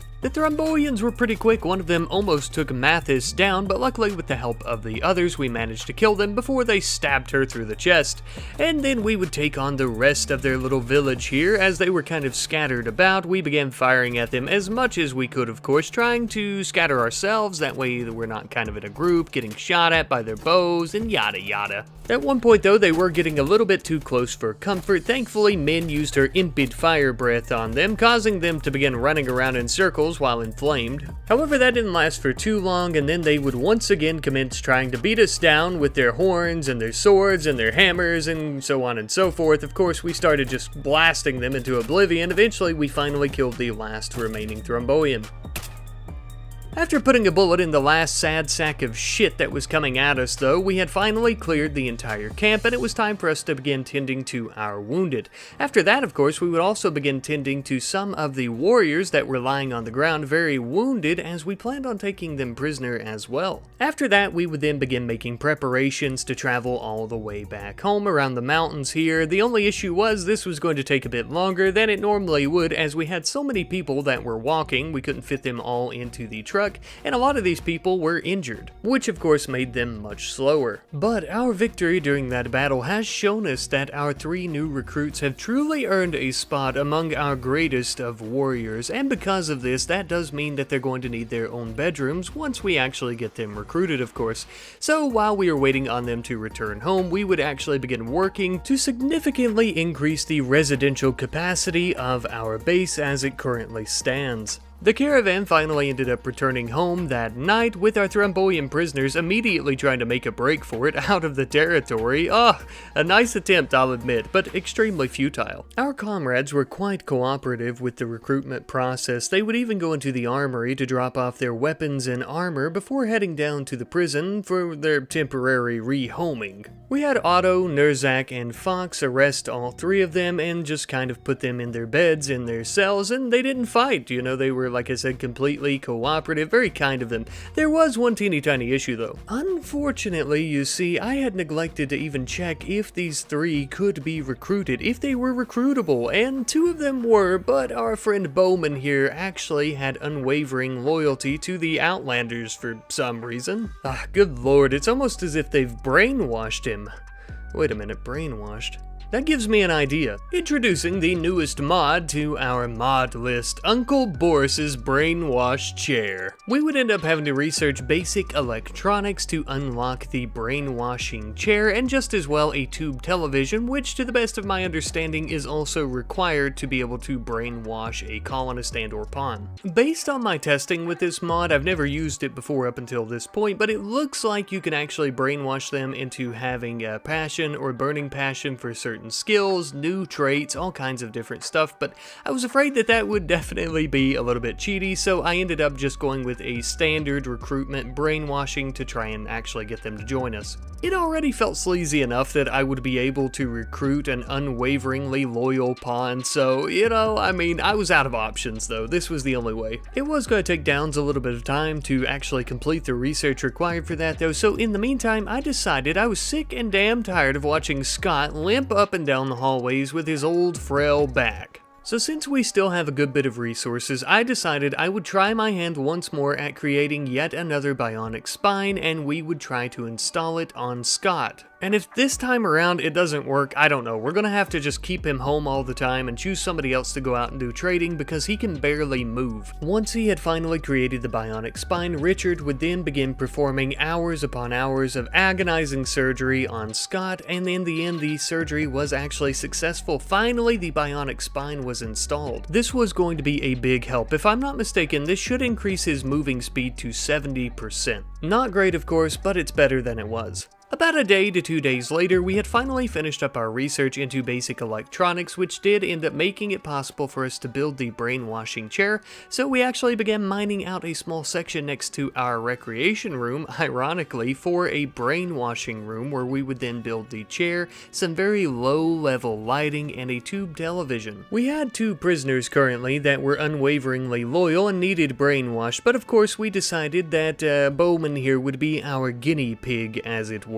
We would bring him into the depressingly dimly lit room, strap him into the brainwashing chair, and then flip on a little movie for him to watch for hours on end until his brain rotted away. Personally, I think the movie they're forcing him to watch is actually a film montage of me saying the words extremely and whatnot and unfortunately. That's enough to drive anyone crazy. But I am curious, what do you guys think the brainwashing video would be, or what would it look like and that kind of stuff? Be sure to let me know in the comments section down below. After a while of watching the video, eventually Bowman ended up hitting the ground, collapsing. He could watch no more, so we took him all the way back to his cell. Turns out he had a catatonic breakdown from the video. Based on what I could tell with the mod, this is what is supposed to happen, and then once he recovers from the catatonic breakdown in a few days, we'll be able to determine if it actually made him recruitable. Next up on the chopping block would be the Thrumboian prisoner known as Silva. She too, of course, would be subject to the brain-rotting, mind-melting video that was in this room in hopes that we would achieve her allegiance. A bit of time later, and all of this recruiting and brainwashing was really making everyone famished, and they decided that they needed more food. Quite literally, they needed a place to grow more food, so we began working on yet another kind of hydroponics area under the mountain here. This was basically just more of the same. You guys have already seen me create 3 of these already. There was nothing new. The only thing worth noting is to the southern section of this room, we ended up having to build a massive retaining wall, simply because we had ended up digging to the outside of the mountain when trying to build this one. Then for a time, I just kind of sat back and watched as all of our wardens would begin chipping away at the recruitment of these 6 prisoners, and this would take a very, very, very long time, unfortunately, but I was determined to get them all on board as mercenaries. No matter how many times I had to brainwash them or feed them fine meals and sit there and watch them gulp it down as we were already struggling to plant more crops, I would get these sons of bitches to join us. Speaking of which, Bowman was actually becoming quite a hard nut to crack. He would end up needing a double dose of the brainwashing, although this second time around it did seem to finally do the trick. Shocking to no one, the last 3 that would need to be recruited were the 3 that we had actually purchased and that proved themselves on the battlefield. I do suppose it does make sense that they would be the strongest physically and also mentally, of course, but in the end they all ended up joining us. By the time that the snow was falling upon the ground, we had 6 new mercenaries. Ah yes, finally all of our hard work, our blood, sweat, and tears have paid off. Now, I'm sure by now you've probably noticed that they're not near as organized as our other mercenaries, unfortunately. I didn't have enough time to build them all the light combat armor or really any other type of armor except for a few of the black helmets, of course, so most of them are wearing the metal armor and just picked up a few weapons we had in storage. By this point, we actually have 13 mercenaries total, of course not counting Scott or Richard. I don't really count them as mercenaries as they're basically just the leaders of the SNR Rifle Company, of course. You know, they're not actually part of the private army. I know this isn't an actual army, of course, but it is a start. It does also look like we're about to get our money's worth and get to test out our new soldiers here on the battlefield because we have a raid from the Mountain Devil Mafia. Not only a raid, but apparently these raiders plan on making their way through our base. Oh, we'd love to see them try. I will admit though that they are very well equipped, with a lot of them actually sporting some pretty heavy weaponry as well as explosive weaponry. This left me a bit curious as to why this raid was really packing a punch, and I believe I see it now. Along with them, they have a Duke. This here, my friends, is Devil Duke Commando. His title is Devil Duke among the Mafia, of course, and his name is Commando, just to kind of specify. You could kind of think of him as the manager of this local branch of the Mountain Devil Mafia. This is the handsome devil, no pun intended, that we have to thank for all the raids ever since we've settled here. We'll be sure to show him our appreciation. As they approached, the majority of our mercenary forces quickly ran into the pillbox for cover to begin annihilating these bastards with their massive autocannons. This is it. There's no going back now. Just as we had assumed, they were pretty starstruck from the get-go with our sandstone turret that was hidden within these rocks. Looks like they're having a pretty hard time with it, but Duke Commando here didn't care and he went straight for the pillbox, firing at our mercenaries. We returned with very heavy fire from our cannons, annihilating the Duke. He was just the first though. Next up would be the rest of his filthy mountain devils. They were still pretty preoccupied with our turret up until the point that they actually ended up destroying it, and then they would get closer to our defenses fighting our other turrets. I tried to think of a good strategy here, and I had the idea that I would actually get all of our mercenaries into the garage here and then crack the door open as soon as possible to try and flank them. And for the most part, this strategy seemed to be extremely successful. I was going to bring our soldiers completely out to just start firing at them while they had their backs turned, but they actually began coming back towards us and also began fleeing, so we would try to take cover behind some of the walls that we had built in the garage while still firing at those remaining few. Once it seemed a little bit safer to come out, as many of them were scattered, we would actually begin giving chase to the handful of devils that were still in the area trying to run away, killing several of them. Unfortunately though, we wouldn't be able to chase them all down before some of them ended up getting away, but it wouldn't hurt to let a couple survive. Maybe they can go back to the higher-ups in the Mountain Devil Mafia and tell them what happened here today. Believe it or not, a few of these sorry-ass impids actually managed to survive the onslaught of bullets that was provided by our massive autocannons and by our turrets. We would actually end up taking two of them back to the prison where we would begin tending to their wounds. That way we could actually start recruiting them into our private army here. I know I've said it a lot, I've been yapping about it a lot in this episode, and it'll all make sense here in just a moment, I do believe, but I am really trying to build up this army as much as possible. Speaking of armies though, I'm gonna say that the Mountain Devil Mafia's chapter in our area here is probably lacking in soldiers and equipment now. I didn't see one vehicle during that entire raid, so I'm thinking our little attack earlier on in the video must have done some good. On top of that, with their Duke murdered here today on the battlefield, they're going to be lacking leadership and guidance in this chapter, and probably scrambling to try and find another Duke. You know, those few remaining members that are still around here. I'm beginning to think that the Mountain Devil Mafia is actually becoming a big problem for the entire planet. As you can see here, we actually have an icon on the map for a safe house for the Mountain Devils, and it looks like this is linked to a quest from some faction in the Outlands. They've apparently placed a bounty of 86 gold on the head of one of these devils. That may be something that we look into in the beginning of next episode. I wouldn't mind making a little bit of gold. But like I was saying, I think that the planet may be getting a little bit sick of this disgusting mafia here, as the Outlands themselves are just full of criminals and scavengers, slavers. We've seen many horrific types of people come from the Outlands, so you know it must be bad when even they are trying to put a bounty on some of their heads. You know, we have a private army though, probably one that could rival the Mountain Devils as we've seen.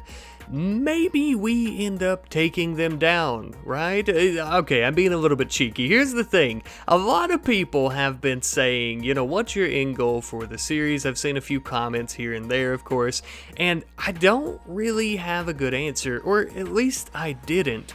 But I think I might now, and I want some feedback on this. I'd love to know what you guys think, if this is a good idea, maybe I should do something else, but this is kind of what I'm thinking the end goal will be. What if we conquer the Mountain Devil Mafia using the Empires mod? I've never used it before, but I have seen it in use before. I believe we could use that to conquer Mountain Devil Mafia settlements, and we could actually take those for ourselves, like genuinely take them for ourselves, where they pay a tax to us every so often. They actually will pay us in silver. I believe we would have to send some of our people there to stay indefinitely, which I would be completely fine with. That would be an even better reason to build our army. And also that is the reason that this episode I have tried to focus so heavily on recruiting more people into our mercenary ranks. Of course, I mean, with that being said, I've wanted to build up the private army a lot in general, because something I would like to do is when we get the quest, like Muscle for Hire or whatever they're called, where we can actually loan out some of our people to other factions, I thought that that would be something we would like to do. Originally, I didn't want to do that because I thought it could show favoritism to one faction or another, and it really wouldn't, because they would simply be paying us, right? But it could cause other factions to be upset with us, yada yada. But I think after we get a large enough army where we are a force to be reckoned with, where these other factions might not really be all that interested in trying to take us down specifically, we could do things like that. We would have leverage. I mean, hell, we already have a nuclear bomb. They're just not aware of it yet, of course. So we do have a lot of leverage. Hello, hello, hello, my good friends, my comrades, my cohorts, as it were. Welcome back to the RimWorld Gun Empire series. Today, my friends, we have a lot to do. To really get us started here with this episode, I'm coming in hot with a brand new mod. It would seem, based on the comments on last episode, everyone kind of agrees that a good goal for the end of this series is taking over the Mountain Devil Mafia. So I've actually ended up adding the Empire mod. Now, personally, I still don't have a lot of experience with this mod, but I am aware somewhat of what it is like. Essentially, we'll be able to create other colonies or take over other settlements and turn into our colonies just as we normally would, but we'll actually be able to have them kind of almost like a passive income, somewhat of an empire that we actually rule. It's very interesting based on what I've seen. But now that we have the explanation of the new mod out of the way, as well as the end goal for the series, I would also like to begin working on a new little project, something of some armor for Shinichi. In particular here, I've actually created a brand new type of helmet for Shinichi that I feel is more fitting for a leader. On top of that, I'm also giving him a new rifle, a new sword, and a rocket launcher, and his pistol as well, of course, because he is a jack of all trades. Personally, I think that he looks much more devilish and much more of a fitting leader in this new attire with the helmet here, of course, and also it offers a lot more protection than his previous combat armor helmet. Just as well, of course, with all the new weapons, he should be much more versatile on the battlefield. Now that that's completed, I also decided on a new research project. This time around, we're going with concealed defenses, which will actually allow us to build a concealed barricade as well as a turret, basically something we can pop out anytime we like, to my understanding. Then, of course, we would also begin working on some car parts, because today I would like to begin building a brand new vehicle for us. Though, a little bit of a spoiler alert here, unfortunately, I didn't realize the vehicle's size, and I didn't build enough car parts right from the get-go here, so we have to make some more later. While we were doing this, though, we did finish up that defense project, which also means it's time for me to pick another research project. This time around, we're going with combat vehicles, which is very fitting for what we're building, right? Specifically, I wanted to build the Wissant, I believe is how you pronounce it, essentially a very large transport truck for troops or goods and products, or both. Essentially, my thought process here is we're going to need a large enough vehicle to transport all of our mercenaries, right? We can't just have them marching up and down the roads every time we go and try and take a new settlement. Although, of course, we're not going to be able to resolve that issue if we're not able to build this brand new large truck, right? And we're not going to be able to do that currently because our resources are just a teeny tiny bit depleted. I know what you're thinking. Rat Knight, you are a smart, handsome young lad, and you specifically put in the mod that allows you to set up camps. I know what you're going to do. You're going to go set up a camp and start mining some hills, right? Well, unfortunately, my friends, sometimes I can be a little bit lazy, and we have plenty of money. I thought it'd be easier to send out a caravan to buy some steel if we don't hit a Biko on the way. Okay, looks like we're good. Anyhow, we're actually going to go out and purchase some steel from the rebels and the marshals. Now, as I was mentioning, it is completely free for us to go out and set up a camp and start mining out hills, but it takes a very long time. People begin trying to have mental breaks because they don't like camping out with no pretty sights around. You know, it's a whole shit show sometimes. But you know, most of the weapons that we're trading here were actually won in battle, not created by us, so technically they were completely free and we're getting these resources for selling them. And by that math and logic, these resources are kinda sorta free. As we were making our way towards the rebel settlements to do a little bit of trading with them, we actually finished up the combat vehicles research that we were working on, so now it's time for us to begin making more car parts, as I was talking about earlier, because I made a little oopsie in my calculations. We didn't need too much, maybe a few more wheels, some more engine blocks, as well as another fuel tank, and with that we had enough parts to actually build it. We just needed the steel now. As we were waiting on Scott to return home with all the steel that he had been trading for though, we had some outlanders that were here looking for him, possibly maybe trying to strike up a deal or something of that sort about some weapons perhaps. But this conversation was ended abruptly when I noticed that we had a raid from the Confederacy of Banah, who were apparently attacking us in 3 separate groups. Obviously, of course, among these 3 separate groups there were quite a few soldiers, the standard death squad members, the armored soldiers, and yada yada, but I did notice that there was a higher concentration of makeshift weaponry among these tribal warriors. We're still unsure as to where they're getting these weapons, but I do have a feeling it may very well be the Mountain Devils. I would suppose that that does make the most sense. The enemy of my enemy is my friend, as they say. Speaking of enemies, we do still have quite a few here on the battlefield that we are now engaging with our autocannon turrets, turning them into Swiss cheese very promptly. Unfortunately, there wasn't enough room in the pillbox for all of our soldiers to begin firing out of course, so I brought a few of our mercenaries here to the front lines, taking cover behind some of our turrets. However, I would decide to pull that same cheeky little trick that we used on the Mountain Devils last episode, where I would gather all of our mercenaries up into our little garage tunnel here and then slam the door wide open, opening fire on them with a Hail Mary of bullets. Or at least, you know, that was the idea. Unfortunately, by the time all of our mercenaries had finally made it up here, most of our enemies had been dealt with by the turrets and they bled out here in the snow. But of course, you know damn well that wasn't about to stop us from trying to pick off many of these stragglers here as they were trying to flee the area through the other tunnel. In the end, a few of them did end up getting away, unfortunately, but that's quite alright. Let them go out and spread word and fear of us among their peers. A couple of their peers were still lying out on the battlefield alive, even after having many holes in many different places that holes should not be. So of course we ended up taking them back into our prison, where we would begin tending to them. Once that was completed, we would actually begin trying to recruit them. Even after several of these bodies have hit the ground, we're not even a step closer to finding out who's supplying them with all these shitty little weapons. You know, come to think of it, these weapons are extremely horrible. I wonder if we could supply them with better weapons and maybe get them to convert over to SNR-ology, if you will. Let me know what you guys think about that. Should we try to win over the Confederacy of Banah and become their gun dealer? Several hours after we got done hauling everything in from the battle, Scott and Ruland had finally returned home with a holy shit ton of silver as well as a lot of steel. Finally, we had a good bit more of our main resource and we were back in business, but better yet, with some of that steel, we would actually be able to complete the brand new vehicle that we've been wanting to build. The Wiscent was born. Please someone leave a vehicle name in the comment section down below as well, that way I can change it. This little bad mamma jamma can carry just over quadruple the amount of people that the rifle runner can, making it the perfect vehicle to carry the majority of our soldiers out on these icy cold desert roads all the way to our new mission. If you watched the last episode, you may remember towards the end I actually showed a bounty that was put out for one of the Mountain Devils by one of the leaders in the Outlands. Well, apparently the safe house isn't too awful far from our home, so we decided that we're going to go down there and collect the bounty and destroy that damn safe house and eradicate any of the mafia members that we find nearby. The road was long and winding, but it wasn't too bad to traverse with our brand new vehicle, of course.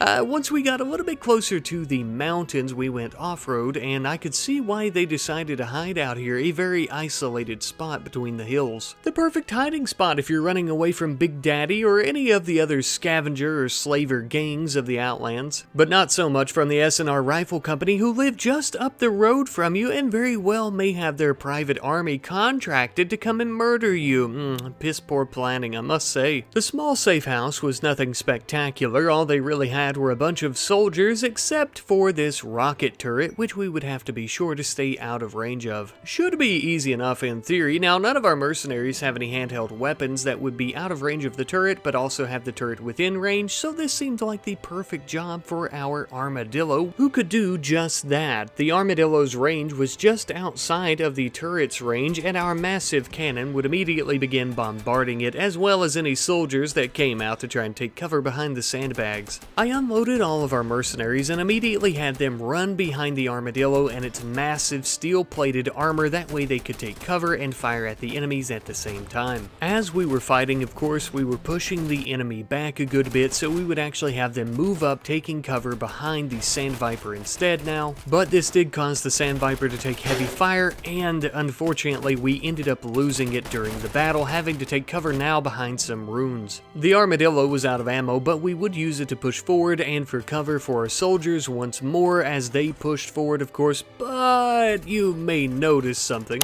Pause for dramatic effect. Allow me to zoom in here for you, that way we can make out the pixels that this young strapping impet is holding, of course. Unfortunately, your eyes do not deceive you. That is indeed a doomsday rocket launcher, and I didn't notice it.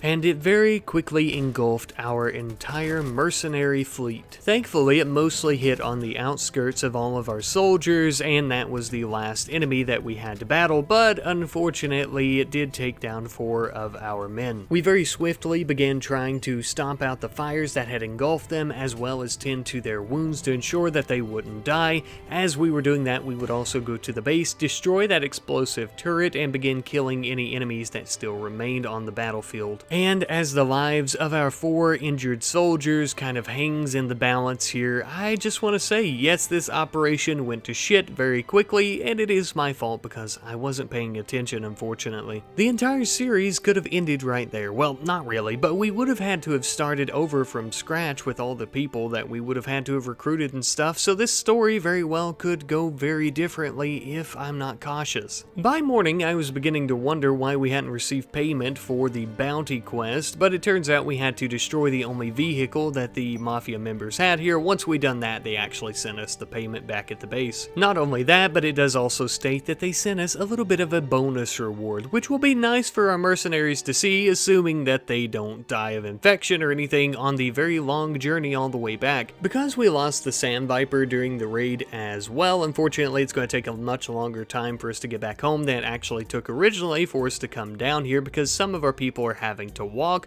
On top of that, it is currently wintertime, so the snow is making things a little bit more difficult. In the meantime, I did decide to check back at the base, and it would appear that they did actually pay us the 80-something gold that we were owed for the bounty, and I think that the bonus gift here might have been these cigars. I tried to check the history messages, and it didn't specify what the bonus was, but this was the only thing I don't remember us having. If we hadn't planned on conquering the Mountain Devils, I would almost say that safe house raid was a complete bust, because all we got for our efforts was some gold and cigars when we got 4 of our people severely injured with shattered legs and missing limbs and shit, and we also lost our Sand Viper, but I guess we'll call it a win. For several days, I just kind of took care of the base up until the mercenaries had finally returned home. After they got back, they immediately pulled into the garage and began dropping off all of their cargo, which wasn't much more than weapons and things like that we got from the raid. At the very least, we can sell those weapons for a lot of silver, of course, so it does make the raid a little bit more bearable. For me, of course, not for the mercenaries. That was a very stressful situation, so much in fact that Fox and Lerone actually got into a social fight. From what I understand, Lerone actually blamed the entire Doomsday rocket launcher event on Fox because of the mangled scar he has on his brain, saying that that was the reason he didn't see it, something like that. Regardless though, after smacking each other around for a while, they ended up working out their differences. Truth be told, of course, I'm just glad that we all made it back home alive, even though several of our people were pretty injured with some shredded scars and missing limbs. Getting back to business per usual though, you may notice our batteries are looking a little bit depleted, so I'm actually going to begin some research on an advanced geothermal power generator. It's pretty straightforward, just as the name would suggest. It is the geothermal power generator, but advanced, basically an advanced form of it that can generate more power. But obviously, of course, that research is going to take us a teeny tiny bit of time. So in the meantime, I'm actually going to send out Scott and Rulant to do a teeny tiny bit of trading with the rebels, and once they're actually actually finish there, I'm going to have them begin working on some roads. We're just going to be purchasing a little bit more resources here and there, and then we're actually going to be connecting up our main road that goes through the rebel territory to one of their major highways. I did realize that Scott and Rulant being the only ones working on the road was taking a very long time, so I actually ended up sending out several of our mercenaries in the Wiscent to come out and help them. There are a few different reasons that I do want to set up this road connection, of course, because we've been cut off from the major rebel settlements out this way, of course, as well as a few of the martial ones, since the territory kind of crosses over once you go a little bit north from here. So of course that's going to open us up to trade with them pretty easily, but also this is the same road that will actually connect up with the Mountain Devils main settlements as well. And if we expect to try and conquer them, that does indeed mean that we're going to have to be able to get over here pretty conveniently. I will say I kind of underestimated the project a little bit from the get-go, and I didn't expect to have to feed this many people for this amount of time, so we actually ended up stopping in at a marshal service settlement and purchasing some food. All they really had were some ruined beef scraps that somebody over-fried on a grill, but I suppose it's nutrition enough. And after that, now starts the longest, most tedious part, trying to connect the rebel settlements to the Mountain Devil settlements up this way, of course in the northern section. That way it's going to be extremely convenient for us to ride through this little dirt highway that we're building and start conquering. Of course at some point I would like to try and upgrade the roads that we're currently building. That may be after we end up conquering a few of these settlements though, that way we can establish a very quick road in case those settlements actually need our help. But that's going to be a little while because as you can see, this little dirt path we're currently building is taking forever. So long in fact that Downs had finally finished her extensive research into advanced geothermal power, which was perfect because now we could get rid of one of the geothermal generators that we were actually using and replace it with an advanced one. Of course, to do so though, we would actually need to have Abiko here begin creating some advanced components for us, as it would require 4 for the new geothermal power technology. Once we finally had 4 of those created though, it was time for us to remove the previous geothermal power generator, and we had Fox do that as he actually has the highest construction skill, with Richard and everyone else actually being out working on the road. Which was fine, but Fox was a little bit slower at moving and stuff because of the mangled scar, as we talked about. It did eventually get finished though, and as you can see, the advanced geothermal generator actually makes a lot more power than the normal one. So the advanced one is putting out about 7,500 watts of power, and a normal one puts out about 3,600. So essentially just over double the output of a standard one, so now we have 2 for the price of, well, an advanced one, I suppose. I also wanted to mention, by this point we've also ended up recruiting 3 new people into the ranks of our mercenaries. I've done the best I could with their armor and whatnot. We tried to make them some light combat armor, but I didn't really have enough for any helmets. They'll make wonderful additions to the company though, of course, by this point with any pawns, because we just have so many people that can do cooking and cleaning and crafting and construction and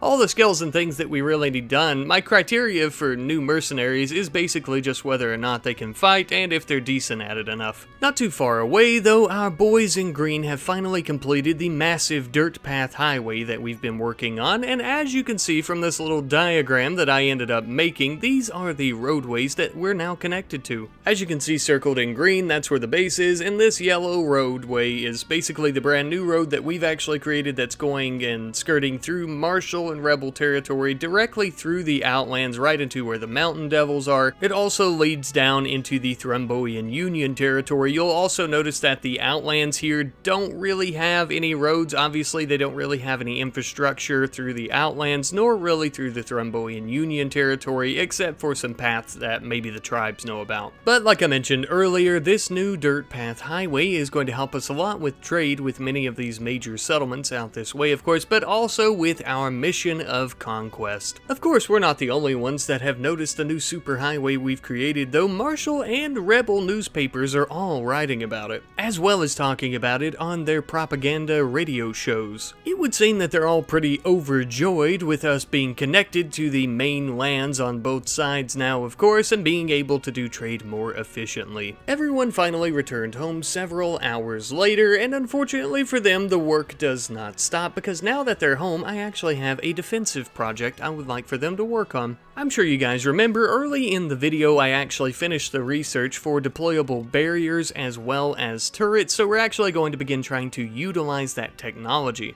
In particular, we're going to begin giving the turrets a try within the tunnel that we dug last episode. I've noticed a lot of enemies, of course, travel through the tunnel just as we had anticipated, so I thought it would be very interesting to put some turrets in here. That way, when enemies are coming through, we could deploy them to fight with them. We also ended up having to build a power switch because the way that these turrets actually work is when they are powered at all, they will actually be deployed, and if they have no power, they will sink back into the floor tile and not be, attackable by enemies, and they also will not attack, of course. So when the power is on, they're up and raised, and when it is off, they are down. I think this new technology is going to be perfect for ambushing enemies in the tunnel anytime we feel the need to. It's also very useful that the tunnel is very dark. They're not even going to know that those turrets are there until it's too late for them. Something I would like to try later on is maybe using deployable barriers to try and lock the enemies within the tunnel and then deploying the turrets to fire at them. Kind of like a kill box, but not really. More like a kill tunnel. Anyhow though, sticking with the theme of improving our defenses, I noticed that the pillbox gets a lot of action during raids, but we don't really have enough room for all of our mercenaries. So near one of our turrets here, I've decided to dig through the mountain and add some embrasures as well as some walls for cover, and this way we can actually use it something like a pillbox, but not exactly. It's a bit smaller, of course, but it should help us out with fitting more people into the battles. Just as well, of course, I ended up bringing our anti-aircraft guns over since they have such a short range. I also noticed that everyone was beginning to get a teeny tiny bit bored with the poker and billiards, which makes sense. We have an entire private army only playing 2 games, so we actually ended up building a table for the 5-finger knife game as well as 2 arcade machines. Ah, the luxuries of being a gun for hire under the S&R Rifle Company. Truly, we treat our mercenaries with the utmost respect and give them the finer things in life. They are so lucky. They didn't get to enjoy their new arcade machines for very long though, as we ended up having a solar flare, and this began to get me thinking,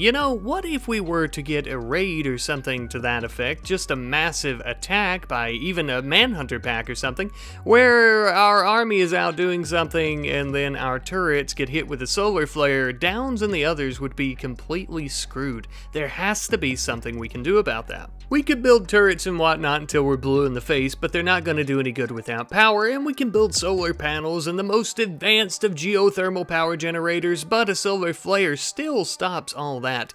Luckily for you guys, the Rat Daddy has planned for this very event. Early on, I knew this might be an issue that occurred later on into the series, so I actually have the EMI shielding mod, the solar flare shield mod, already installed, and we're actually going to begin working on EMI shielding as our research project. While Downs is working on that, we're going to begin attending to a little bit of a quest here. Through our radio terminal, we've actually been intercepting messages between the rebels about a nearby item stash. It would appear that it's rumored to hold 13 of the best medicine on the entire planet. As you can imagine, I wasted absolutely no time dispatching our military units to go out and begin trying to collect this medicine from the item stash, although there could be a threat around any corner.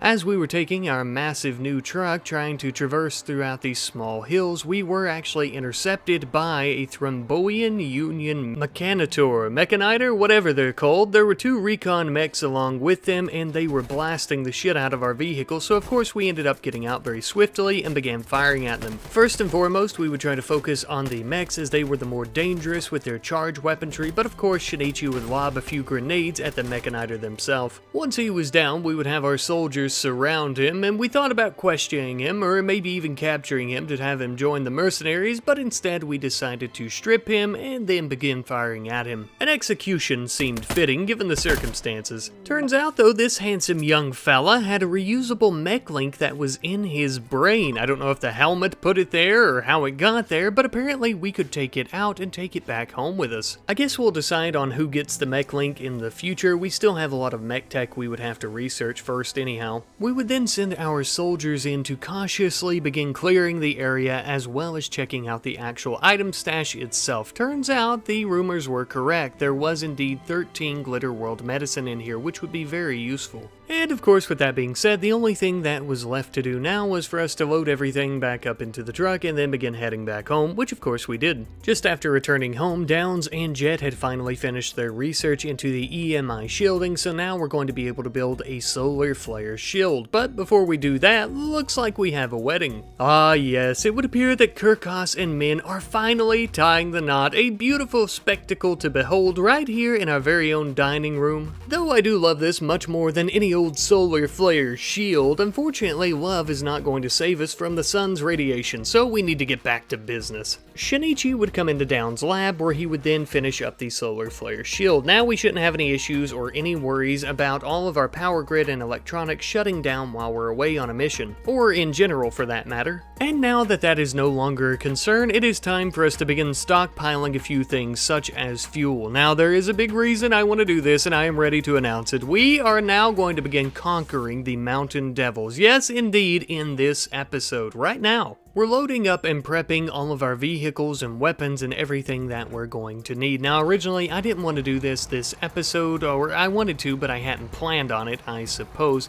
especially after we had lost the Sand Viper. But I am extremely eager, just as well as very anxious, to at the very least try to conquer one of their settlements in this episode, of course. Besides, now would honestly be the perfect time, as we would still somewhat have the element of surprise. They wouldn't know that we've built this road specifically to try and come and conquer them. Most likely they would think that it's for trade purposes, as most of all we do is trade. They also wouldn't be expecting us to try and capture one of their settlements and maintain our control over it, since our main base is so far away. It would be suicide, it would be stupid, and it would be crazy, and that's exactly why we're going to do it. We're going to be starting off with one of their minor settlements here that's actually just on the outskirts of their controlled territory, of course. Now, even though this is a minor settlement, it is a pretty decent size, I would say. They have some okay defenses for the most part, with a handful of turrets as well as a very large artillery gun right in the middle of the base. And obviously, of course, it goes without saying that the place is absolutely crawling with these damn mountain devils every which way. There was, however, one mountain devil in particular that actually ended up catching my eye. He appeared to be a familiar face, but I knew he couldn't be because we killed him last episode.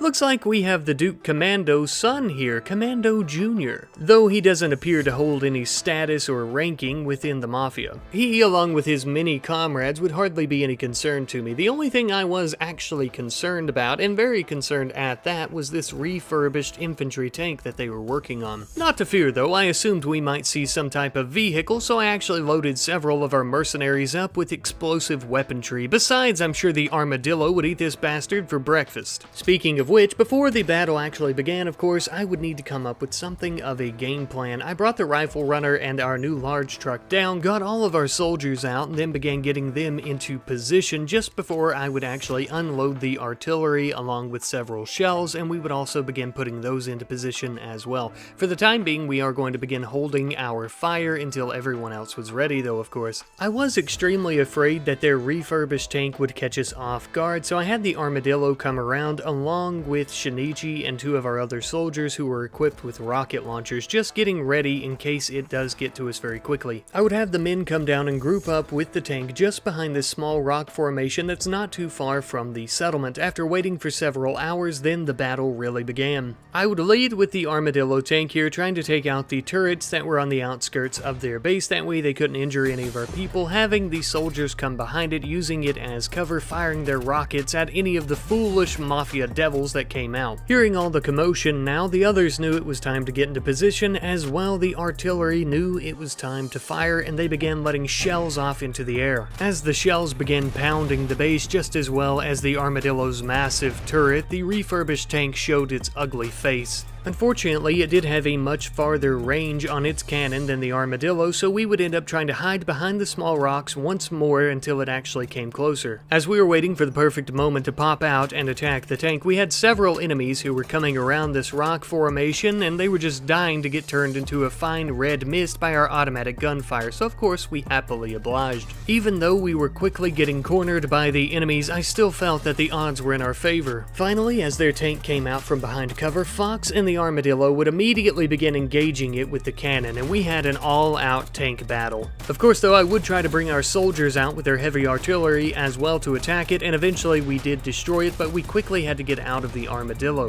This was a grave mistake. The Armadillo couldn't move, but immediately after Fox got out, he ended up getting blown up. Unfortunately, as the grueling battle continued, Fox's death would quickly be followed up by Abiko's, who was also blown up. We were boxed in, but we had finally killed or injured enough of the enemies that they had actually began fleeing, thank God. As the enemies were fleeing, we would quickly grab our wounded and run and try to hide, that way they didn't see us and start shooting at us, and we could try to avoid any more deaths. Which also, of course, meant that we couldn't fire at any of them as they were fleeing, which also meant that Commando Jr. here would end up leaving the area safely. A shame, but not to worry, he'll see his father sooner rather than later. As the ice-cold rain began falling from the sky upon our weary heads, we were attempting to tend to our wounded to avoid any further casualties, of course.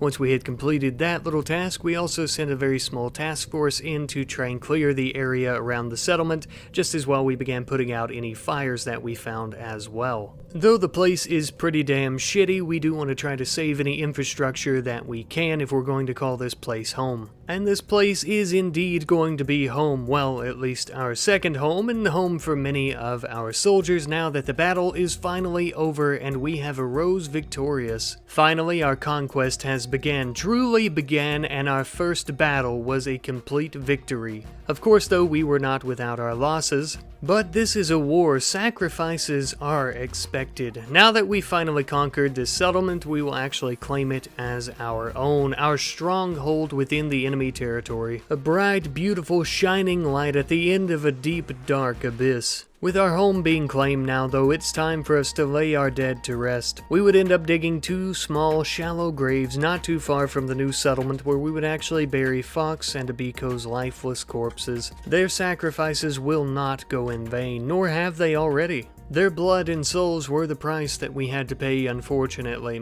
Now, we do need to build a road to the main road from the settlement here, of course, so that's immediately what we began doing to ensure that if we do need aid pretty urgently, we can make sure that we can at least try to get here pretty quickly. Though, of course, truth be told, obviously the main base is very far away, so if shit hits the fan, they're going to have to defend themselves, although they are in pretty good hands as we have appointed Otto as the leader of this new settlement, as well as our albeit broken and injured soldiers that we've left behind to take care of the place in our absence temporarily. They, of course, are going to be tasked with taking care of the new settlement, but also trying to build it back up, essentially, so they immediately would begin cutting down some trees, as wood here is very vibrant and very available, unlike there in the Noquan Desert, which of course makes it the perfect resource to use to build this place back up. Now, as they were leaving, the Mountain Devils forgot to take quite a few things with them, one of which, of course, were their dirt bikes that they actually left here. These are still part of their faction, and we did actually have the option to try and board one, so I thought, what the hell. So I let one of our people get on it, and I couldn't get them back off for some reason.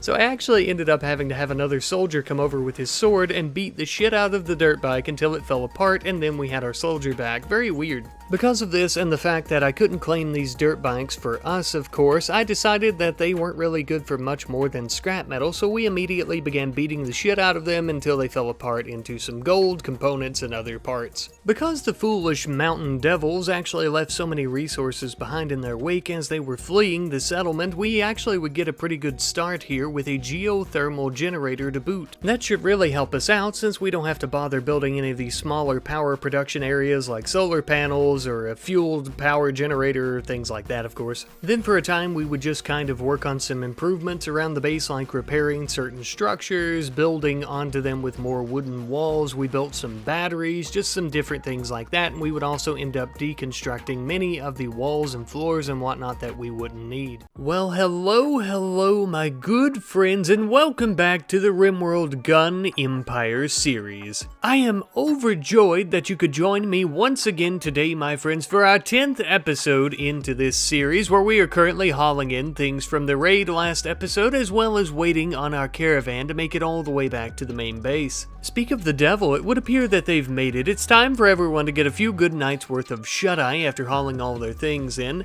Back at the brand new base though, we have a lot of work to do today. Interestingly enough though, before we really get started here, we actually have a trade caravan from the Oak Foundation. Now, my personal opinion, they don't really want to do any trading, and they're just more scouting out the area after we've captured this settlement. Bunch of nosy bastards, if you ask me. Now, if we expect this new base here to actually operate as something of a stronghold in the enemy territory in the Outlands, we're going to have some food, and we're going to have a place to store all that food, so we immediately began working on a dining room, a kitchen, as well as food storage. Luckily, in terms of food, it would appear the mountain devils were actually growing some pear trees, as well as a few other crops. We would also immediately begin deconstructing a lot of the wooden structures that they had built and that they were living in here, as well as removing a lot of the stone flooring, as those resources would be invaluable for what we planned on building here. Our next big construction project here at the new base was going to be some residential areas, so basically like some cabins all connected for our mercenaries, of course.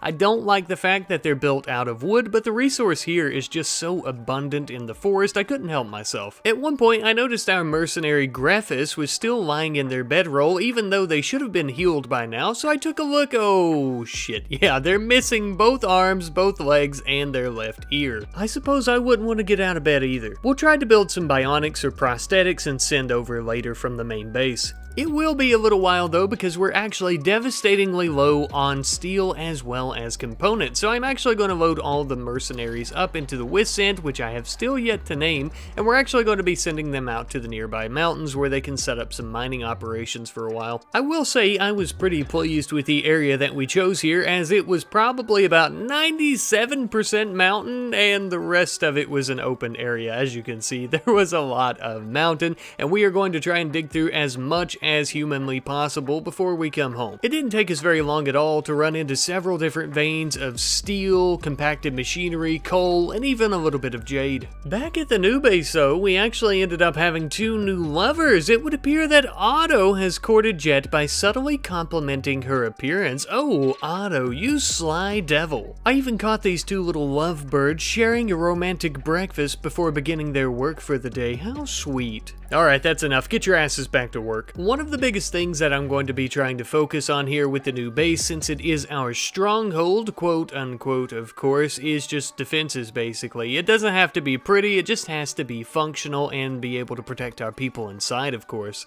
I do obviously though want ease of access for any of the vehicles that we may be piloting, so of course I built a garage door at the front. I also remembered that we actually left the armadillo here instead of taking it back to the main base because it was so severely damaged. Looks like it's good to go now. I then decided for our current research project, I'd actually like to begin on transport pods because I thought that this would be an easy way for us to send resources and other things back to our stronghold base, right?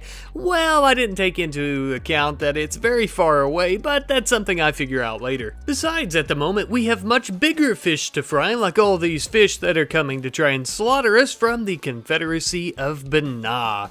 You know, from up here, it would appear that it's not only the Thrumboian tribes people, it looks to be the Mountain Devils as well, some type of coalition. Nevertheless, among their ranks, I once again spot a familiar face with some new armor, apparently sporting a fancy new helmet as well as a combat shield. O Commando Jr., our mountain shall become your tomb, just as it was your father's. Probably the worst part of all, these stupid bastards brought some attack dogs along with him. They're going to force me to kill a bunch of good boys. Very well, so be it. Because we had only just recently raided the Mountain Devils last episode, the only thing we had to fire at them right now was some Tox shells, and we did end up landing one, but ultimately it didn't really matter as they began attacking us before we could really start pounding them with them. On the bright side, I guess it annoyed them a little bit, so that's a win. Nevertheless, they were coming straight for us, and normally a raid this size is nothing that we couldn't handle quite easily, to be honest with you, but because most of our mercenaries were out mining for steel and components, we were reduced to 3. Thalita, Mathis, and Shinichi would be expected to take down this entire raid all by themselves, of course with the help of our turrets, although the turrets were getting their asses smoked. Then the bastards even began using our own embrasures against us, a genius tactic. Even when heavily outgunned and outmanned, Shinichi would stand tall in the face of danger along with his mercenary compadres. As a show of defiance and inspiration, even Downs would come out in the rifle runner and begin trying to run several of them down. In doing so, the truck would become severely damaged, not only from hitting several of the enemy bodies, but also from several different volleys of gunfire, meaning that she would have to try to get out of there fast as she was losing fuel. Shinichi and the others would come to her rescue, attacking one of the bastards that had her pinned down, giving her enough time to jump out of the truck and run inside to safety. But the wolves were pounding on our doors, thirsting for our blood, and by God, we were going to give it to them. We wouldn't make it easy on them. If these cowards wanted us, they'd have to come and get us, and occasionally we'd pop out our heads, maybe shoot a couple in the old noggin and knock their brains out, such as Commando Jr. here. With their leader defeated, the other cowards would attempt to throw down their arms and leave, some of them even trying to dig through the doors in our base to try and escape somehow. I would have dealt with this, but I was a bit too preoccupied with Commando himself. Normally with most of our enemies, just like Commando's father, Commando Sr. of course, we would just slaughter them right here, right now, but he was still a young, spry chicken with a moldable mind, so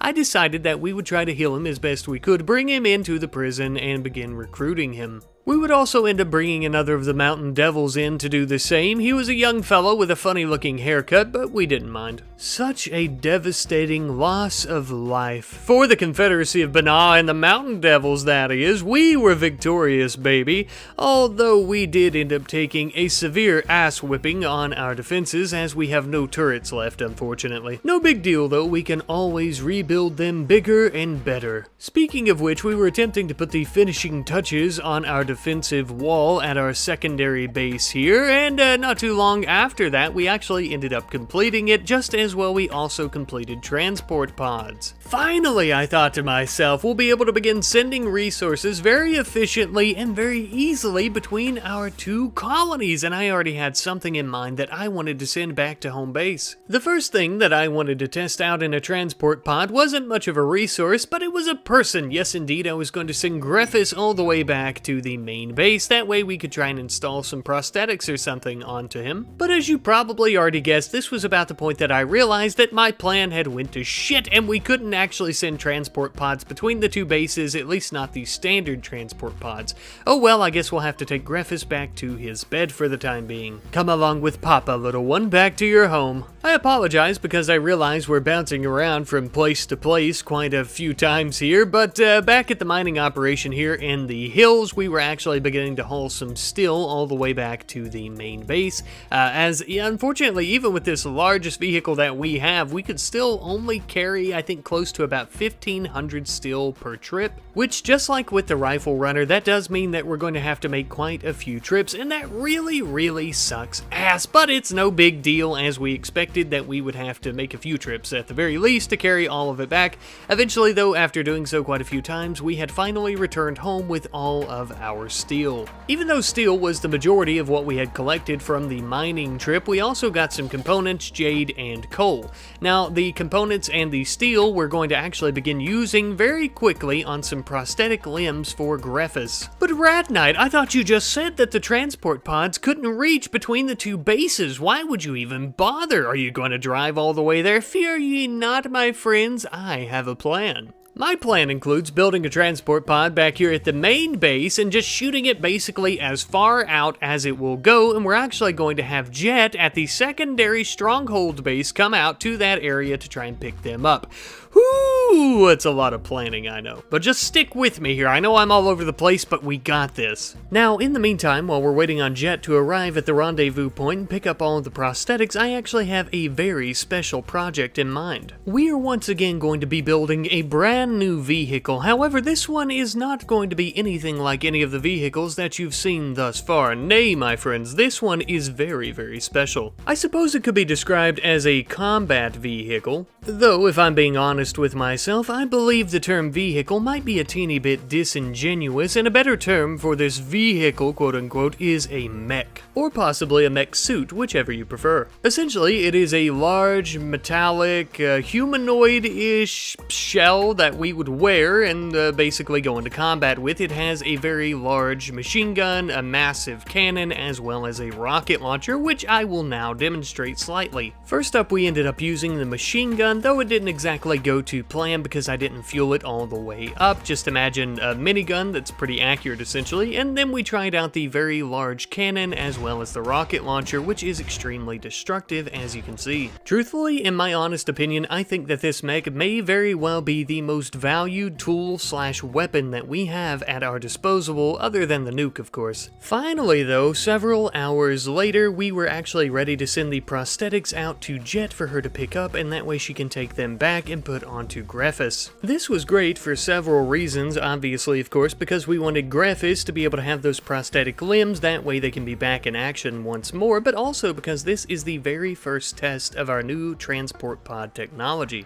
And based on what I could tell, it all worked out perfectly. The prosthetics arrived basically exactly where I pointed to for the transport pod to actually drop, and they were completely undamaged. Now the only thing left to do was for Jet to load them up into her pockets, I suppose, and take them home. Back at the HQ though, Shinichi apparently flirted with Nurzak by exaggerating his own nose. I don't know, but Nurzak became aroused, and now the two of them are lovers. Very interesting. And maybe also a little bit strange. Anyhow though, since Shinichi is basically the leader of our mercenaries, our general, I suppose we could give him that title, I did feel that it would be nice for him to have his very own special bedroom with Nurzak, since the two of them are lovers now, so we actually ended up digging out a section at the end of our residential area here, in the western wing of the base, of course. Now, I felt that this would be good for morale as well, since Shinichi is going to be sleeping among the other mercenary troops, but also, of course, I do feel that he's earned it. For God's sake, we've had to replace several of his limbs with Bionics. He has sacrificed a lot for the Empire. In my honest opinion, a nice bougie room and comfy little bed for he and his lady to sleep in at night is the very least that we could do for Shinichi. Now with that little mining project finally finished, I would choose our next research project, which is going to be aerial vehicles. Now, research into aerial vehicles will end up unlocking the Mosquito helicopter and the Smuggler airplane. Two vehicles that would be great for transporting weapons and other goods, as well as any of our troops above the ground, which, as you could imagine, is much more convenient than driving. Now, while we're still on the topic of vehicles, last episode I asked you guys to give me a name for the Wysent, whatever. Now it is going to be named Shinichi's Pride. A very prideful name,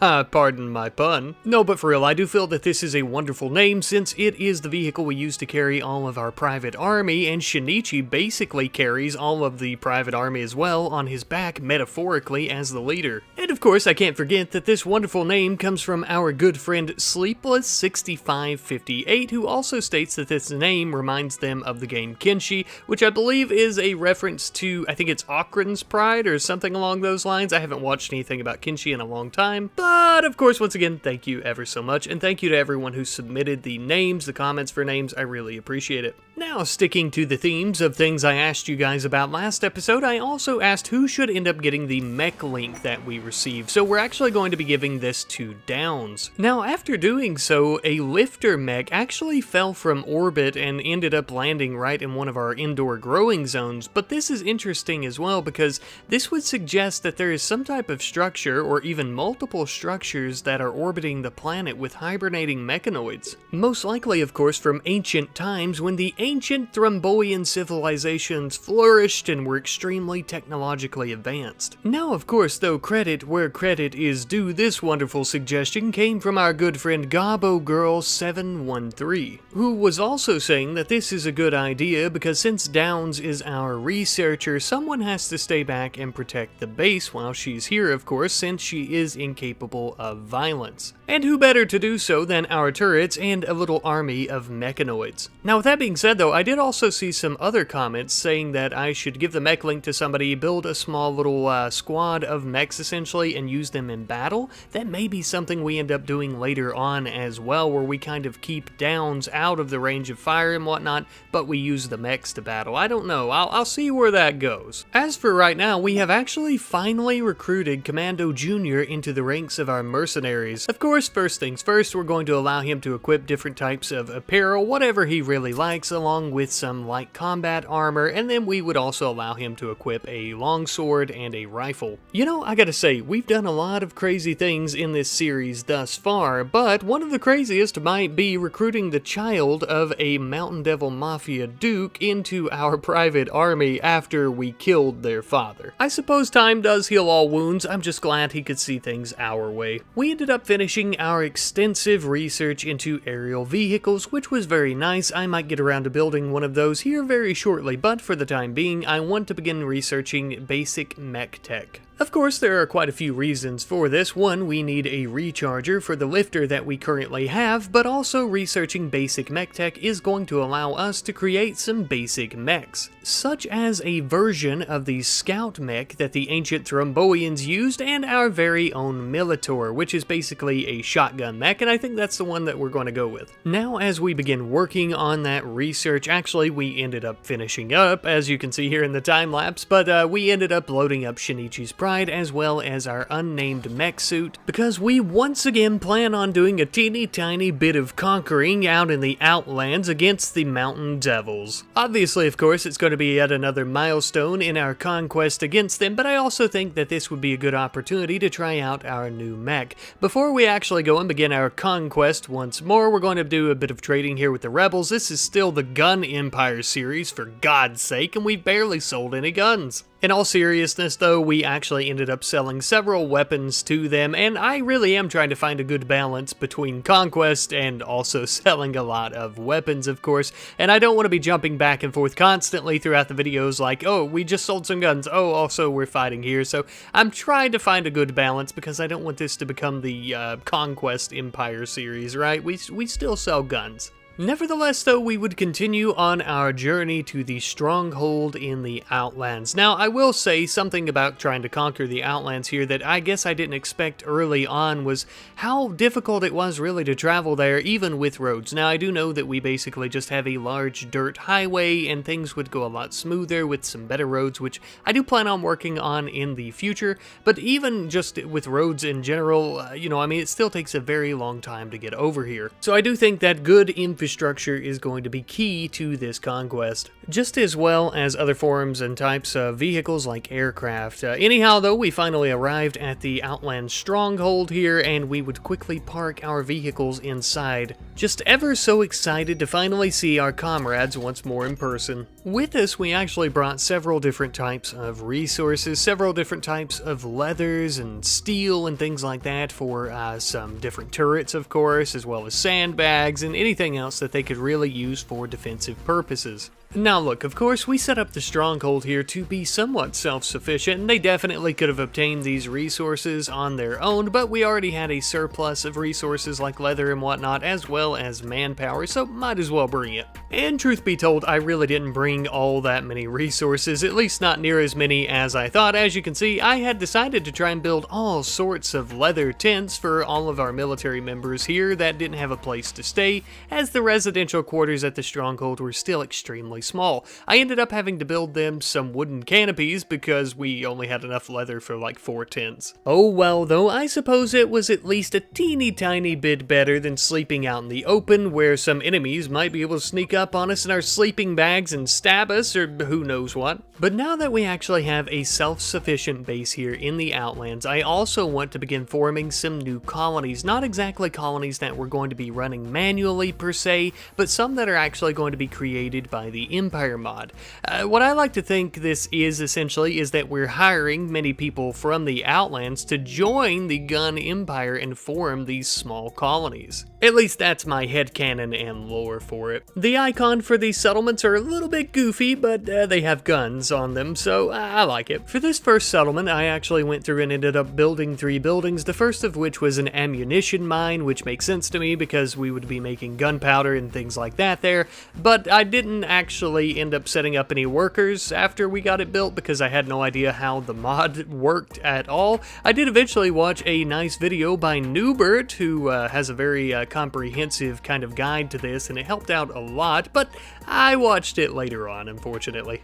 You know what they say, you live and you learn. But anyhow, though, we are actually going to begin conquering yet another Mafia settlement right now. This was yet another of their minor settlements that is due southwest of the Stronghold, of course, in some small hills just by a river that actually runs right through the area. A more than perfect spot to begin dropping several bodies, if you ask me. Now, based on what we could tell from a distance with our surveillance technology, it did not appear that this settlement was all that well defended. They had a couple of simple turrets, maybe a mortar or something like that. Mostly the bulk of their defense here seemed to be all of their residents, which was quite unfortunate for them, I must say, because their soldiers and residents, of course, are soft and fleshy, and our bullets will pass right through them, and just as well, our artillery shells will crack their skulls and bones, as well as break their hearts and extinguish their ambitions for the future, because, well, we're going to kill them all. As our barrage of mortar shells were raining down upon their heads, we would also bring in the armadillo as well as our nameless mech suit to do the exact same thing, but not from the air, mostly just from, ground level, of course. And this was going splendidly. I mean, really, really well, of course. Now, I do know that this is a small settlement, but we were absolutely shredding them to pieces here. The rockets and massive main cannon on the mech suit were just insane. They were literally turning the impids here into atoms. Now, of course, because of this, the Mafia members here done the only rational thing that they really could, and that was to try and run away before the main cannon caught them in the back, and some of them did escape in the end, but you know what, that's fine. Let them go tell their friends what we have here. Let them tell their friends and family, and better yet, their superiors, that the S&R Rifle Company has a massive mech suit and that they are taking over the Outlands. For the MDM shall rule the Outlands no longer. The S&R Rifle Company and their Iron Fist will take over as the dominant power here. Before we ended up heading back to the Stronghold, we of course ended up razing that small settlement to the ground, as we don't exactly want to capture that one. We just want to bury that trash that they had built there so we could plant our own seeds in the future. Once all the ashes stop smoking and whatnot, of course. As our army is returning to the Stronghold, though, I realized that in our new settlement of Iveta, I actually built a barracks, which was costing us negative 150 silver total in taxes, which was no good, so I ended up swapping it for an adult entertainment center. After that, we did finally return back at the Stronghold, but we weren't going to stick around for too long. We just wanted to drop off some of the resources that we actually collected, some food, some weapons, and things like that, and then we're actually going to send the bulk of our private army all the way back to the headquarters. And of course, this does mark the end to yet another successful capture and destruction of an MDM base. Score 2 for the boys back home. Now, I do want to state that there is a reason I left all these weapons here at our second base. The reason, of course, being here in the Outlands, there are several different tribes, smaller criminal organizations, and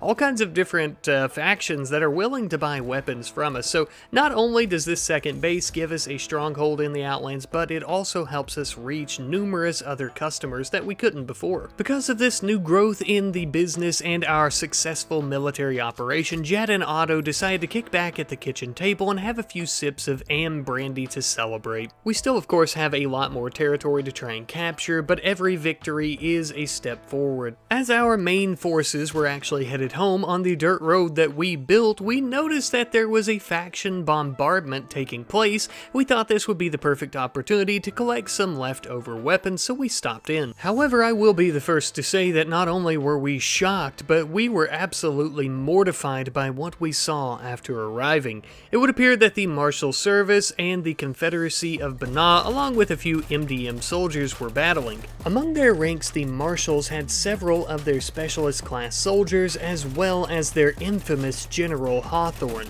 who was actually sporting 2 charge SMGs, a type of technology that we couldn't even begin to fathom how to create at this time, unfortunately. But not only was the General present, they actually had several mechanoid soldiers, or what I assume to be some type of martial tech dumb AI robot soldier? Look, whether it be a martial robot or mech soldier, it was some type of bloodthirsty killing machine that had no mercy for its enemies. With that being said, I assume it's obvious, but needless to say, it didn't take them very long at all to mop the floor with the few tribal soldiers and MDM members that were actually there. Believe it or not, their makeshift weapons and whatnot were not all that effective against the Marshals and their machines. Don't get me wrong, we don't like the MDM or the Confederacy of Banah at all. We couldn't care less if any of them die, but the absolute slaughter that occurred here from these machines was just devastating and gruesome. And it did indeed put a little bit of fear in us, I'm not going to lie.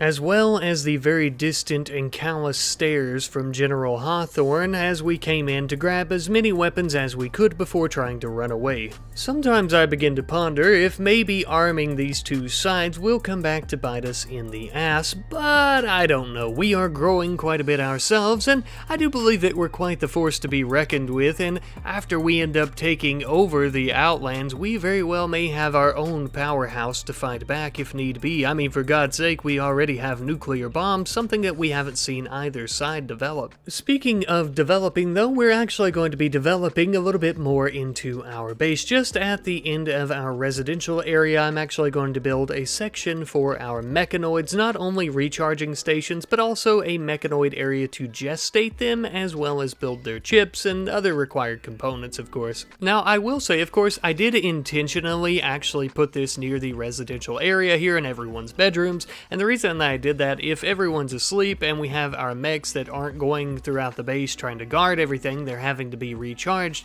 I want to ensure that we're able to quickly bring them back to life, turn them on, and have them defend us, essentially. Not that we can't defend ourselves, of course, I just don't want to put them in some place that's very far away from everyone and something bad end up happening at some point. I always just want to try and make sure we have those added layers of protection. Now that we finally have the room created, as well as the required production areas and whatnot, I'm actually going to have Downs here go ahead and begin building our very first Militor. This handsome little lad's going to be gestating in this tank for, I think, about 2 to 3 days, something like that. It's almost like a little pregnancy, and he's just going to pop out at some point. Kinda gross, but anyhow, it was around about this time that I realized that in our settlement of Iveta, I actually needed to manually add workers to these different production areas like gun production and food production, which ended up making us a good bit of silver in taxes. Now, I would like to just solely do gun production, but doing so doesn't really get us as much money, unfortunately, so we're going to be doing a little bit of farming, I suppose. Which, in my personal opinion, makes a lot of sense from a canon and lore standpoint as well, because the Outlands out here in the temperate forest biome are honestly very fertile for vegetation growth and crops and all that great stuff. Also, to kind of elaborate a little bit more, what I want to do out there in the Outlands with all those settlements and everything, you know, in case it wasn't kind of obvious, and I'm sure it is, I want to take over the MDM's territory, right? I want to try and get them completely out, I want to eradicate them, I want to conquer them, and I actually want to implant all of our settlements using the Empire mod as we are now. That way we can actually create an empire, an actual empire. I've made so many of these series, logging empire, mining empire, all these things, yet I've never used the Empire mod as I really should have. You know, for something like this it works perfectly. So that's kind of my game plan there, to just elaborate a little bit more. And of course that goes hand in hand with getting taxes, right? Every great empire collects taxes, and the more taxes that we get, the more, silver that we're getting, not only from our gun production here, but from those individual settlements that are actually selling guns and food as of right now as well. But of course guns, right? We are a gun empire because of that. But of course, enough of me rambling. Sometime later, finally, the brunt of our military has returned home, all of our private army back in our caring, loving arms once more, with all of their guns and resources that they brought along with them, which we are going to promptly begin hauling in, of course. We were very, very happy to see their weary and tired faces, but their weary and tired faces were more than happy to see our recreation room, specifically our arcade machines, it would seem. I'm just glad they're happy and alive. Now that they're finally back home, we're actually going to create a new colony in the Outlands. We're going to hire a bunch of Outlanders to become our mercenary settlers and go out where the previous MDM settlement that we actually razed to the ground was and build a settlement for us, of course. Nothing too big or fancy. This one will actually be a bit smaller than our first one. The only thing I really ended up building here for the time being was another ammunition mine. That way we can start working on gunpowder and everything that we'll need to continue with our gun creation here. I would also begin putting workers into gun production and food production, just as I did with the other settlement as well. Really just trying to put a hyper focus here on silver tax as much as possible. Now, of course, I'm not all that worried about silver. We're making plenty of silver with our gun cells and everything that we've been doing with the marshals and the rebels. As you can see, we still have quite a decent sized stockpile, but as we continue to settle all throughout the Outlands, we are going to start running into some money issues if we don't start getting our taxes up right now. As the old saying goes, you gotta spend money to make money, baby. Speaking of making money, we had yet another trade caravan from the Outlands. However, this was not Big Daddy and his gang, nor was it any tribe that we were aware of thus far. Though, as they continued approaching, I did realize that the entire caravan was made up of what appeared to be some Impid tribespeople, and then I remembered that I had heard of this tribe. It was actually very new. This tribe had actually been recently mentioned by our good friend Strip Kai, or Key History 4145, who actually stated that when the Impid rebellion spread like wildfire, the slaves chose their leader, a former chieftain of one of the Impid tribes that was known as Impticus, and many of these escaped Impid slaves have formed this new tribe under his leadership, known as the Unchained. A very badass name for a very badass origin story that only took place very recently, as we saw a few episodes ago. Regardless though, it would appear that they've arrived at our doorstep looking for some firearms to protect themselves. We're more than happy to oblige, of course. Scott himself would actually come out and greet the chieftain. The two of them shook hands and began discussing some business. We would end up selling them quite a few core weapons, and what I mean by that is basically from vanilla RimWorld, some of the less expensive items that we knew that they could afford. Just as well, I ended up trying to buy a boomalope off of them. Unfortunately, I didn't realize, but this was not a boomalope. I wasn't paying attention, and I accidentally bought a toxalope. But unfortunately, I guess we're stuck with him now, so the only thing I could really do was give him a fitting name for his fitting origin story, I guess. I named him Mistake. He's a mistake, okay? Also, he might be a lady. I don't know. I did end up building him a nice little chain link fence lot here with a nice little metal bowl. That way we can throw him some scraps from our meals or something out there. I don't really care if he dies or if he is a she. I'm not worried about it. Meanwhile, back at the Stronghold, I ended up replacing our dusty old simple turret by the garage door with that same turret and 3 more dusty old simple turrets. But notably, I did encase them in some sandstone embrasures, and I ended up putting a few more sandbags around them for extra protection, so it should be a little bit better at the very least. I also ended up trying to set up some squads of soldiers through our empires and settlements tab and whatnot, and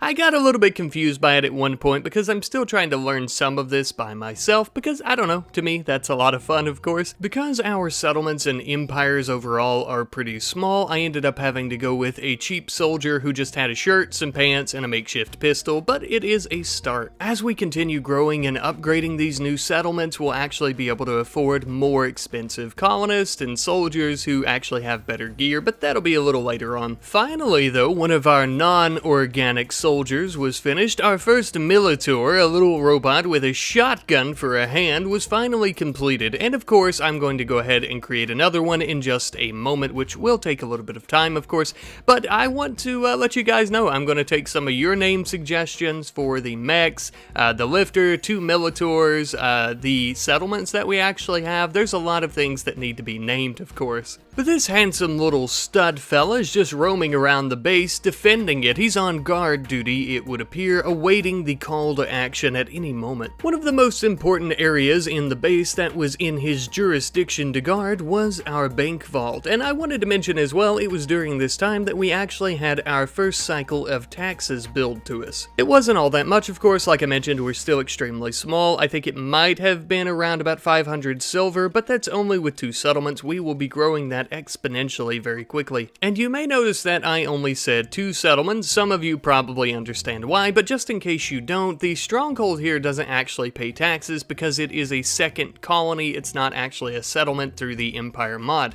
But just because they don't pay taxes doesn't mean that they're totally useless in that regard. As being here in the Stronghold in the Outlands, they can actually trade with actual traders like this, making more money. So a good comparison of this as well, as I mentioned earlier, we only got 500 silver from 2 of our small settlements, while the Stronghold here doing some trading can amass over 1,000 per trade. But as they're making some quick silver off the Outlander tribes and crime syndicates, we are actually going to be working on some new parts for a new vehicle. This is going to be our very first aerial vehicle. It didn't take us very long to amass the amount of parts that we would need, as we actually had quite a few from our raids and whatnot down in the Outlands that were left over from different battles. We're actually going to be building the smuggler plane. I wanted to go with the Mosquito helicopter, but the smuggler actually made a lot more sense since we're kind of smugglers who are selling guns. We're not really anymore. We're more of a massive military contractor thing for both sides, but you know what I mean. Of course though, we got to take this bad boy out on a test flight, and I know exactly where I would like to go. I want to test its fuel efficiency just as well as how much cargo it can really carry. Is it really going to be all that great compared to our massive Shinichi's Pride truck? Of course, this would take a good bit of time, so we'll check back in a moment. As for right now, we actually have both of our Militor mechs finished, giving Downs her own personal guard squad here of 2 mechs.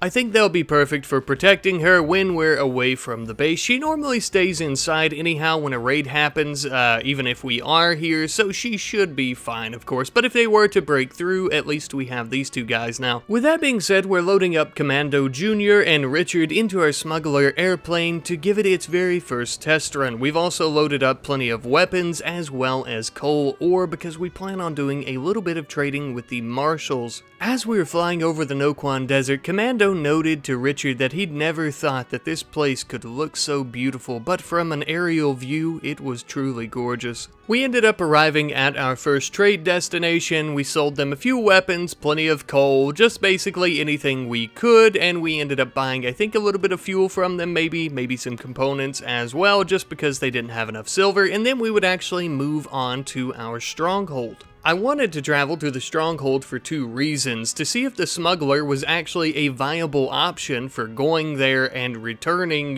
with a decent bit of fuel, and turns out it seems like it really is, but also there's going to be a little bit of a changing of the guards here. We are actually going to be leaving Commando Jr. here behind and taking Greffus back with us. Because Greffus has 2 prosthetic legs and 2 prosthetic arms, he's not really in any shape to be protecting the Stronghold, of course, right in the hotbed of all this warfare. In doing this, we are also learning a lot about the smuggler as well, such as the fact that there can't be any chunks or vegetation as large as trees in the way of its landing strip, otherwise it can't land, and it also can't take off. I realize this is kind of common sense, and honestly it is, but it is still something that I learned. We took off into the sky and began flying home immediately thereafter with our cargo, which we're actually going to stop at another martial settlement, as you'll see in a moment, and begin trading with them once again. I did learn some more valuable information though. The smuggler is a quick and effective way to travel between the stronghold and our headquarters base. Of course, that doesn't mean that our trucks or anything are useless now, as the smuggler can only carry 2 passengers, so Shinichi's Pride is still going to be our main way of transporting our massive army around. But say we're in a quick pinch and we need to get Shinichi or somebody over there to try and help out at the stronghold, this would be a good way to do it. And as you can see from the massive piles of silver on the ground, it's also a very effective way of trading with some bases that are far off into the distance. Ah, look at all that money. Truly, we have obtained quite a bit of wealth, although we are going to be spending a good bit of it. As I said earlier, you have to spend money to make money, baby. And that still holds true 10 minutes later. I will also say I'm extremely excited to have Greffus back here at the main base, mostly because I didn't want him to die out there at the stronghold in some massive raid.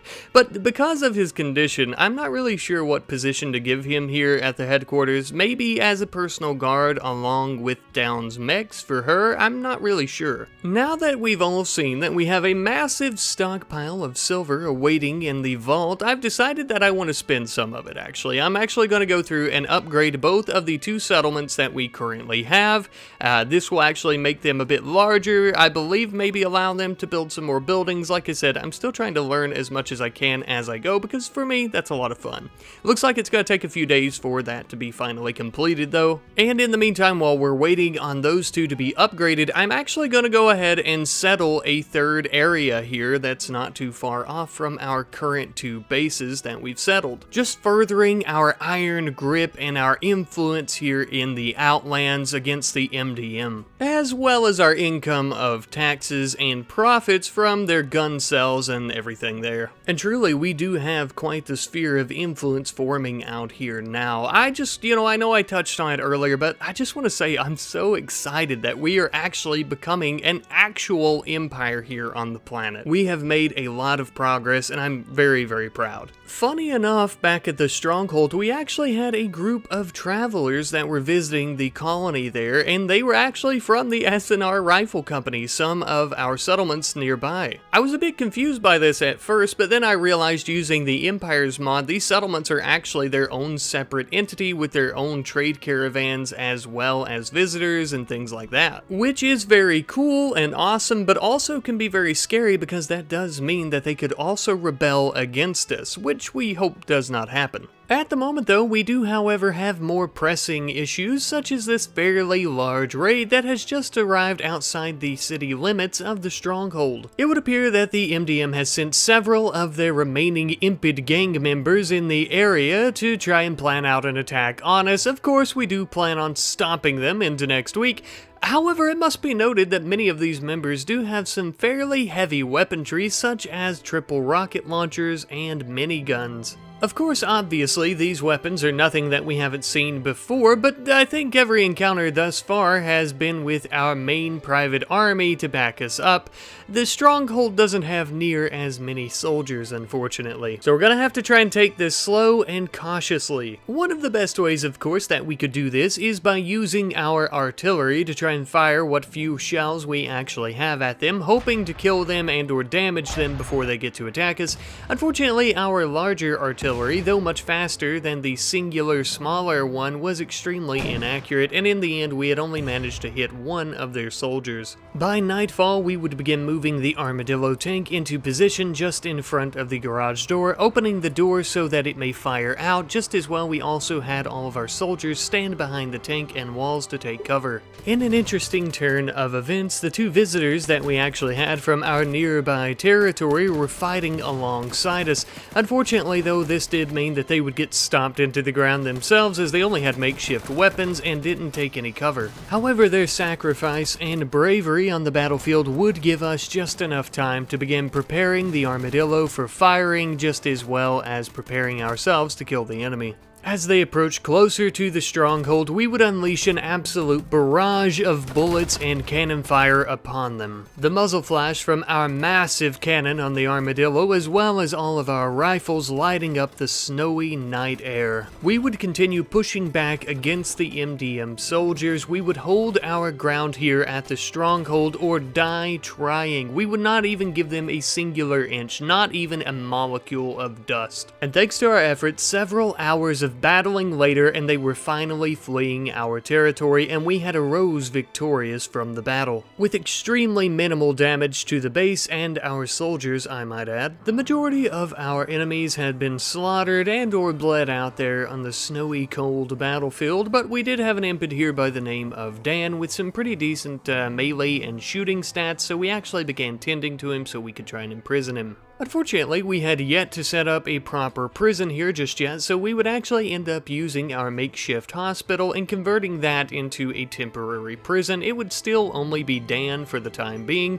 Dan here is actually unwaveringly loyal as well, so we're going to have to enslave him, as we also don't have a brainwashing chair here just yet. But we may build one in the very near future. It's nothing too complicated. After that, I decided to have Commando Jr. and Otto collect the corpses of our fallen comrades from the battlefield. Normally, we only bury our own colonists, and even though these settlers were only hired recently to try and settle in the Outlands, I still felt an obligation. They did fight for the Gun Empire after all. We simply wanted to do our best to give them a proper burial among our other fallen heroes. And now there's something interesting that I wanted to bring up that actually could have very much changed the tide of battle earlier, and I didn't get to mention it earlier as we were in the heat of said battle, of course, but the armadillo got stuck in the garage door for whatever reason. I couldn't get it out, and this was going on during the battle as well.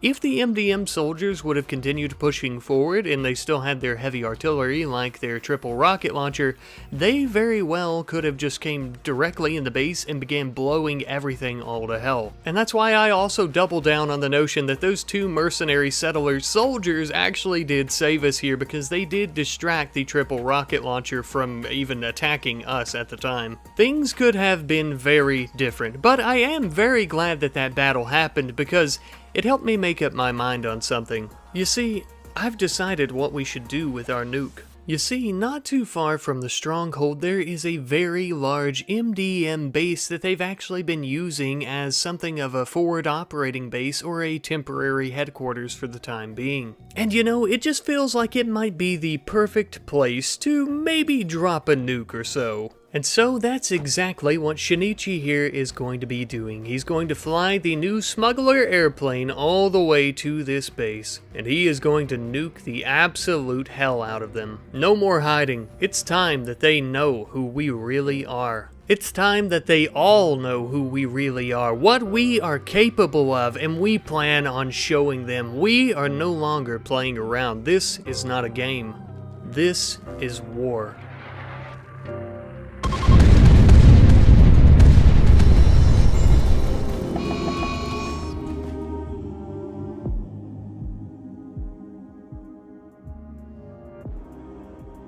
Well, if that didn't get everyone's attention, I'm not really sure what would. Today, the world has changed forever. The planet of Degum will never be the same, although I suppose that was the case originally when we created the nuclear bomb in the first place. Things were never going to go back to how they were after that moment. Of course, though, if we didn't discover how to create them, someone else would have eventually, and better it be used by our hands in the first place than either the Marshals or the Rebels destroying the entire damn planet, no doubt. Sometimes I begin to wonder if we're the only force on the planet that is truly neutral in all these conflicts. I actually don't know if we could be considered neutral, seeing how we have our own little micro war here with the MDM, as well as smaller criminal organizations that want to take us out, and you know, obviously that stuff. Hello, my good friends. Welcome back to the RimWorld Gun Empire series. It's been a little while, guys. It's been about a week or so, but I am ever so glad to be back. As per usual, we have quite a bit to do today, of course, and our conquest in the Outlands against the MDM, as well as some work on both our Stronghold and our main base here.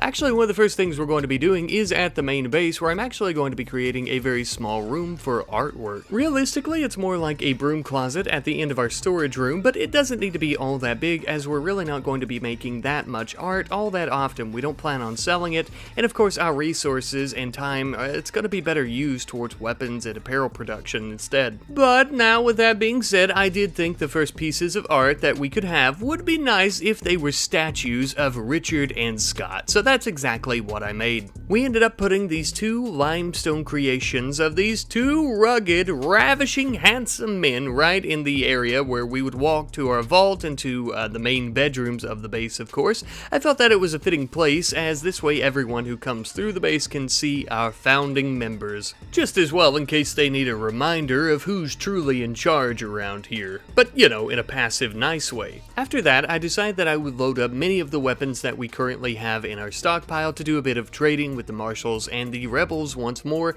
I really feel like I haven't been focusing enough on that in the last few episodes, so I want to try to do quite a bit of trading this episode. Of course, to do so, we've decided to use our smuggler plane versus any of our wheeled vehicles, as it is much more convenient for us to fly over the mountains instead of taking our dirt roads through them. It's also worth mentioning that our taxes ended up arriving from our colonies there in the Outlands as well, so not only will we make a pretty penny from selling these weapons, but also from our taxes, of course. Shortly thereafter loading the plane, Scott took off into the skies ready to do his trading, and then of course we would fly from settlement to settlement, just selling what weapons we could, making as much silver as possible, and we did indeed have a lot of weapons, so I do indeed plan on making a lot of money off this little adventurous trading route here. Not too long after trading with all the settlements, Scott finally returned back home, and we got to take a good little gander at all the money that he made. We ended up not being able to sell all of our weapons, like some of our revolvers and our Tommy guns and things like that, of course. Unfortunately, they wouldn't buy them, but that's alright, we'll keep them for some people that actually know a good gun when they see one. But we also ended up making a good bit of silver. We also ended up bringing home some advanced components, normal components, gold, plasteel, and uranium. Most importantly though, I would say we have a lot of silver. As you can see, we have quite the little stockpile here in our vault. The reason silver is so important most of all, of course, with it being the main currency of the planet,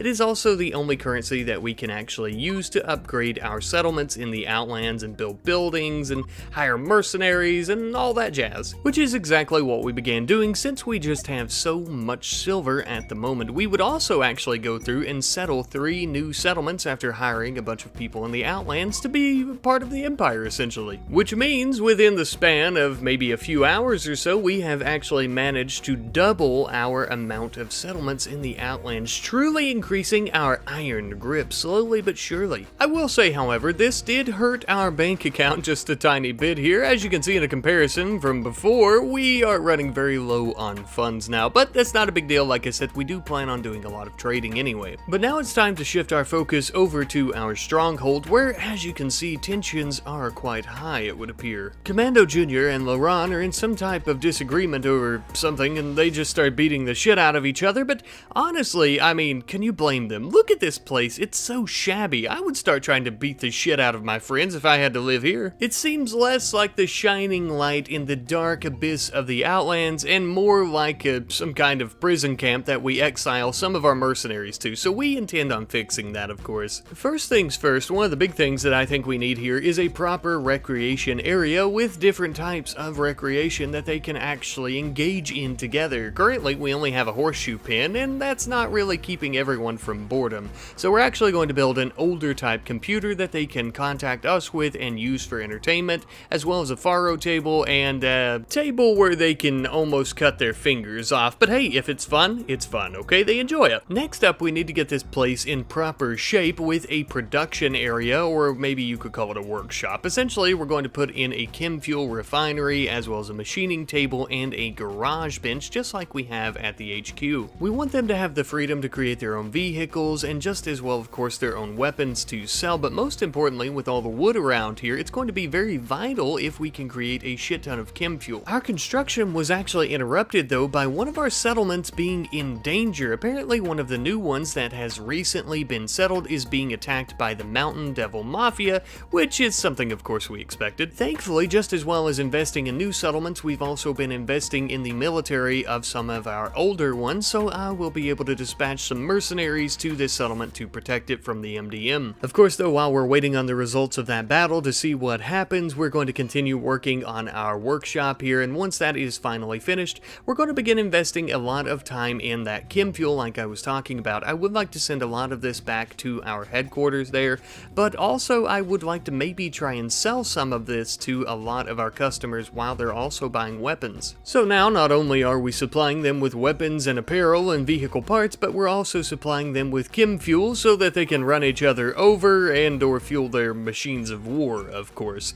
As we were working on some vehicle parts for something that I'd like to build here at the Stronghold, we actually ended up receiving notification that our defense of our settlement was a success. Just as we knew it would be, you know, probably. Anyhow though, sometime later I ended up deciding to dig out a small section of this small mountain that's part of the Stronghold so we could actually have a garage to store the armadillo, and just as well as a new vehicle that I want to build for the Stronghold. I've decided to go with yet another mule truck. I think it would be a good starter vehicle for the Stronghold here to trade weapons with a lot of the criminal organizations and tribes and whatnot here in the Outlands. And even though I do have a lot of vehicles right now that need names, this one already has one planned out. I am going to be naming it the Rifle Wagon. This wonderful name actually comes from our good friend Frederick Kurder F2907, who actually left this comment on one of the earlier episodes of this series, I believe, and at the time of course we'd already named the truck the Rifle Runner. So it only feels that the Rifle Runner's sibling be named the Rifle Wagon. Of course, now sticking with the theme of upgrading our Stronghold here and just improving it in general, as we saw about an episode or so ago, we actually didn't have enough room when our other mercenaries came to stay here at the Stronghold, and that is something that's going to be very vital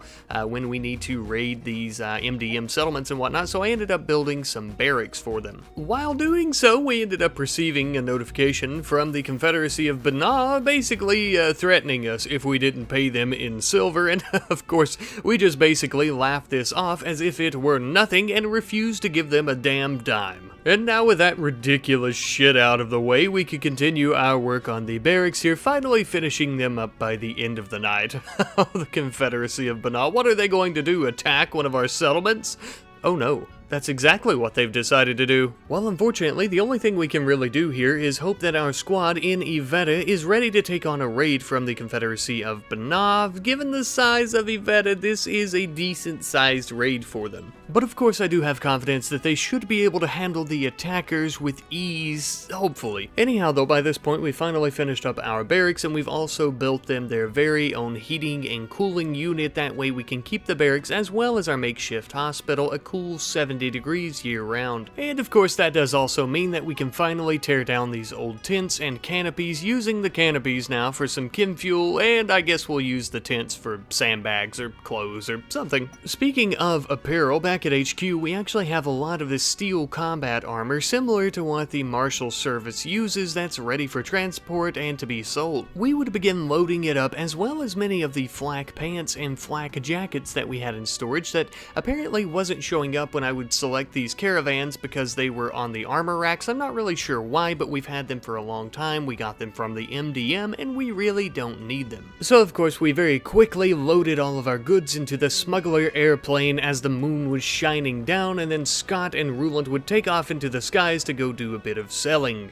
Unfortunately, as they were flying off to do the trading, we ended up receiving notification that our defense of our settlement Iveta had been crushed, meaning that we actually ended up losing 2 of our major buildings there. Of course though, that wasn't too big of a deal, as we could just rebuild the buildings that had been destroyed, and thankfully we didn't actually lose our settlement. And with that, of course, Scott could finally begin flying to all of these different bases here, doing quite a bit of trading with the armor and the weapons and yada yada yada. You already know, baby, we made all sorts of money and moolah. After returning home, we had a lot of silver. This time around, I didn't really trade for anything. I mostly just sold everything so we would have more silver than anything. That way we could try to replenish our stockpile here in the vault. And of course, all this silver is going to be extremely vital as we continue our conquest and growth in the Outlands with all our empire settlements. But that's something we'll deal with in a moment. For now, we have a man-hunting pack of iguanas that have entered the area, and they're not a bunch of nice good boy iguanas like a blood diamond. No, these are bloodthirsty, horrible iguanas. Scott rushed in to hit the switch to power up our deployable turrets in the tunnel, and they sprung to life, immediately hammering down the iguanas with several volleys of bullets. They were managing to kill several of the evil iguanas, but unfortunately there were just too many of them to handle, to be honest with you, so they were coming out the other side, and we had to spring into action ourselves and finish off the remaining few. These poor disease-ridden reptiles were nothing that we couldn't handle though, and after shooting them down several hours later, we had finally finished off all of the pack of iguanas. I did, however, notice that they had somehow managed to get the upper hand on our lifter here. Thankfully, though, Downs came in and started repairing him very easily, and eventually he got back up and he was good to go. Now, with the threat at HQ neutralized, we would finally return back to the Stronghold here, where we would actually begin forming our very first caravan to go out and trade in the new truck. As we all know, the Stronghold has been here for quite some time by this point, and we have really accumulated quite the little stockpile of weapons and armor and shells and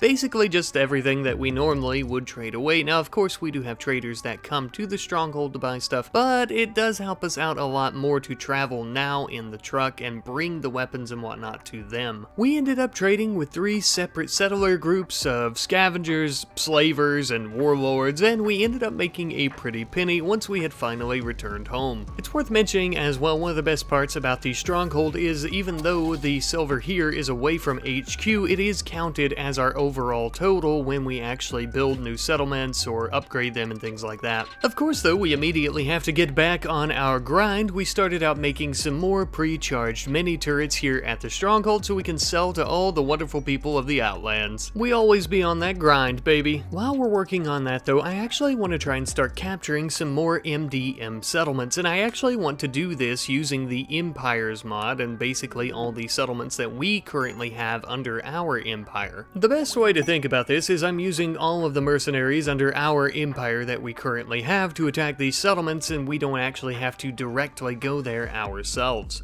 which is pretty convenient, as this will actually help us free up time to continue building our arsenal, producing more weapons and armor, growing the empire, and most of all building new vehicles, which I am once again going to be doing here at the Stronghold. But this also frees us up for some other wonderful activities, such as attending Otto and Jet's wedding, which is happening right now. Oh, such a beautiful occasion. I'm so happy for the two of them. We did allow all of our soldiers to attend the wedding, as this would give them quite the mood boost, and to celebrate afterwards, we finally began working on our new aerial vehicle, which is going to be a Mosquito helicopter. It felt very fitting and honestly much needed. We already know that the aerial vehicles are extremely versatile and just wonderful all around, so I wanted one for this base as well. One of the best things about the Mosquito as well is it doesn't require a very long landing strip or anything like that either, so it should be very easy to take off and land. Then back at the main base, I realized that we were receiving a radio transmission, which is normal on its own. However, this one was actually 2 separate transmissions coming in simultaneously from the rebels and the marshals, which is extremely unusual. Well, I suppose we had better get Scott in there to try and find out what all the fuss is about.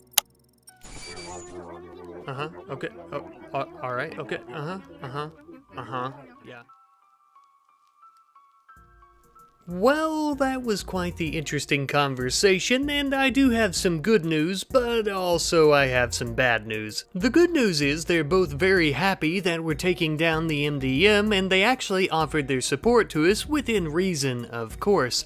The bad news is, though, they are now aware of our nuclear capabilities, and they said if we don't start making some bombs to sell to them, they're going to invade us as a joint effort. So it seems like our recent actions have scared them enough that they're willing to work together temporarily to try and destroy us here, which is something that, of course, I don't want because they together would be a massive global powerhouse. I immediately began making some small nukes to sell to them. I'm not going to let them know about the large nukes or anything further that we may be working on, as I don't want them to destroy themselves totally. But something small like this that they can use strategically against ground troops or things along those lines, I think will be okay. Before we begin selling them the means of their own destruction, though, I do want to do some names. First, we have the mech here that we are going to be naming the Demon Hunter. An extremely badass name that goes very hard in my opinion, and I very, very much like it. But of course, I didn't come up with this name. Nope, indeed, this wonderful name was given to us by our good friend Sick Insane 1310, who said that basically it makes sense since we're hunting mountain devils that we should call the mech the Demon Hunter, and I gotta say, that's really awesome. I love it, and I really love the reason for the name as well. So thank you once again for the wonderful name, I very much appreciate it. But of course, we are not finished with our names just yet. We are going to continue starting with our mechs here, who we are actually going to be naming Righty and Lefty. Of course, this would be by Down's right, not my right, and Down's left, not my left, but you get the point, of course. And of course, once again, these wonderful names were provided by our good friend Cheese Ninja 1115, who is basically saying that this makes sense for their names as well, because they're basically Down's personal bodyguards and whatnot, as well as her right-hand men, or right-hand robots, I suppose. Next up on the naming docket here, we have our Lifter mech, who we're actually going to be naming Heavy Duty. An excellent name provided to us by Leslie Lewis 8489 for some pretty simple reasons. He's a lifter, he lifts heavy things, makes sense. And last but not least, we have our smuggler plane that we are actually going to be naming Trinity. Now Trinity here is the same plane that dropped the atomic bomb last episode on the MDM. So you could imagine when I saw the wonderful name Trinity by our good friend Boulder-SW3TM saying that this should be named Trinity after the testing site for the first nuclear weapon, I was all on board, and I want to thank you, of course, for this wonderful name for the plane as well. Whew, and I suppose we are finally finished with all the naming for now. I do apologize. I was very excited to get those done, and I saw a lot of really good names, and I want to thank you guys for always leaving some suggestions as well as names and things like that. It really does mean the world to me, and I really love using all of that you guys provide as well. But now we have the names out of the way, let's get back to business. We had our lifter go into the vault and pick up all 6 of these small nuclear bombs, that way we could load them up for transport. We would have let a human do this, but there is still the fear of cancer from the contents of the bomb. Heavy Duty loaded them up into the Trinity plane quick and easy, and then Scott was ready to go as well and began taking off into the air to do our first trading of these nuclear weapons with the Marshals, as just as well, of course, the Rebels. I plan on splitting these bombs 3 and 3 between the two factions, that way it's at least somewhat even. Now, naturally, of course, as one might imagine, we couldn't just take these to a nearby settlement or base of either faction and give them to the nearest soldier that we found. No, both sides actually had very specific instructions as to which city we had to take the nukes to, and both sides actually met us in the air with an escort of fighter jets. Once that very tense exchange of cargo was finally completed, though, Scott would begin returning all the way back home with the silver that he had collected from the trade. Now, obviously, of course, I had no intention of selling nukes to either side, or at least if I did, I hadn't planned on doing it so soon, but I was pretty excited about all the silver that we got from that spontaneous little trade. Sure, I mean, a massive apocalyptic nuclear winter could be happening at any point and could be on the horizon, literally as we speak, but in the meantime, at least we'll be able to upgrade all of our settlements out in the Outlands with the nuclear cache. Which, coincidentally, is exactly what I have planned on doing. I began upgrading several of these towns, that way they could actually have a larger military, and that way we could also build several new buildings in them as well, increasing production, as well as many other things. Another way, of course, that I would begin expanding the Empire once more is by taking over yet another MDM settlement. This time, of course, we're attacking once again with our military, and it would take quite a bit of time, but eventually we did finally finish it up, and now we have a new town under our control. bringing our total up to 8, I believe, not counting the HQ and the Stronghold. Speaking of which, with the Stronghold, now I do realize that I've been going back and forth a lot between HQ and the Stronghold, and I know I said early on in the video I want to do a lot of work at the Stronghold, but I'm going to try to focus on it just a little bit more here. I'm actually going to increase the size of our storage room and add in a stone cutting bench. This way we'll actually be able to cut up the stone chunks that are around here and begin finally utilizing those resources. With a name like the Stronghold, it does seem like this place should be something of a fortified area, something that is extremely compact, like a turtle. You know, it can really take a hit, I guess, like a giant shell, something along those lines, or at least that's how I see it in my head. And to be able to do something like that, we are going to need a lot of hardened resources like stone. We have already made several improvements to this base, but it still seems very shabby and makeshift to me. It seems more like a small outpost that we've created that we need to survive instead of a fortified base, and of course that's what I plan on achieving right now. What I've decided to build first and foremost is what I'm actually going to be calling the Turtle's Foot. I'm going to be building 4 of these, and basically what they are the security positions, these very well armored areas where we can actually fight raiders and any attackers that may be coming to try and take over the Stronghold. They are of course comparable to the pillboxes that we had built back at our headquarters, except we don't really have any turrets or anything in here or that many defenses, as we ended up running out of steel, unfortunately. Now you may be asking yourself, Ratty Daddy, why did you come up with such a silly name like Turtle's Foot? Well, let me show you. As you can see, each of the 4 corners here kinda resembles maybe something like a foot, and you know, of course the center here, the square, would be the actual body of the turtle.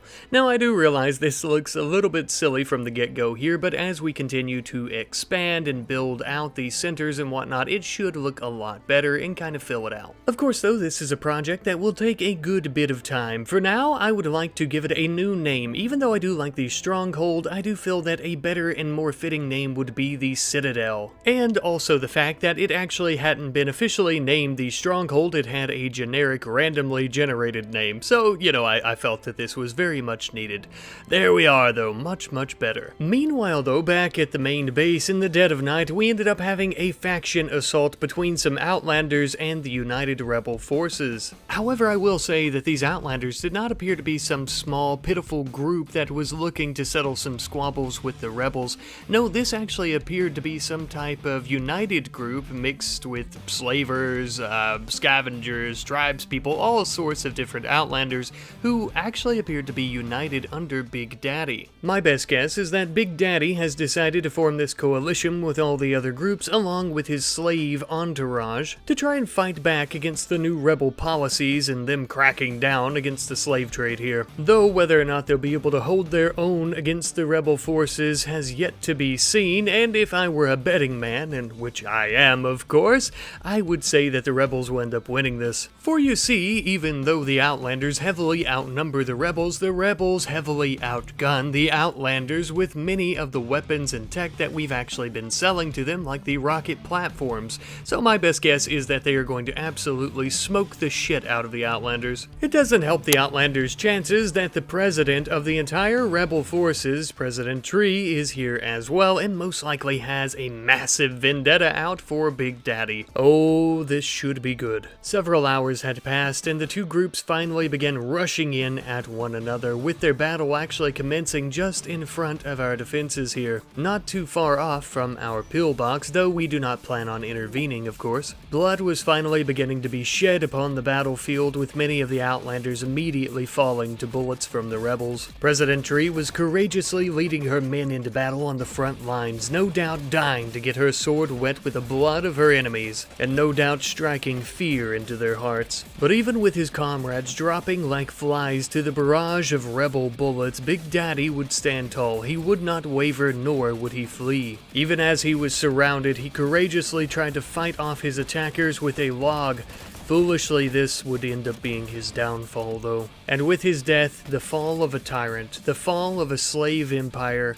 and for us the loss of a client. As those few remaining Outlanders attempted to flee our territory, President Tree would actually chase them down with her massive thromboian sword, trying to kill them. Just as well, many of her soldiers would do the same, firing at them as they fled. And just like that, shocking to no one, I'm sure, the massive global powerhouse ended up winning the battle. The rebels would of course begin regrouping and finishing off any of the Outlanders that were still alive, and they would try and scoop up any of the useful weapons, armor, and food, of course, that they could carry back with them. However, as the rebels began to leave the area, we received a notification. We are being raided by a massive raid from the Confederacy of Banah, which funny enough also included the father and nephew of our colonist Greffus, though somehow I highly doubt they'll have any sympathy for him. This was actually the largest raid that we had ever encountered. My best guess here is that they were supposed to help the Outlanders against the rebels, and maybe they just showed up late, I have no idea, but this is way more than we can handle. They had caught us completely off guard, meaning that many of our soldiers were out in the field when they had actually showed up, leaving me trying to scramble to get them all back inside the base where they could try to coherently fight off the attackers, which was much easier said than done. At one point, Kirkos was actually left in the flood of enemies outside. I had hoped that the remaining rebels may come to our aid, but with them battered and bruised and many of them even dead, they would unfortunately have to flee the area. It would appear that we are all on our own here. I would even turn on the turrets in our tunnel in hopes that they may be able to attract some of the stragglers from the back of the group, and so they did, but they were quickly destroyed. Our turrets did make for a great distraction, even at the front of the base near our pillbox, giving us enough time to try and attack them, but they didn't last for very long and we would have to quickly flee before we were downed. Unfortunately, our pillboxes, though extremely useful, would only become tombs at this point because we were being overwhelmed by the sheer mass of enemies. This would be the perfect time for some of those small nuclear warheads if we hadn't already sold them all, unfortunately. However, we did still have an ace up our sleeve, the Demon Hunter mech. It was the only thing standing between us and a brutal death and defeat from 1,000 or so of these tribes people. A brutal death that would be caused by several crude bullets and arrows, the likes of which bounced right off the hard steel armor of the mech, giving us ample opportunity to use our rocket barrage, our massive cannon, as well as our minigun to kill as many as possible. But I am afraid even the Demon Hunter has its limits. We had finally made them begin to flee, but in the chaos the Demon Hunter was extremely damaged, causing it to explode. Ginger would also be severely injured from the explosion, hitting the ground shortly thereafter as the enemies were running away and firing at her at the same time. This was an extremely chaotic battle, and many of our people were severely injured and went down on the ground. So far, though, as of right now, none have died, but we also intend to keep it that way, so we're going to immediately begin trying to tend to them as soon as possible, trying to avoid any enemies as much as we can. Even as the base, our home, is burning down to the ground with many of our remaining defenses, our priority number one here was trying to ensure that none of our soldiers bled out on the battlefield. It of course helped out a lot that many of our people like Shinichi and Scott were very good at medical. I ended up sending Silva here on a rescue mission to try and retrieve Kirkos, but first of course she would end up having to extinguish the flames that were going to burn her to death before she could actually begin tending to her. It did appear though that we had actually made it just in time. Of course the issue is Kirkos has a lot of burns, and even though she's fine right now, that does mean that she could have a lot of infections later on. Surprisingly though, even during all of this chaos, we had actually ended up taking two of the Thromboian tribes people hostage, as they had some pretty decent fighting skills, so we took them back to the prison where we would begin trying to recruit them when we have time. For at the moment we are still a little bit preoccupied trying to ensure that the base doesn't completely burn down. And after several hours on end of fighting fires, it looked like we were in the clear, at least for now. I still can't believe though that we ended up losing our Demon Hunter mech. Especially after naming it earlier, it felt less like a vehicle and more like a colonist of its own, part of the family. And to think all that for what? All the chaos, all the bloodshed, the massive, massive loss of life. And what did they achieve? They managed to destroy one of our vehicles and injure a few of our people. And look how many of them ended up dying in the process. All that just for a drop of blood. I will say though, I was expecting Kirkos to be the one with all the infections given how many burns she had, but it turned out to actually end up being Mathis with 2 separate infections, one of which was in her torso. As you can imagine, this was a little bit concerning as we could cut off her arm if we needed to, but not her torso. Of course, we'll be tending to her with the best of our abilities and even with our best medicine using our Glitter World meds because, well, we don't want her to die. You know, this is also chaotic. There's so much going on and there's only one person I could think to blame. Oh, mistake. Everything was fine until you came along. Seems like after we bought your sorry Toxalope ass, everything's been downhill ever since. I'm keeping an eye on you. Since our main base is in need of a little bit of aid, I decided that we would actually load up the Mosquito helicopter to go out and do a little bit of trading to bring them some goods that I know they'll be needing. Also, though I'm not gonna lie, it would be a good excuse for me to break out the Mosquito and take it out for a test drive for once. Now, of course, I will say at the main base, we don't really need any aid in terms of food or weapons or anything like that, of course, but what we really could use is some replacement car parts because I do want to immediately begin trying to build another Demon Hunter mech. As we saw in that raid there, it was very crucial to us actually surviving that battle, and with our defenses completely destroyed at the HQ, another one would be crucial to our survival once more. Commando Jr. ended up arriving shortly thereafter with several different car parts that we had managed to buy. Unfortunately, the settlements really didn't have all that many for us to purchase, so we would have to actually start making a few as well, and we had Min begin doing that for us. As she was continuing to build more and more parts for our new mech, though, I actually realized that Mathis was very close to the end of her infection, so I decided to check in on her, and I'm glad that I did because she was very, very close to dying, but thankfully with a little more Glitter World medicine, it would appear that after some time her immunity was finally beginning to catch up, and in the end she finally ended up developing immunity, surviving the massive infection. Sometime later though, we ended up having to deal with a prison break. It would appear that our Thrumboian prisoners still had a little bit of spunk left in them. Lefty and righty will knock that right out of them with their shotguns though. I gotta say, it's pretty great having these Militors here as they can double as prison guards and squash any uprisings before they really get started. And since their shotguns are so small, though they can be lethal, they more or less just severely hurt the enemy and we can put them back in their beds. And now thankfully as well, with all that being taken care of, we can finally begin working on our new Demon Hunter mech once more. This time around I'm actually going to be building the secondary option for the mech, which I believe has dual Gauss cannons or massive rotary cannons, something. It's supposed to be better, I think, or at the very least a bit different. Of course though, I would still continue with the Demon Hunter name. Now most of the time if we lose a vehicle, I do want to try and give some other names a chance, but one, of course, we had only named it the Demon Hunter in this episode, and two, that name is just so badass, I can't change it. I also ended up giving this one a red paint job to help distinguish it from the Mark I, but also to maybe strike some fear into those who oppose us. Hello, hello, hello my good friends, and welcome back to the RimWorld Gun Empire series. Don't mind me, baby, we're just putting away our cash at the moment to our beautiful little bank vault here.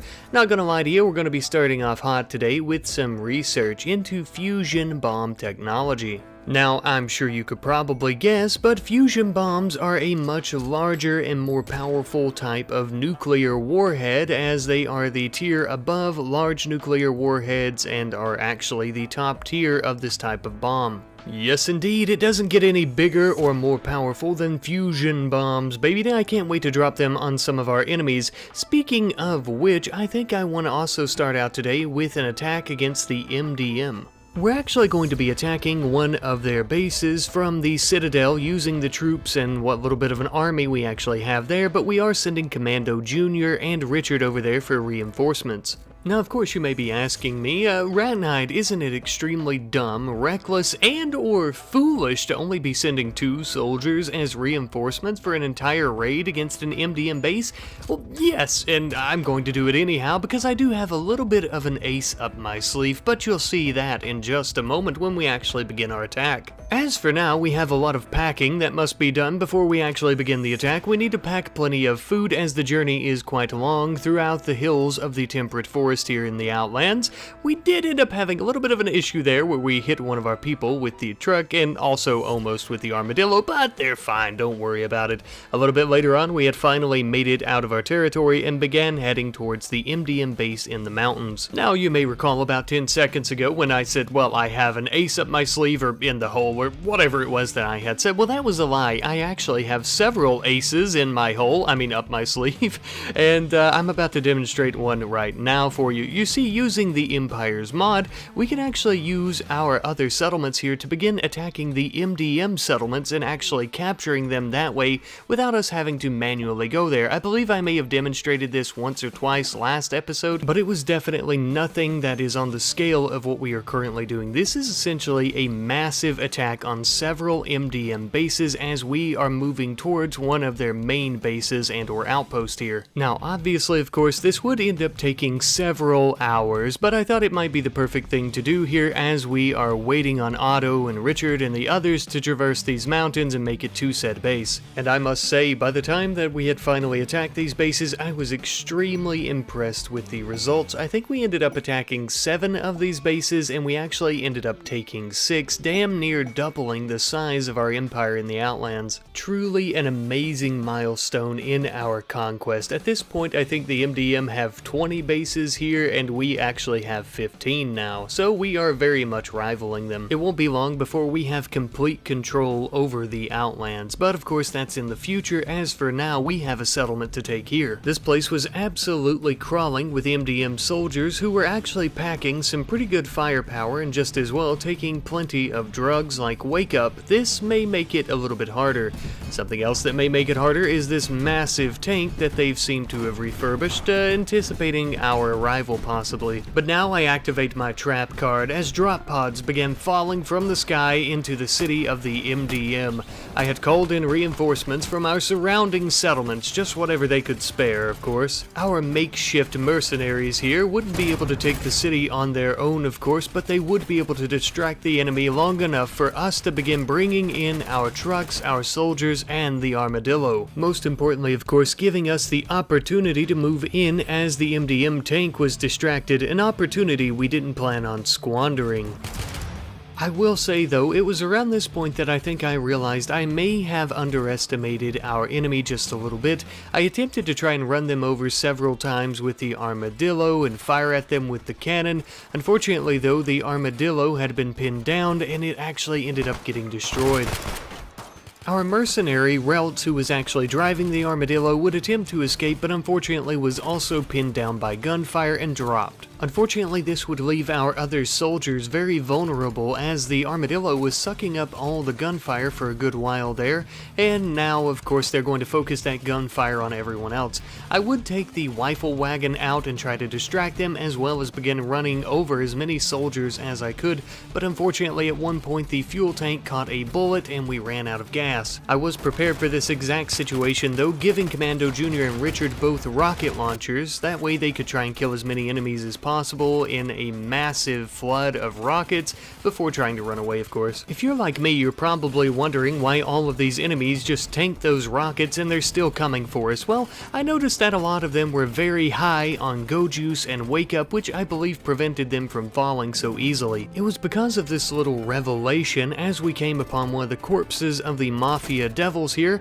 I decided to have Otto take some of his Wake Up in hopes that it would actually help us out a little bit. Whether or not this actually made any significant difference during the battle, I don't know, to be honest with you. It may have been a lot better if it were Go Juice, or of course if we had enough for all of our soldiers, but we would continue pressing on and fighting the good fight deep into the rainy night. Speaking of which, the weather and the darkness of night really did not make this battle any easier. It was so hard to see through the thick rain and just the darkness away from their base where there was no light. Eventually though, after several hours of fighting, we had finally made them begin to flee and we were victorious. The cowardice dogs had put up a pretty decent fight, but if they had any damn brain cells, they would have gave up as soon as they saw us in the distance. Regardless though, a win is a win in my book. Now of course this victory did not come without its cost. Many of our soldiers, damn near all of them, were severely injured and we would have to take a good long while to try and begin healing them before any of them bled out on the ground. A very delicate and pressing matter to be sure, but I'm afraid that this was not the full extent of our losses. Unfortunately, during the battle as well, Jet had been killed. Just a horrible and gruesome sight for Otto, of all people, to be the first to stumble upon. It was so chaotic during the battle with all the rain and the darkness and just everything going on we hadn't even realized, and when we began looking for her, this is where we found her. But fear ye not, my friends, and fear ye not Otto. Her death will not go in vain, nor has it. I'm afraid, though, that Otto and the others would hardly have any time to mourn the loss of Jet, as we had to continue repairing our rifle wagon here so we could get it on the road before any more raiders came, and of course we would also need to begin clearing out the rest of the MDM city. We ended up stumbling upon a large garage and immediately began bombarding the doors with bullets up until the point that we had finally destroyed the garage door and we could go in and see what was within. Now, I will say, however, there was hardly anything of interest within this massive garage, minus some car parts, some components, and some fuel. Now, the fuel, of course, would be mighty handy as we were getting ready to leave, which we ended up doing about a day or so later after we actually repaired the rifle wagon and loaded up all the resources we wanted to take back home, along with our injured and fallen companions. However, though, as we were making our way back home, we ended up receiving our very own raid from the Mountain Devils. Oh, those rascally little bastards trying to catch us off guard while we're out traveling, are we? It's a good thing that we upgraded our defenses last episode. You know, with that being said, though, we only have two of our people here, one of which is Dan here, who is actually an enslaved MDM soldier himself, so fingers crossed he doesn't double-cross us and shoot us in the back of the head. Thankfully for the moment, though, it would appear that his loyalties are in line, and he would actually help Sinov here begin fighting off the attackers alongside our mighty turrets, of course. And in the end, it did seem that their combined efforts were enough to stop this small but albeit powerful raid, sending these silly impids all the way back to their filthy mountains to cry to their mamas. However, not all of the impid raiders here were turned into Swiss cheese. One of them was only partially turned into Swiss cheese, so we had Dan begin taking him back to our makeshift hospital, and we would actually begin using it as a prison once more to try and recruit this fella. We're always looking for new soldiers, and I do believe he'll fit right in with our army of misfits. As we were tending to Jirav here, we actually ended up having our caravan return home once more. After we pulled the rifle wagon into the garage, you could see that we had plenty of spoils of war that we would need to begin carrying in. We had weapons and ammo and a few other things, of course, out the wazoo. But of course, first things first, we had something much more important to attend to. We would need to begin creating a final resting place for Jet. Now, for most of our mercenaries, of course, anytime they've died, I've just basically dug them a simple grave and we've had a funeral. But Jet is Otto's wife, and Otto is the leader of the Citadel, so it would feel very awful of me not to do something special for her here. So of course I done the best that I could with a beautiful resting place in one of the southern parts of the Citadel here. Nothing too fancy to be sure, but an honorable place for an honorable soldier. Of course, we would also end up holding some funeral proceedings for everyone to mourn the loss of Jet and for her beloved husband here, Otto, to say some wonderful words about her. Truly a heartbreaking sermon for anyone, let alone a husband, to have to give about his wife. The funeral proceedings were very heartwarming though, and I only hope that this modest mood buff can actually comfort them in their time of need. Ah, Jet, you poor, brave, courageous soul. Rest easy, old friend, you will be missed. Now that Jet's been laid to rest, we need to make some money if we hope to continue expanding our empire, which of course we do. Cue the production montage.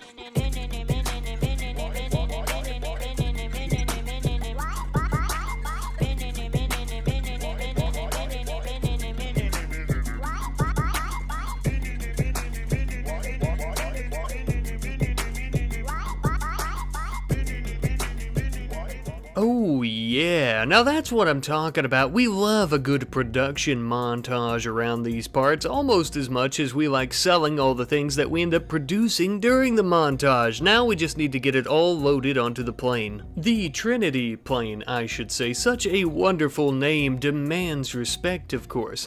Now, I know I've mentioned in the last few episodes that, I haven't been doing near as much trading as I'd like to, and this is the Gun Empire series, and I feel like I need to do more trading. Well, I plan on making up for all of that right now. Scott and Ruland here are going to be taking to the skies in the Trinity airplane and doing a smorgasbord of trading, and I truly do mean a smorgasbord. Look, I'm gonna level with you here. I'm not really sure how to explain this any better than just to be quite bold and upfront with it. We're trading with a holy shit ton of settlements. Between the Marshals and the Rebels, I tried to keep it kind of even, which we were going to be trading with, you know, half Marshal, half Rebel. Towards the end here, I ended up trading more with the Rebels just because their settlements seemed closer to where I was. I don't know, okay? I'm not even sure how many we ended up trading with. I just know that it was a lot. Finally though, after it was all said and done, we were heading all the way back home with a much lighter cargo bay, but a little bit more jingle to it, if you know what I'm saying. If I'm not mistaken, and a lot of the time I am, I think we had close to about 14,000 silver from this first trade mission.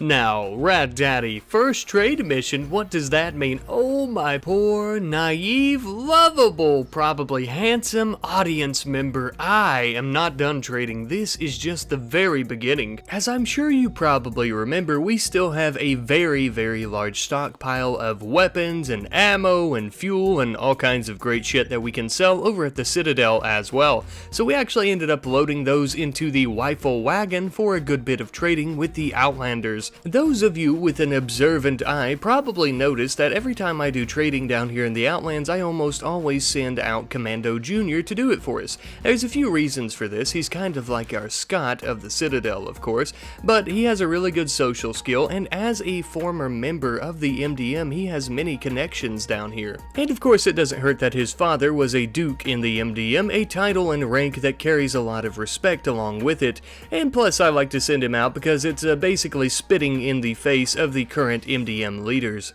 As we continue with our trading in the Outlands though, I wanted to note that we actually have 2 new recruits back at the headquarters here, the 2 Thrumboians that we had taken prisoner previously. They are butt-ass naked though, so we had Graphics begin making them some clothing, just some basic shirts and pants and bandanas. We wanted them to at least fit in a little bit with their apparel. It didn't help that we didn't have any matching combat armor for them to wear. They had to wear a flak jacket and some knight's armor because we were running very low on armor and also resources to make armor. We also just gave them whatever scraps we had left in terms of weapons after trading. Speaking of which, as Commando Jr. is scouring the Outlands, going faction to faction, trying to do some trading, we are going to be capturing more and more of the Mountain Devil settlements using our forces in the area. I know I've said it before, but I really love using this in the Empire mod where we can actually passively raise our armies and take many of these settlements. It just really simplifies things. Now, in the meantime, while we're waiting on our armies to be dispatched and to try and take those settlements, we actually are going to be building some adult entertainment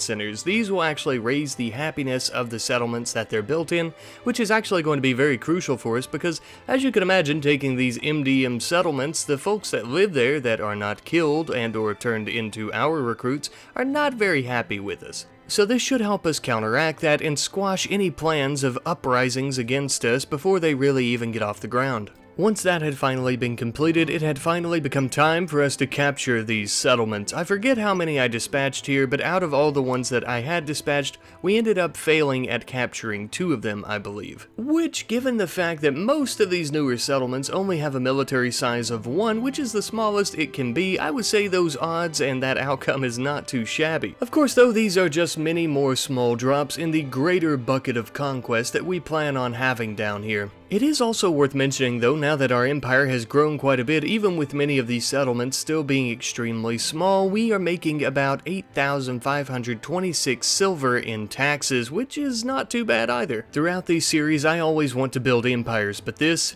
is a true empire. Now, while speaking about taxes, it's time the Citadel pay its taxes, and it finally has after doing all that trading.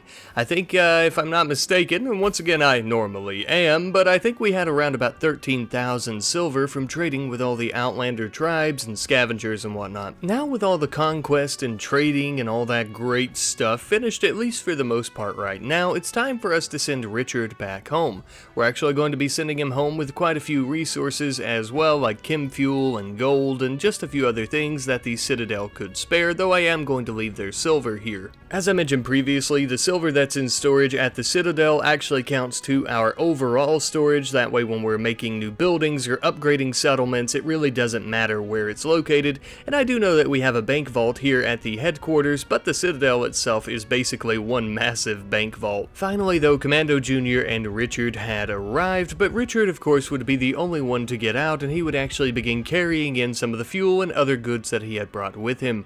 Ah, it feels so good to be home. Commando Jr. though, as I mentioned, isn't going to stick around. He's actually going to immediately fly back to the Citadel as he's needed there. Just after that though, we ended up having some wonderful news. Downs has finally finished her tedious and very extensive research into fusion bombs, allowing us now to be able to create a fusion warhead. As I've mentioned, the largest warhead available. Much more powerful and destructive than anything we've ever seen, than this world has ever seen. Not too long thereafter, we noticed a mining work site not far from our home base. It would appear that the Mountain Devils may be moving their operations out west towards Marshall-controlled territory. Obviously, of course, because we are conquering the Outlands, but also most likely due to the pressure they're feeling from the rebels cracking down on criminal organizations such as theirs. Well, this is a job for the S&R Rifle Company if I've ever seen one. It will finally be nice to let the Demon Hunter Mark II go out and get its very first taste of blood as well.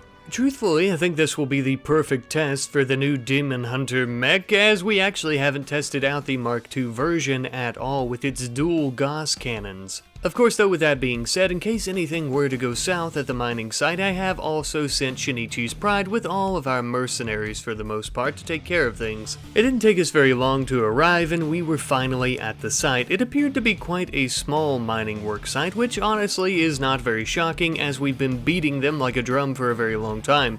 However, their soldiers here were actually very well armed with very large weapons and some pretty heavy armor as well. However, as impressive as they were, the majority of the forces here did appear to simply be some miners with nothing more than a pickaxe in their hands to try and defend themselves. So if we could take out the large guards, it wouldn't be much of an issue. I did notice that a handful of the miners here were actually enslaved peoples as well as enslaved children, so we'll have to watch for them during the battle to try and ensure we don't stop them by accident. But we began very quickly bringing Shinichi's Pride as well as the Demon Hunter nearby the mining site. I'm going to leave Shinichi's Pride here for the moment and just stay with the Demon Hunter alone. You know, normally during these battles I'll do a lot of talking and explain what's going on, but I think this time I'm going to let the Demon Hunter Mark II speak for itself.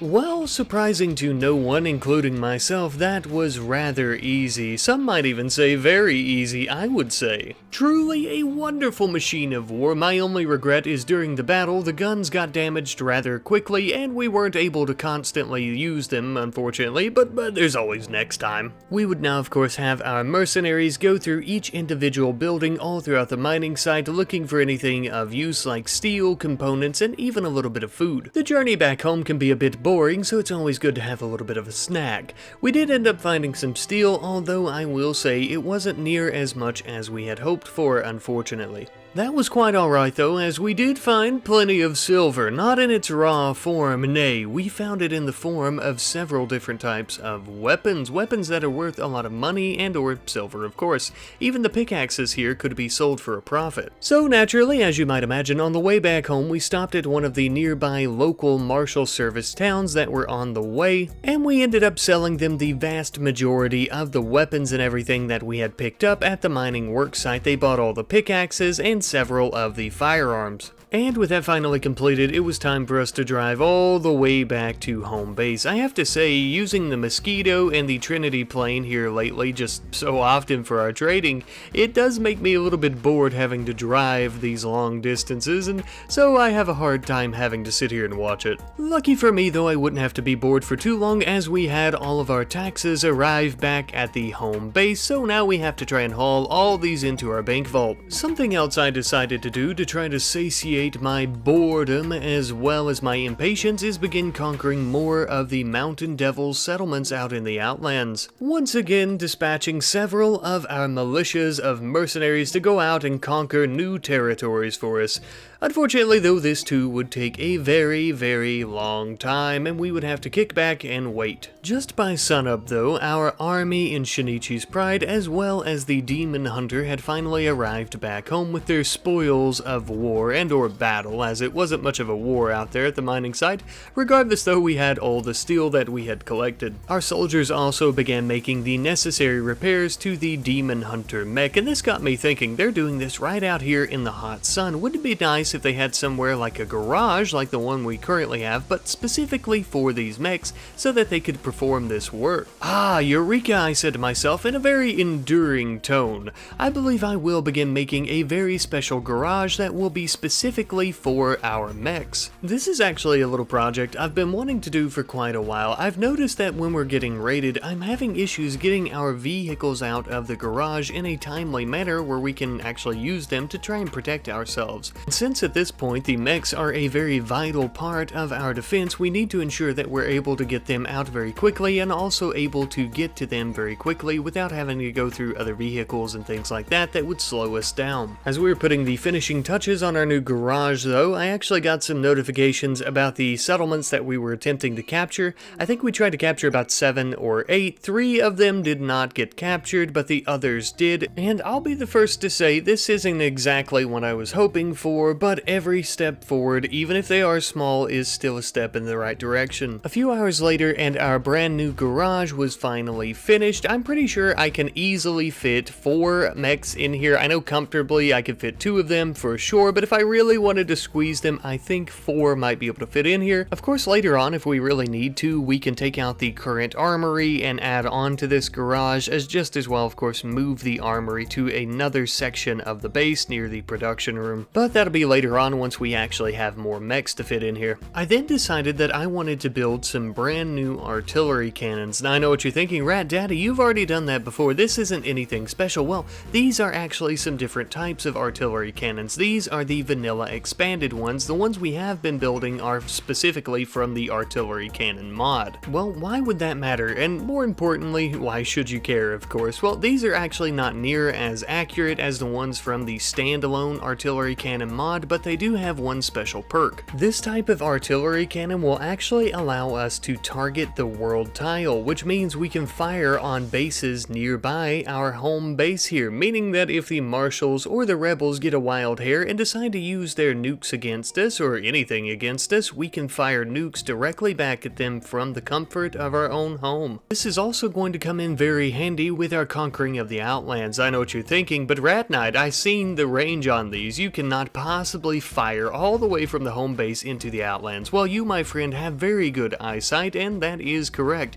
However, I would remind you that the base there in the Outlands, the Citadel, actually came predisposed with one of these artillery cannons. Which means this entire time I have been sleeping on a quick and easy way to basically nuke the shit out of all these MDM bases nearby the Citadel. But no longer, my friends. It is time we bomb them into hell. Now, at the moment, the large nuclear warheads and, of course, the fusion warheads are a little bit out of our price range in terms of resources, but we do have just enough to make about 4 small nuclear warheads, and that's exactly what we ended up doing. I'm thinking since one large nuclear warhead was plenty enough to destroy a large MDM base, 2 per small base would probably be good enough. But of course we'll have to see just how accurate that is. We actually have Bowman in the Trinity plane here, here, and I am going to have him be the one that transports these all the way to the Citadel. Now, I do really like Bowman, but he is what I would call expendable, so if he were to crash and explode in a nuclear fire, you know, I mean, he is replaceable. I am thankful, though, to say that ended up not being the case, and he touched down at the Citadel a few hours later, taking the small nuclear warheads back into the Citadel itself and preparing them to be fired. Now, of course, as we were preparing to fire our nuclear warheads, Otto, as the captain of the Citadel, as well as a few other of our mercenaries, would stand by to watch.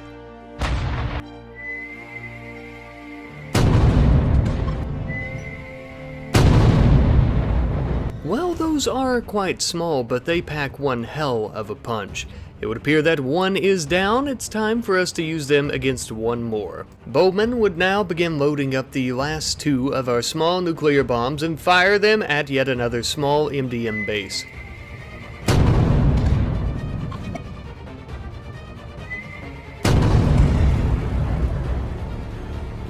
Well, now, I believe that has indeed done the job. Perfect. We are now 2 less filthy Mountain Devil settlements, leaving them only with a measly 8 settlements left. Oh, how the mighty have fallen. I did specifically mean to target those 2 small settlements because I knew that I really didn't want them anyhow, as they weren't going to earn us any money. Not to fear, though, there is still plenty of suitable settlements left. Now, with our mission being a complete success, though, we can finally send Bowman all the way back to HQ to report on how well it went. As Bowman was flying off into the sunset, though, we ended up having a bulk goods trader come from the Outlands. It would appear to be an Impid tribe. If memory serves correct, I do believe that this tribe is referred to as the Baggish. I recognize the name of their chief, Chief Ratarl. This tribe, as many of the newer tribes, is made up of freed Impid slaves from the rebellions and what have you. It looks like they're doing pretty well for themselves as well. I do notice that they actually have a few slaves among them, but these appear to be ex-martial service soldiers. Oh, how the turntables turn. As a gesture of goodwill and good faith, we decided to do a bit of trading with the Baggish tribe here. We ended up selling them a few of our fine firearms, of course, and they ended up giving us a pretty penny for it. They ended up leaving later on into the night, and now, my friends, this episode is winding to an end. Hello once again, my good friends, and welcome back to the RimWorld Gun Empire series. I am ever so glad to see you all back here once again today. My friends, of course, today we have a lot of work to do. One of the biggest things that I'd like to begin doing today is building yet another mech. As you can see, I am already working on some parts to do so, but I would also like to work on our power a little bit. I'm actually replacing one of the old geothermal generators at the main base with an advanced geothermal generator.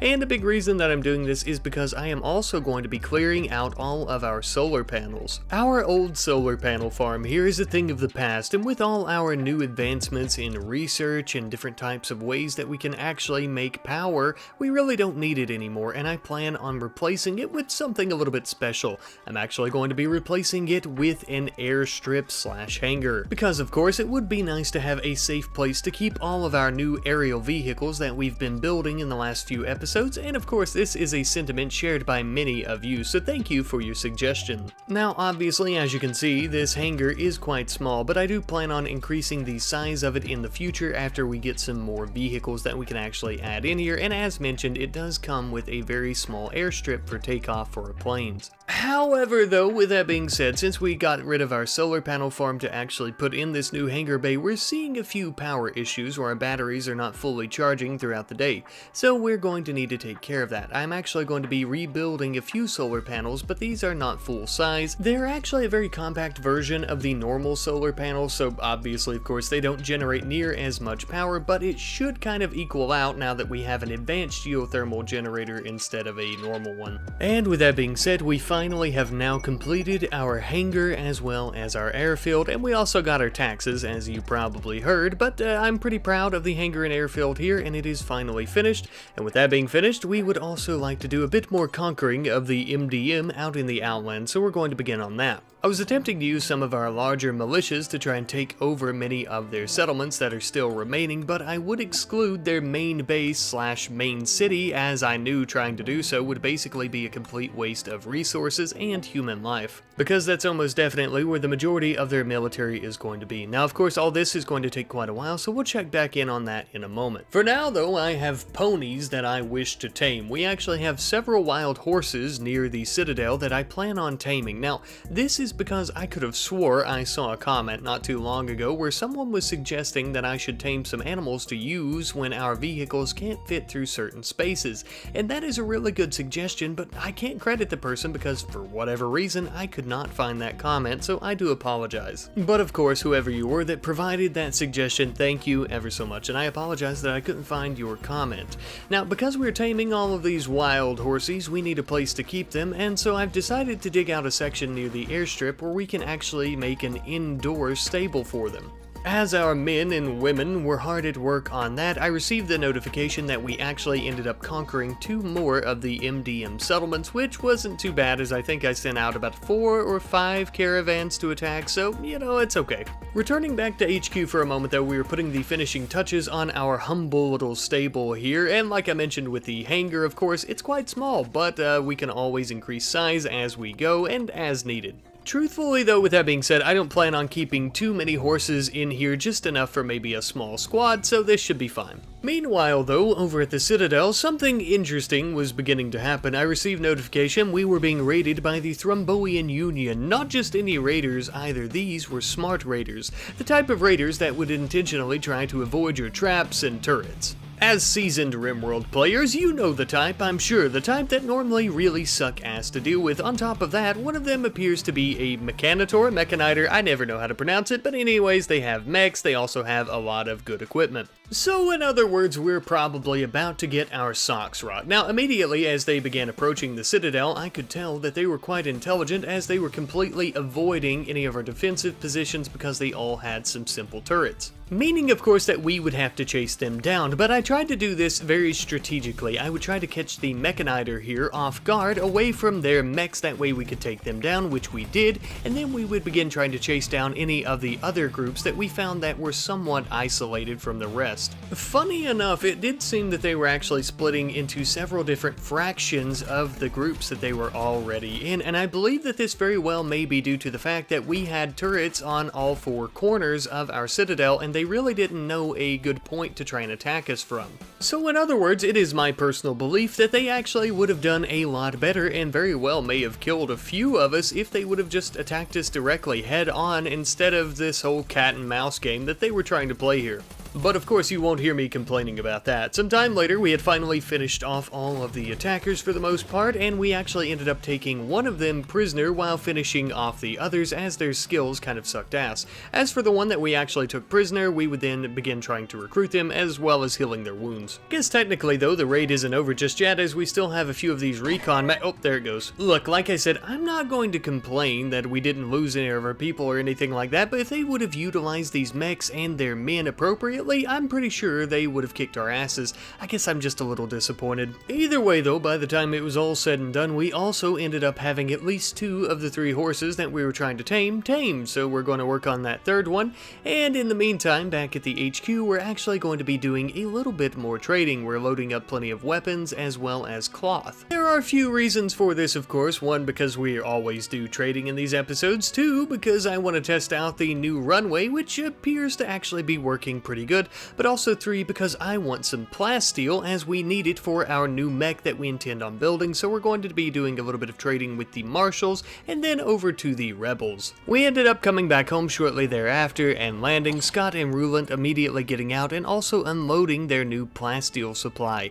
This plasteel will now of course allow us to begin finally working on our brand new mech, which surprisingly enough didn't actually take all that long for us to finally finish up, maybe because we actually had all the parts completed pretty early on, which I am very happy about. After completion, I decided to name this brand new mech the Demon Slayer. A very badass, wonderful, and very fitting name, especially since our other is called the Demon Hunter, and of course this name is based on a comment by our good friend Ethan G2489, who actually says that he likes Demon Hunter, but thinks that I should maybe call it the Demon Slayer instead, or make another mech. Lucky for you, Ethan, I have decided to make another mech, and I also love both names. Ah yes, finally our collection is complete of mechs, at least for the time being. The dynamic Impid Mafia Mountain Devil hunting duo. Well, that was a very weird mouthful of things to say, but I ended up bringing them into their garage shortly thereafter to ensure that they would fit properly, and so they did. And they will now sit here idly until they have the opportunity to spill more Impid blood in the very near future. Speaking of spilling Impid blood, though, it is once again time for us to begin calling upon the militias of our empire to try and take over more and more of these MDM settlements. Once again, though, of course, I did not attack their main base, just some of the smaller outlier settlements that they have left. While awaiting the results of our mass assault against those mini settlements, I also decided that I would like to have a place where we can actually park the Mosquito helicopter when the folks from the Citadel come to visit in it. And so I went with a pretty basic and cheap helipad design. A few hours later, we ended up capturing 3 of the settlements that we were attempting to attack and capture, of course, leaving the MDM with a mere 3 themselves. You know, at this point they're so pathetic, I would almost consider just leaving them alone out of sheer pity, but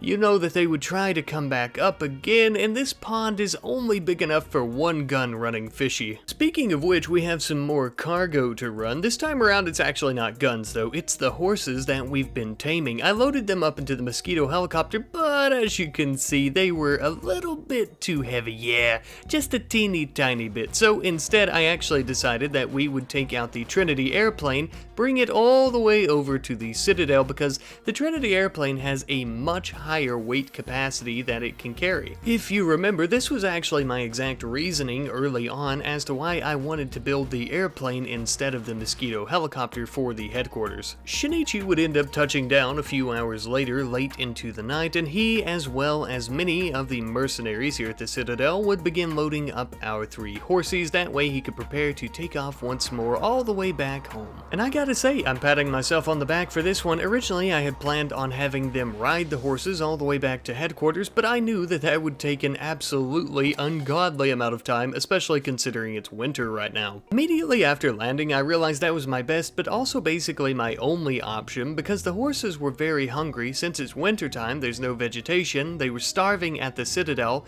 and if we would have tried to have ridden them all the way here through winter, they would have starved to death most likely before arriving. But of course, we don't have to worry about that now, because they can sleep nice and cozy next to Mistake the Toxalope in this warm little stable. You're welcome. But then something strange ended up happening the very next morning. We were getting a radio signal, but it appeared to be from the rebels. Stay put. A warning from the Rebel Alliance. We should probably keep our head down. Very unusual. I don't think I've ever seen that before. As we were pondering this message, our sensors detected something flying overhead. However, the aircraft was not coming for us. My God. We're detecting more objects being launched from a nearby Marshall city. This aerial target doesn't appear to actually be an aircraft, though. Oh dear God, the Marshals are retaliating. This is bad. Those 2 cities were battling for control of this area well before we ever settled here, but I never expected that. The sheer loss of life on display, just the sheer magnitude of what's happened. It rests heavy on our shoulders, I feel. We've never been a stranger to death, especially when it's caused by our own creations, but that was something much different. The world truly will never be the same, and we have truly sold our souls to change it. All for this, for nothing but blood money, riches. We have a lot of riches, so much in fact actually that we're going to need to begin building onto our current vault to try and house all of our silver. Though given recent events, it is a very solemn occasion to be building onto our vault at this time, although it's not as if we're not accustomed to turning a blind eye to things that go on. Still though, hardly anyone spoke to one another during this process, and there was very little joy to be found during the expansion. Given recent events as well, I thought it might be best to try out some different forms of combat mechs, so we actually began gestating what is a scout mech, one of the only other types of combat mechs that we currently have unlocked. You know, I began trying not to worry so much about the Marshals and the Rebels though. They're always at war, they're always always going to be at war, and if they're going to kill each other, they're going to kill each other, whether it be with guns or nukes or whatever. So we really need to try and focus on ourselves and our conquering of the Outlands. We are so close to finally defeating the MDM, and we cannot let off the gas right now. It's going to be very crucial that we truly finish them off once and for all. Their empire is crippled, but it could come back. So I've decided to make a bunch of chem fuel to fly to HQ to try and fuel up all of our vehicles for a mass assault. Naturally, of course, these preparations are going to take quite some time, so as our soldiers are preparing for a mass invasion, I'm actually going to incorporate a new holiday called the Banyan Invasion. I do realize that this seems a little bit out of place, but as they were preparing, I didn't really have anything to do, and I thought this would be perfect. This was actually suggested to us by our good friend J Vargas 344, who actually recommended this name because the massive assault about an episode or so ago from the Confederacy of Banal was quite literally the largest battle that we have ever seen and of course ever been a part of, and it actually was extremely significant. So naturally it does make sense that we would celebrate our victory over that massive raid, so thank you for the suggestion. And while we're taking suggestions from you guys and giving things names, I'm going to name the mosquito helicopter Dove, and of course this was also from a suggestion by our good friend Shadow Scorpion 2979, who says Dove is a good name for the helicopter because it was actually created after the marriage ceremony, which I believe was Otto and Jet's marriage ceremony, and it does feel like it would also be a good tribute to Jet as well. A memorial helicopter of sorts, if you will. That does seem a little bit silly, but keep in mind we are mercenary warlords, so it seems fitting. Now by this time we have refined all of the trees in the area and turned them into chem fuel. Plenty of chem fuel, about 700 to 800 I believe. So we began loading them up into the Dove helicopter, that way we can fly them over to HQ and start fueling up all of our vehicles to prepare for the assault. And while we're traveling there, I want to take a second and kind of discuss as to why it is that I've planned on doing a massive assault against the remaining MDM settlements, particularly their last remaining headquarters, if you will. Originally, I actually wanted to drop a fusion warhead on them because we researched it last episode, and I thought that that would be a really fun ending to the tale of the MDM, right? But the problem is for the fusion warhead, you need an anti-grain warhead, and those cannot actually be bought. They can only be obtained through certain quest lines, as well as some ancient shrines and things like that, it would appear. Now, of course, I could change this in the options of character editor to make it so we could use something else to craft it without the anti-grain warhead, but I just wanted to gauge how everyone felt about that before actually doing it, so that might be something we end up doing in Season 2, where we can actually build it without the anti-grain warhead. Nevertheless, though, we have finally arrived at our main base with all of our chem fuel, which we are now unloading, and we will begin hauling in. Just as well, our new mech has also finished gestation. I just realized I've been referring to them as mechs, but really they're mechanoids. Now, normally I let you guys name them, of course, but since this is the season finale, I am naming him Stubby all on my own, and Stubby is such a cute little strange robot. He's actually probably my favorite, to be honest with you. Let's just hope he's a lot more deadly than he appears. Now, before we actually begin our main assault against the main base of the MDM, I am going to go ahead and send out our militias to capture the last two remaining smaller settlements. Now, we already know that's going to take a good bit of time, so I actually sent out some of our mercenaries from the Citadel to begin working on a dirt highway towards the main base of the MDM. That way the infrastructure is there when we actually do the main attack, or at least I hope so, because apparently this takes a really long time given that it's winter right now. Hours later, though, we had finally managed to conquer 2 of the 3 remaining MDM settlements out here in the Outlands. Truly, we are the Empire, and only 1 base is now left. And of course, we will be saving this one for our main army. Our militia will not have the pleasure of destroying it. As we were making preparations back home, though, we had a faction assault between the Marshals and the Rebels. I suppose it only makes sense that there are a lot of groups in the area fighting after the 2 nukes went off. Both sides came armed to the absolute teeth, of course. The Marshals had 2 tanks and several of their dumb AI mechanoids, with many of their soldiers, of course, as well, all of this being led by General Hawthorne himself. The Rebels, however, actually came with more soldiers. They had outnumbered the Marshals by quite a bit with their own drones as well as their own set of tanks. You know, a lot of the time, I always think the deciding factor in these battles is just how many soldiers soldiers, of course, that they have, but in this case, the Marshals do have General Hawthorne, and his armor alone is worth several Marshal Service cities combined, so I don't know. But I suppose we're about to find out, as the two large groups of enemies are coming right for one another next to some small hills in front of our base. Hawthorne, of course, was much faster than the others, so he was the first to meet the rebels and then was hit with several volleys and hellstorms of rebel bullets, but they pretty well just deflected straight off of his armor, barely making any dent. This battle was absolutely pure chaos, with gunfire and explosions and just fires in general every which way. I did notice that some of the soldiers were trying to go through the crevices here of the hills to try and sneak up on one another, meeting each other and fighting, of course, and from a bird's eye view I could hardly tell who was who. This made it quite difficult to actually tell who was winning in the beginning here, but as time rolled on and the battle continued for several hours, I realized that the rebels were being defeated. They would begin attempting to flee, at which point the general would actually jump upon one of their tanks, beating it with his massive hammer until he actually destroyed it, and then would begin attacking another as the other rebels attempted to finally flee the area. And finally, the battle had been finished, and of course it was in the Marshals' favor. They would go through and begin finishing off any of the rebels that were left behind, and some of them they actually seemed to have taken prisoner. Just as well, they would take any weapons and resources that they could as well. And what they left in their wake was a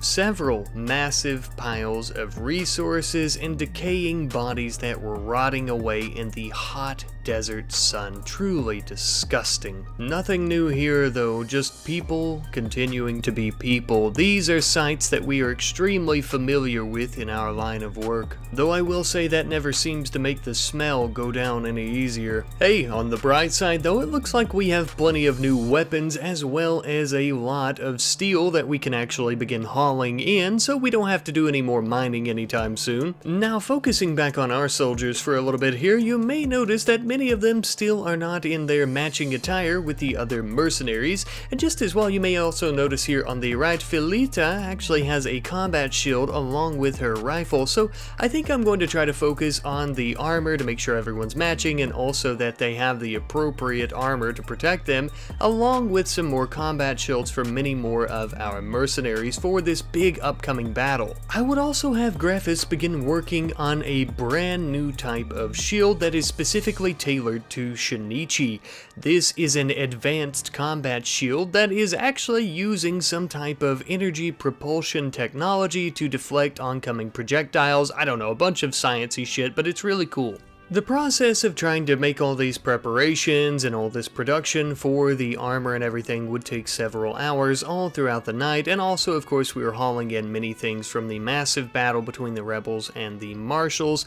And I just want to say, before all this really begins here, I am very excited to finally conquer the Outlands. And of course I couldn't have done it without all of you guys helping me. And by that morning we finally had all of our soldiers locked and loaded and ready to go. Now I do know that our army looks quite small at the moment, though they are very well armed. Of course, we will also be linking up with all of our soldiers over at the Citadel so that we have a much bigger attacking force. But we are essentially ready, with many of us brandishing rifles and combat shields, and of course our mechanoids are ready to protect Downs, along with what few slaves we're leaving behind here at the HQ.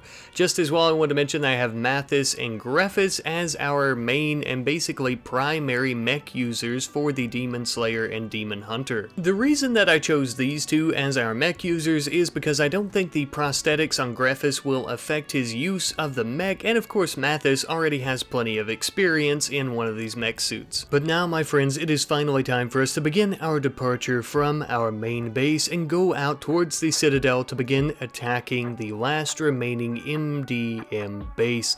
As we were doing this, of course, we also had our folks down there below the Citadel who were finishing up the road. Unfortunately though, they wouldn't be able to complete this in time, and I actually had them come back in their truck to the Citadel to meet up with the rest of the army, which would also take a few hours, but eventually we did meet with them. And finally, our entire army was reunited once more on their last and final mission in the Outlands here against the Mountain Devils. It's almost sad to me that Season 1 is finally going to be ending with us completing this massive goal, because it is the the end of an era, but I don't really mind because we still get to stomp these filthy bastards under our boots one last time. Finally though, the last remaining city of the Mountain Devil Mafia, made out of some very flammable materials no less, although I shouldn't be surprised about the lacklusterness of this city as we've been beating them like a drum for the last few months. Even though we've been destroying their operations though and hitting them right where it hurts in their pockets, they do still have quite the little assembly of soldiers that are fairly well armed. Just as well, it comes to my attention, among the sea of impids appears to be the Devil King Kuith, who just so happens to be the current leader of the MDM, though I suspect not for long. There will not be much left to lead. We would immediately begin preparing our riders, our trucks, our mechs, and most importantly our artillery, which we immediately began using thereafter. Our barrage of shells would hit the pitiful little impid city, which actually ended up enraging them, but at this point I will once again let the mechs speak for themselves.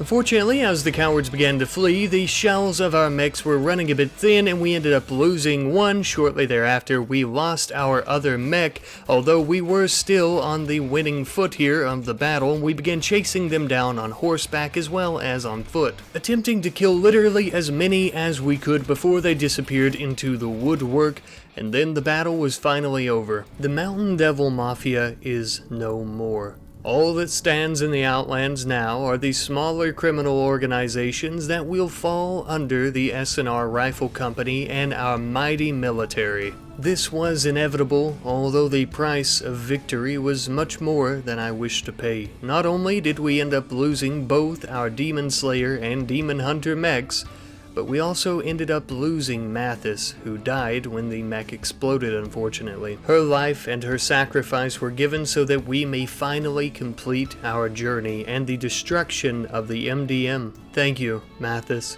You were a good friend to us, and you died with honor, and that is something very uncommon for someone in our line of work. Before razing the city to the ground, we would also destroy their radio broadcast, finally silencing the last remaining voice that the MDM had on this planet. First we took their lives, and now we take their voice.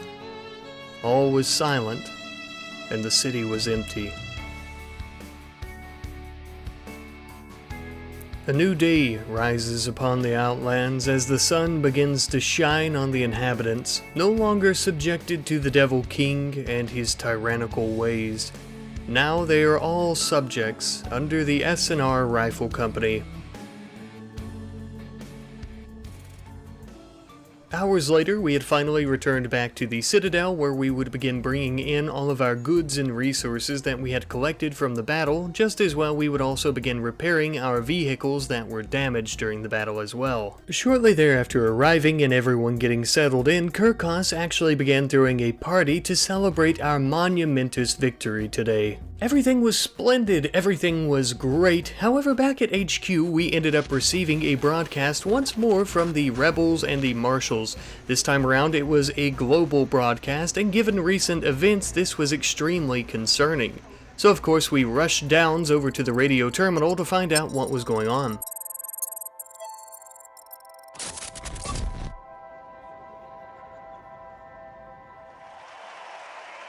Oh my god, they've signed a peace treaty. What the fuck? Thank you all ever so much for watching Season 1 of the Gun Empire series. My friends, I have had a lot of fun in this season. Of course, you know, originally I wanted this season, well really I just wanted one season of the entire series, and I wanted the series to kind of continue going for quite a while and whatnot. I mentioned this last episode, of course, with this being the finale, but you know, the 1.5 update's coming out soon with the new DLC, and I want to do a series in that, and 1. I know that 1.5 is going to break some of my mods and stuff, so I want to give it time for all that to be repaired so we can actually use the benefits of the new DLC and 1.5 in Season 2 of the Gun Empire series, because I think that would be really fun as well. But like I said, Season 1 here has been a really fun time for me, and I know it has been for you guys as well. I really appreciate you guys supporting me as well as this series, and of course the channel. I'm really glad that I could make this series, and that we can continue it, of course, because I know you guys love it, like I mentioned, and obviously, of course, I do too. I'm kind of rambling and going in circles here, but I just want to express my gratitude to you guys, because this has been one of the most fun series that I've ever done. I always say that with new series that really kick off and have a lot of mods and stuff like that, of course, because I mean, I always have fun, but whenever we have a big series that is doing really well with a lot of mods and we're all having a lot of fun, it brings a lot of joy to me, you know. It brings a lot of joy to me that you guys are really enjoying the series and the content as well, of course. And I really appreciate you guys always providing me with feedback and ideas for things that you would like to see throughout the series. If you guys want to do that for this episode as well, for things that you would like to see in Season 2, or just ideas for the narrative in Season 2, the goals, what, you know, basically whatever, you know, goals as to how we should finish up the season. For example, so I saw a comment last episode, and I'll put it on screen now, of course, but this comment, I believe, and I'm just going by the top of my head because I haven't found the comment yet, but was talking about a faction that's actually made from the deserters or remnants of the Marshal Service and the rebels actually joining together, and I think that would be a really fun, maybe like criminal organization or something that could appear in the Outlands or in the desert. So feedback like this is amazing, or ideas like this, I should say. I really like stuff like this, and I think that something like this would be perfect for the next season. So yeah, anything and everything in terms of feedback and ideas, always welcome here, and I always appreciate you guys providing me with stuff like that. Like I always say, and I know I say it a lot, but it really helps these series feel less like my series and more like our series, because I truly do feel like we are a really good community here, and I just love being able to do things like this with our community. But once again, thank you guys ever so much for watching Season 1 of the Gun Empire series. I love you guys ever so much, and I will see you next time. Goodbye.